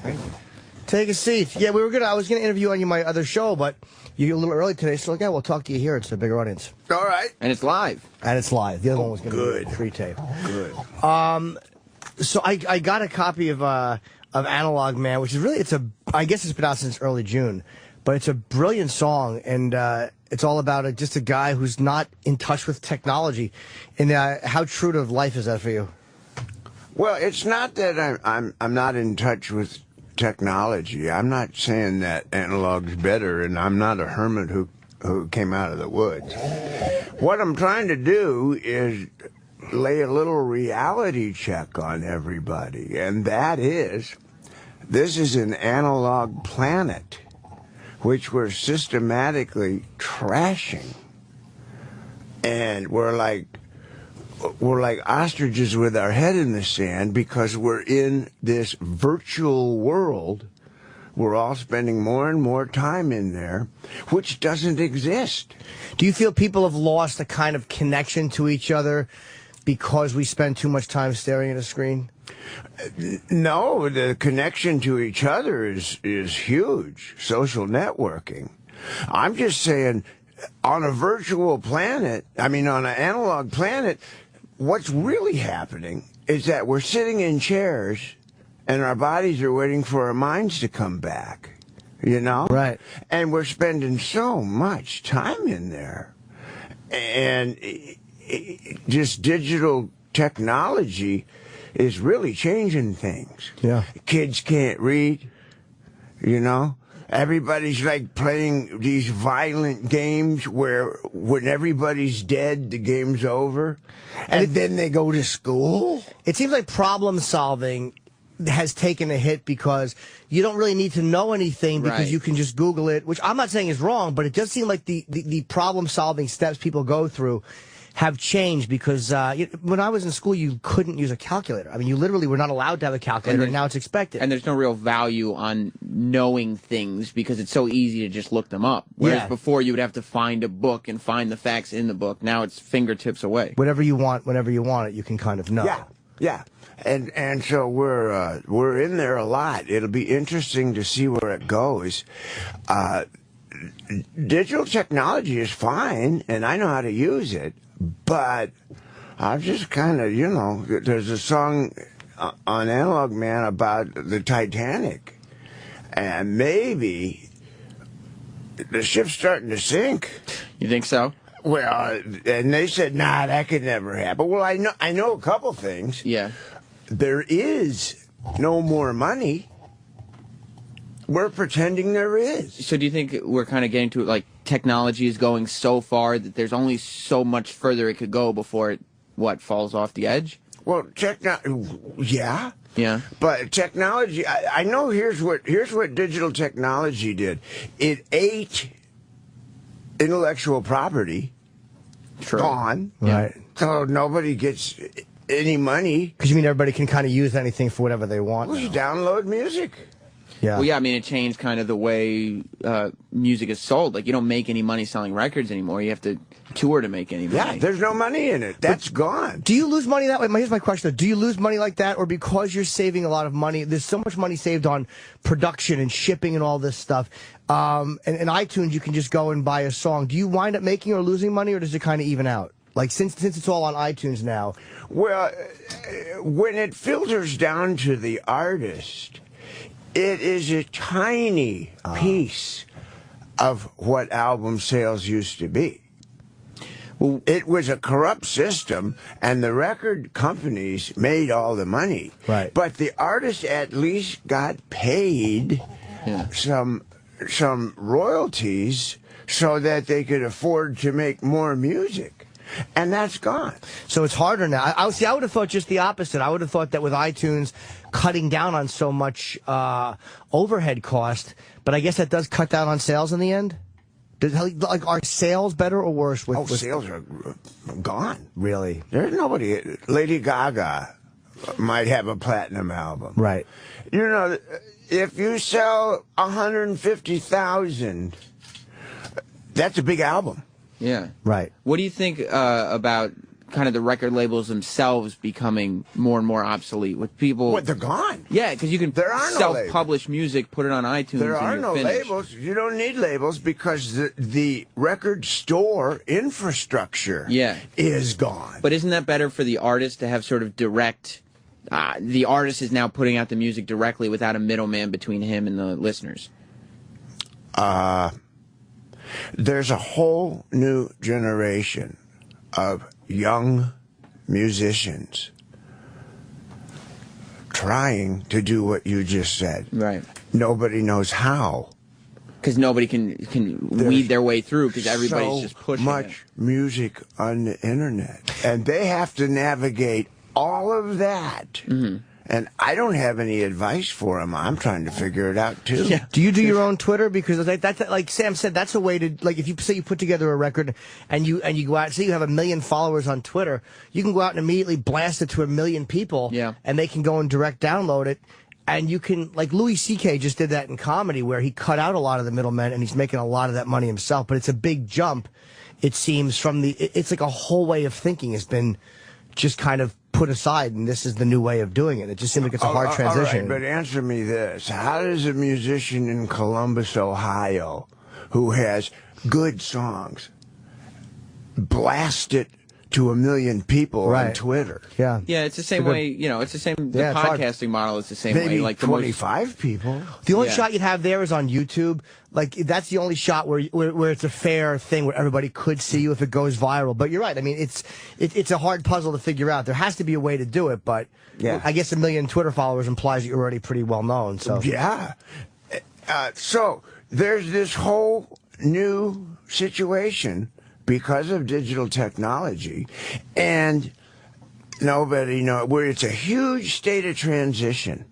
Yeah. Nobody knows what to do. There aren't any laws for downloading people's songs. There's no copyright laws or anything. The copyright laws are from 1936, and they download them for free. But aren't they going after people? Because Metallica and Lars fought that. Yeah. And they're actually, the RAA, whatever they're called, they're prosecuting people, like just regular people for like, Napster, the original Napster, and all these sites have been kind of shut down. LimeWire, BitTorrent sites are getting in big trouble. That's the tip of the iceberg. There's a lot of pirating they haven't gotten yet. Yeah. But it seems like they're trying at least to get a handle on it somehow. But it is kind of like the Wild West. Not as bad as it was 2 years, 3 years ago, though. Yeah. What do you think of the music itself? Like you've been, making music for so long. The fact that music is becoming where you don't really need instruments. Like electronic music is this huge thing where you have an arena full of people looking at a DJ. Exist. Yeah. Yeah. What do you think of that? Digital technology has changed the way music is made and changed music completely. And here's how. With digital technology, you can fix anything. Right. You can make anything perfect. Perfect music doesn't sound good.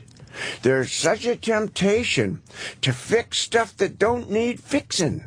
So when you make music now, do you record in a traditional sense, or do you record in the computers the way everybody else does? I use both, but I think analog. Yeah, okay. All right? Now, here's what's going on. You start with a drum track that's virtual. It doesn't exist, and you lay that down. And then you add parts, and the instruments are all inside of the computer, and you build up the track like a kit. Nobody played on it. Yeah. What do you think of auto-tuning with the voices and stuff You can make anything perfect. You can make it perfect. And there's a lot of records out now, and God help you if you go see them live. Yeah, Jack White. Because it's awful. Yeah. Jack White just put out a new album, and he was saying that he does everything analog still, because he said in an interview that there's a mentality of when you do it on a computer, it's like taking digital pictures where you have as many, you could just do as many takes until you get it right. Yeah. Whereas on analog, it's a tangible thing. Every take performance. Counts. Right. It's a human performance, and every time you use digital technology to fix it make it perfect, you lose a little bit of mojo of that human performance. And that's why we love all the old records of the 30 years ago. Right. It was the interaction between guys playing in a room. Mm-hmm. That's gone. You do the on the at least the iTunes, because I downloaded this on iTunes. Analog Man is Joe Walsh's new CD, and it's honestly great. And there's this video after all this though that you downloaded this. I did download it. You know, I stole it. No, I paid for it. And it's a great video of you singing Analog Man live. And I thought, Jesus Christ, he sings really well live. And you get so used to seeing people lip sync and auto tune on award shows. You just don't see guys going out there and just playing and singing live. No, anymore. you don't. And I love you. I would rather hear a live song, or like I saw Black Sabbath this weekend. You know, Ozzy is a little flawed live sometimes, but I don't care. That's what I like. It's live. That's right. Right. Ozzy doesn't translate well to digital. Right. Right. You want him that see live. Where I was going? All of this is Analog Man up for discussion. It's a lot deeper than it appears. I was going to ask you, just in turn, you talking about seeing him perform live. Is maintaining your voice difficult as long as you've been performing? Yeah, it's harder than it used to be. Yeah. Thank God I don't drink anymore. How long ago did you stop? 18 years. Oh, okay. And I was a mess. You are. I had a good run. Yeah. I ran out of options. What was the final straw, if I could ask you? Well, let me just finish. Sure. I have to take care of myself. I have to go to the gym. I have to eat well. I'm 64. I'm not old, but I'm 64. Yeah, I can't do 3 in a row very well. Mm-hmm. The Eagles can't. I can't. And it takes longer to come back, But I can still sing good. I just have to really take care of myself. In the old days, you used to just play the gig, go to the party, stay up all night, go to the next gig. Those days are gone. It's a lot of work now. The thing that finished it up for me, well, here's an example. I came out of a blackout, okay? And I'm descending to land at Charles de Gaulle Airport in Paris with Father Guido Sarducci next to me. And I don't have any idea why I'm on that plane. I have my passport, but apparently it was a great idea, 24 hours ago. To get on a plane. And Father Guido said, what's the problem? We're in Paris. So what did you do? I mean, when you got there? I thought, ooh, I'm a mess. That was stuff like that. The final straw that happen on a regular basis. I'm a mess. That's funny. Yeah. But did you stay in Paris at least for a couple days? No. Or you came right around? I flew home. Because you had no idea what he was doing there. What am I going to do in Paris? That's funny. Yeah, that's a long blackout too. That's a long fucking blackout. I slept the whole flight. Oh, you did. That's very funny. So yeah, being sober now, you're obviously much healthier, and obviously you work out, you're slim. So I guess that helps helps the pipes and everything. Yeah, and I know who Joe Walsh is. Yeah. And I didn't used to. I used to hide behind my humor out of insecurity. And I used to, not let anybody in. I had lyrics were nice visuals in your head and everything rhymed, but I didn't say much. And with Analog Man, I've really let people in. Now that I know who I am, I'm letting people in. That's kind of scary. But it feels really good. Oh, this is your first solo. I know it's been 20 years since the last one. This is your first solo project sober. Yeah. Wow. Yeah. Okay. Yeah. So how was the process different besides the feeling that there's more meaning in the lyrics? How was the process of getting to it or creating songs different than when you were loaded all the time? Well, digital technology I've had to learn.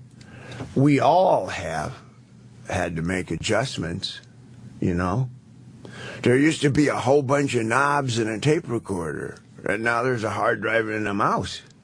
Right. So I had to navigate that.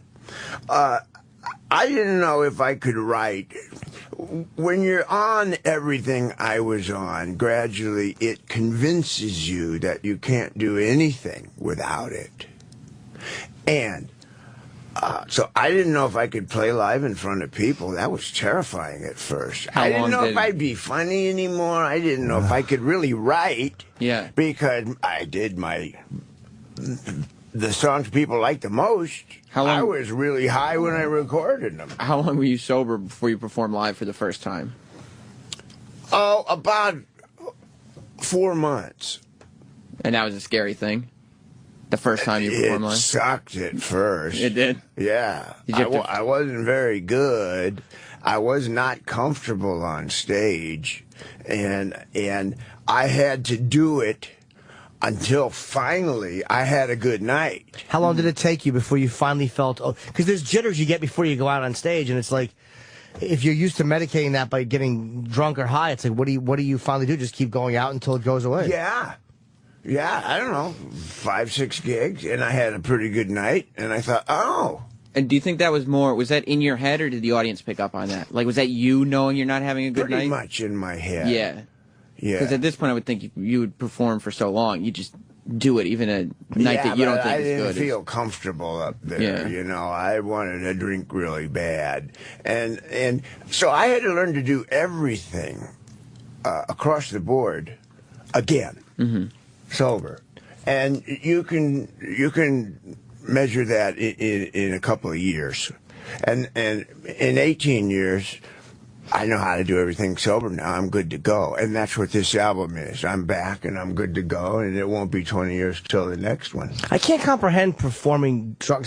I quit years ago, too. I can't either. Comprehend performing drunk. I can't either. You can't anymore? No, I can't. I don't have any idea how I did that. Did you ever ruin a gig by being loaded, or did you ever go, oh, Jesus, that was like, when looking back, go, that was fucking terrible because I was high or drunk? There's some stuff on YouTube that makes me flinch. Oh, really? Yeah. One gig, I was too drunk. I remember one gig that I was too drunk. People used to bet whether I'd make it through the show or not. And you always did? I always did, yeah. Now, that time you were too drunk, did you know it at the moment? Then the whole audience was drunk, too. Everybody was partying. They didn't notice. Yeah, that's true. That's true. Everybody's fucked up. You don't notice the other guy was fucked up. Now everything looks different on YouTube because you're watching it in your house sober and going like, whoa. Yeah. That did not come off that way live. Yeah. You were great at the Grammys, too. You playing with McCartney. Yeah. And I didn't know at the time that you were, Ringo was your brother-in-law. So was McCartney and Ringo both at your wedding? Ringo was. Okay. Yeah. How was it playing with McCartney? I guess you're over being nervous being next to a Beatle. Oh, no. You still feel it when you play like that? Yeah. Is he one of the few guys that evokes that out of you? Yeah. Who else is on that list? Well, I still sometimes I'll look at my brother-in-law and go, whoa. Yeah. Careful what you pray for. Right. Because they were probably a big influence on you coming up? Huge. Yeah. Right when I was looking for some kind of identity in high school, and I was attempting to teach myself guitar, here they come. With all of those great songs, and you didn't have to be good. If you knew some Beatles songs, you could play. Right. And if you had Beatle boots, people really liked you, you know? And they showed us all the way to do it. Here's how you do it. Here's how a band does it. Ringo showed everybody, here's how you play drums, and changed the way everybody played drums, you know? So... huge influence. So and then now, had you played with McCartney before over the years? No, that was your first time. Okay, yeah. How did that come about? I knew him. Sure. Yeah. Well, My Valentine is a song he wrote for his new wife Nancy, and it was on an album that he was putting out, and he wanted to perform it at the Grammys.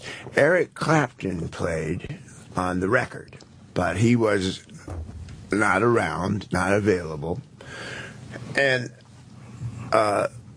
Paul was aware of me through Ringo, and Paul called me up and said, "Can you help me out?" Wow.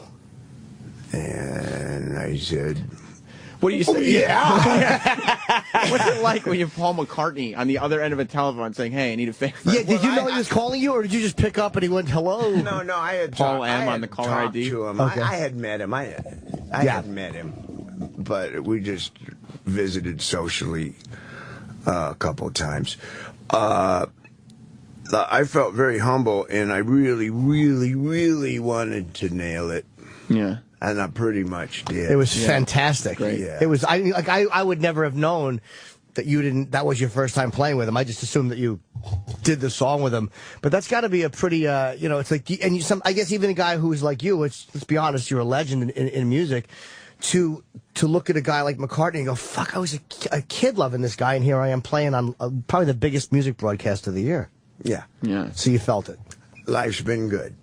And that was a good question too. Was there other people that you kind of get that besides him and Ringo that you still feel like, God damn, like the Stones or guys like that, or do you feel pretty comfortable in the room with them? Keith Richards has an aura about him that's pretty.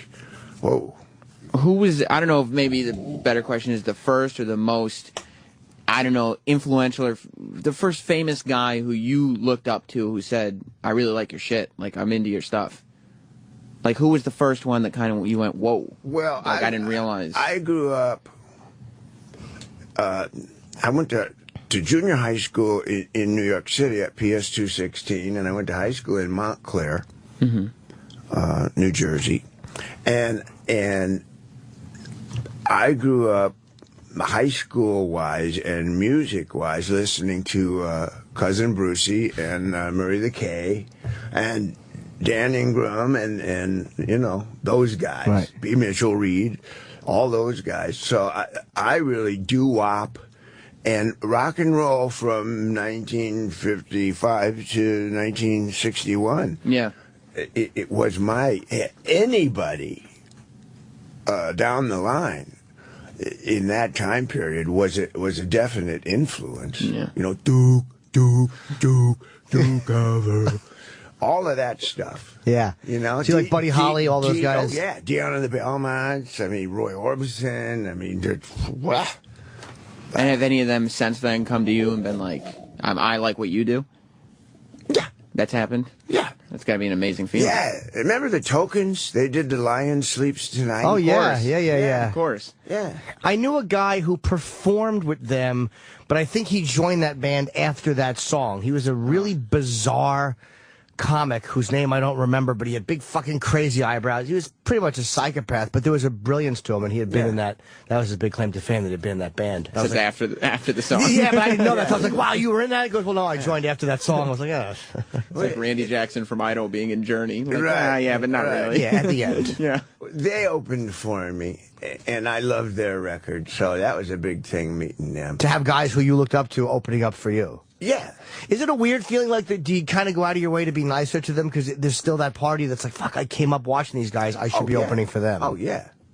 Yeah, I try and give them the respect they deserve, because those were the founding fathers of rock and roll. They really were. Do you think they get the credit they deserve? Like guys like Bo Diddley, who so many people have taken his riffs, and you'll hear so many different things that have pieces of like Bo Diddley and all these guys, and a lot of people don't know who a lot of these older guys are. Yeah. And it just seems like they never really got their due. Yeah. You agree? Yeah, I agree. I'm good friends with Little Richard. Oh, really? And he's great. He's great. Is he still playing? Huh? Is he still out playing, doing gigs, or is he retired? No, he's retired. He's got to be 80-something, right? Yeah. But he's great. He's great. And see, those guys that you mentioned, the truth of it is, we take all their licks, and we, my generation, used that to develop our own styles. They didn't take anybody's licks. They made them up. Right. Right. That's the real thing, So, the younger generation probably isn't aware of that. But I'm so glad I grew up when I did, and I have lived when I did, because that rock and roll era, being part of that was a hoot. Yeah. Well, you, by the way, I have to say, you've only read one review on the album, and it was a good review. It was a very positive review. And we ask all performers, but do you Google yourself? Like, it's like, are you very aware of what other people are saying about you? I mean, it's kind of hard not to be in this day and age, whereas years ago you could just not read the paper. Yeah. But now it's, if you want to, the people can email you and tell you they don't like you. They can Twitter you and tell you they don't like you. And reviews pop up whenever you look up your own name. I mean, how does that affect you at all? Well, I learned long ago not to take yourself seriously, For 2 hours, I'm very cool up on stage. But there's 22 hours of that day, I'm just a guy trying to figure out what the hell's going on, like everybody else. Trying to figure out what he's doing in Paris. I gotta load the dishwasher, I gotta call my mom, like that. So reviews, it depends on who reviewed me. And what the hell qualifications do they have to criticize anybody about anything? I mean, the reviewers can be nice to you or they can be awful, but that hurts your ego. But it's got to bounce off you, because if you're doing it for that reason, you're not valid. It's weird, though, because it does, like, as much as, and I know that, intellectually, I know what you're saying is right, but I'll still read something sometimes that some fucking blogger says, and I'm like, I want to push him into a fucking rock quarry. The other thing, the digital you thing. See? Yeah, it gets to you. Yeah, I know. And it makes everybody, though, you're talking about reviewers' qualifications. Like, this digital thing has made it so that everybody has a voice. Like, if they want to say something about Jim's comedy, all they have to do is tweet him. And all of a sudden, where it used to be somebody has to actually have a job as a reviewer, now it's just some guy. And that can go And it still out. drives you nuts. Yeah. Especially if they mention something that you don't, especially if they mention something that you're actually unsure of in yourself, that you've never said publicly. If they if they unwittingly hit the Achilles, you're like, fuck. And it's hard to not write them back and be aggressive about it. Yeah, I know. We all have soft spots. Oh, my God. And it's never where they think it is. We're hard asses with a few soft spots. And you go back at them because they've hit something, and they're like, I was joking. I didn't even mean anything by it, because they don't realize. Yeah. No, but then they fall back on this thing. I've written back. I always answer hate mail because it just annoys me so much. Like, I'll email somebody back, and then, like, I'll nail them, and then they'll write back, what, you so insecure some asshole on the internet bothers you? And I'm like, oh, fuck you got me. But I guess it does. I mean, and people should like the fact that you still care about their opinion enough to at least respond or to feel something. It's like, it's a scary day when a performer doesn't care at all what the public thinks. Yeah. Well, you can care, Right. But, hey, you, me, we work at our craft because we love to do it. We get on with that. I mean, if somebody that's nuts says something about you, what do you get upset for? They're nuts. Right. I usually don't know they're nuts, though. Yeah. Like, I'll know that if they said it and then shit on the floor, I'll be like, all right, they're kind of crazy people. But it's very rare you get to see the insanity, you know what I mean? I just tell myself, that guy's fucking It's also difficult to intellectualize it when you're in this heat of, shut up, what is he talking about? Yeah. You know? Yeah. It's hard. What do you enjoy watching? Because there's a great line in your song where you talk about, there's 100 channels and nothing is on, and then you repeat the line, something with commercials. I don't remember the exact line. Yeah. But what is it that you enjoy watching? Because you're right, there is a lot of it's, I think, good, but I think most of it is garbage. Well, I mean, it's like in the middle of the night, turning on cable television. There's nothing on. No.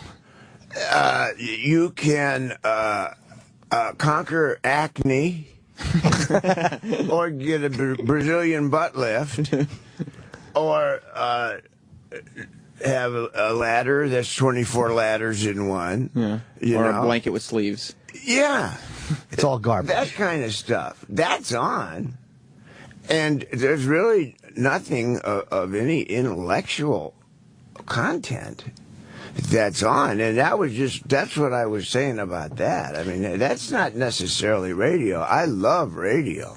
Yeah, by the way, it says, I was going to ask you too, because Steve Dahl's a buddy of mine, and you have some good radio experience guest hosting for Steve Dahl, which I'd love to know how that came about, because he's a great radio guy out of Chicago. Well, yeah, he's been a dear friend and a fan for a long time. And he knows that I love radio, and that's back from, again, Murray the K and Cousin Brucey and all that. And he went on vacation for a week, and he said, how'd you like to do the show for me?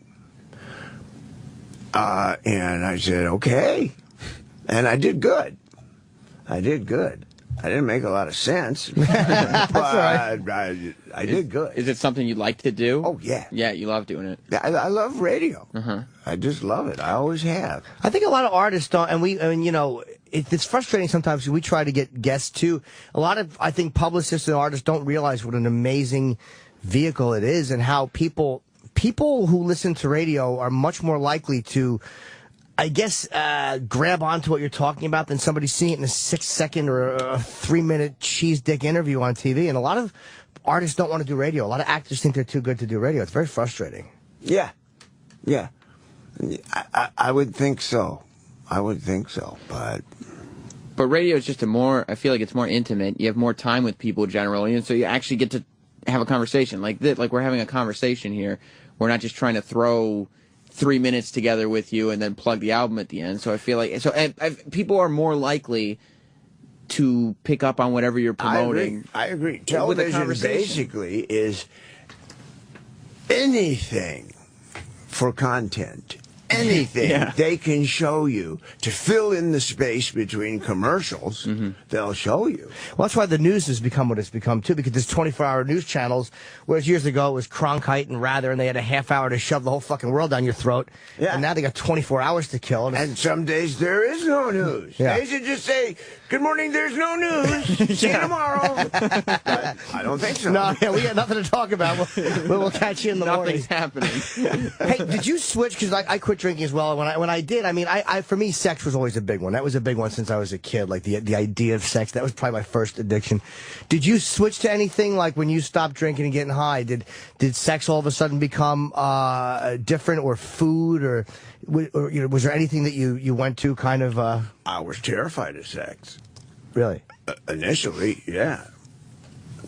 Why? Well, you can't do that without having a buzz.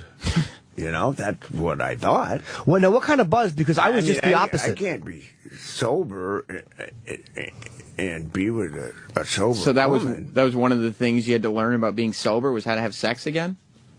Yeah. Wow. How to not be completely inhibited. You know? Yeah. Right, I guess you feel better when you're, because I could never get an erection when I was drunk, so for me, sex sober was at least, you know, a little better. Yeah, a little bit better. Yeah. But I forgot the inhibitions thing that comes down. I guess that's got to suck when the walls go back up and you're like, all right, so how'd you finally get through it? You just do. Practice. Practice. Yeah, I guess that's one of those things you don't want to give up on immediately. You want to just fucking keep going. Yeah. We got to keep working at this. I also smoked, and I kept smoking when I got sober. Because I didn't think I could quit everything, you know. But I stopped smoking, and I chewed, I think, a bathtub of gum in about a month, and gained 20 pounds. I don't know why, but you do. And I started eating. Yeah, and I got into various things. I mean, when you're alcoholic, you could still do things alcoholically, like think, you know.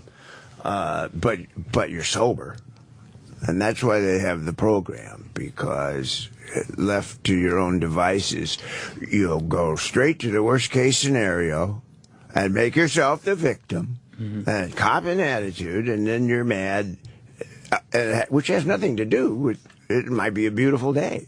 It's all in your head.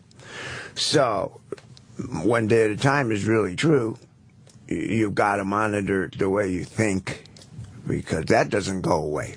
But the craving and the physical need for alcohol is gone. Yeah, I very rarely will ever think about a drink, or occasionally when they legalized pot in California, I was like, oh, that'd be nice. Like, there's always that fucking fleeting thought, like, well, it's not against the law anymore. You started packing, huh? Yeah, I'm like, I could probably smoke pot, then I forget where that would take me back to. But the sex is the hardest one. I mean, especially now with the internet, you talk about the technology with pornography, and it's everything, because I didn't grow up with everything. It's on my phone. Yeah. I used to walk to Rite Aid to rent pornography. They used to rent porn in the fucking pharmacy. Like videos? Yeah, videos. I would rent a VCR and walk a mile home with a VCR to jerk off. Like, that was...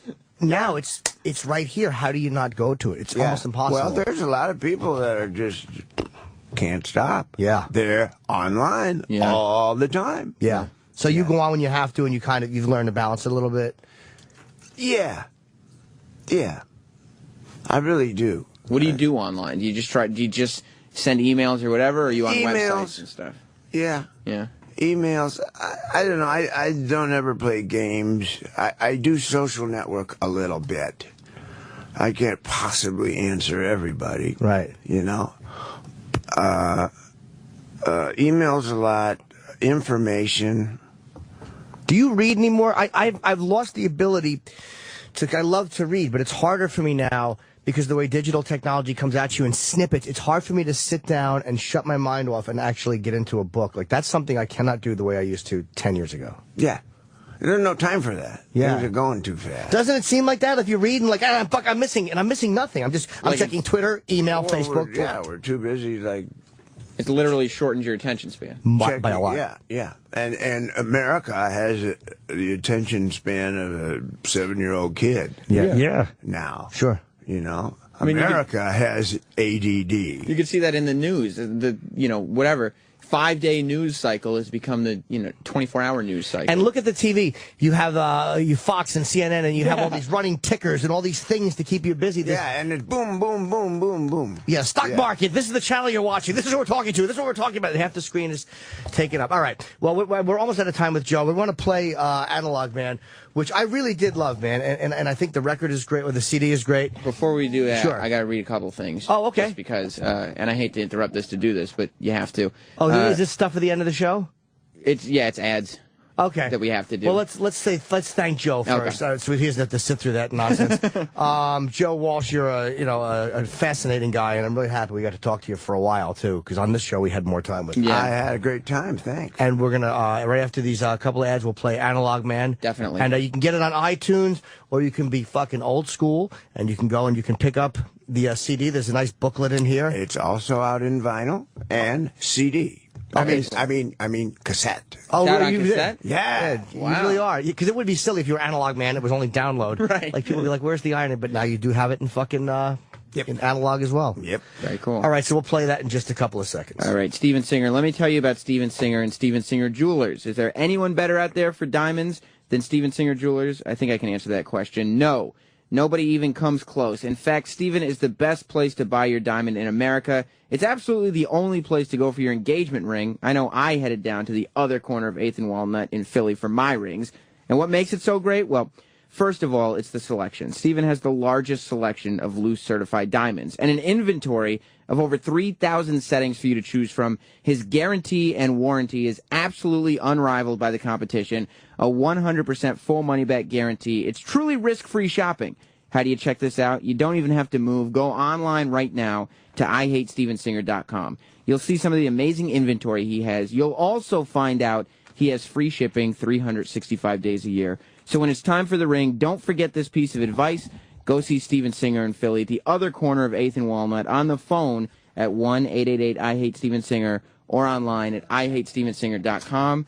And Totally Biased with W. Kamau Bell, a new late-night comedy from executive producer Chris Rock, premieres Thursday at 11, only on FX. This is Analog Man.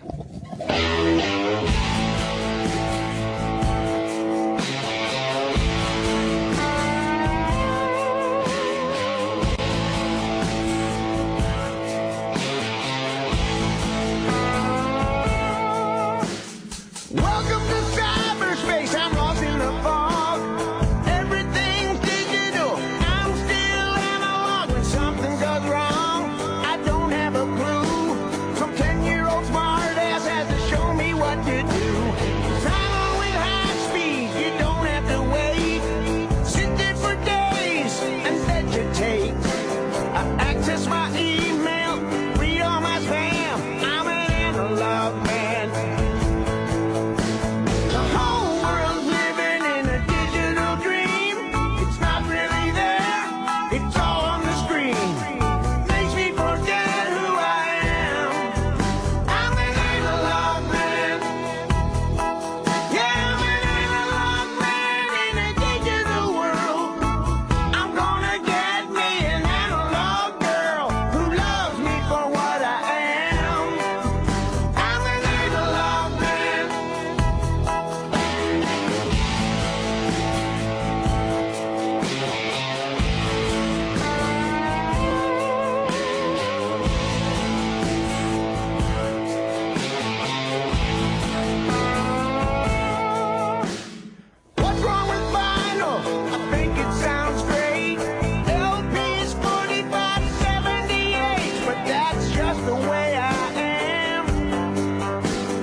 Is now over. For real this time. Check out the O&A show on Facebook at facebook.com/Opie and Anthony. And catch Opie and Anthony live Monday through Friday from 6 to 10 a.m. Eastern. Ron and Fez are next. Hey!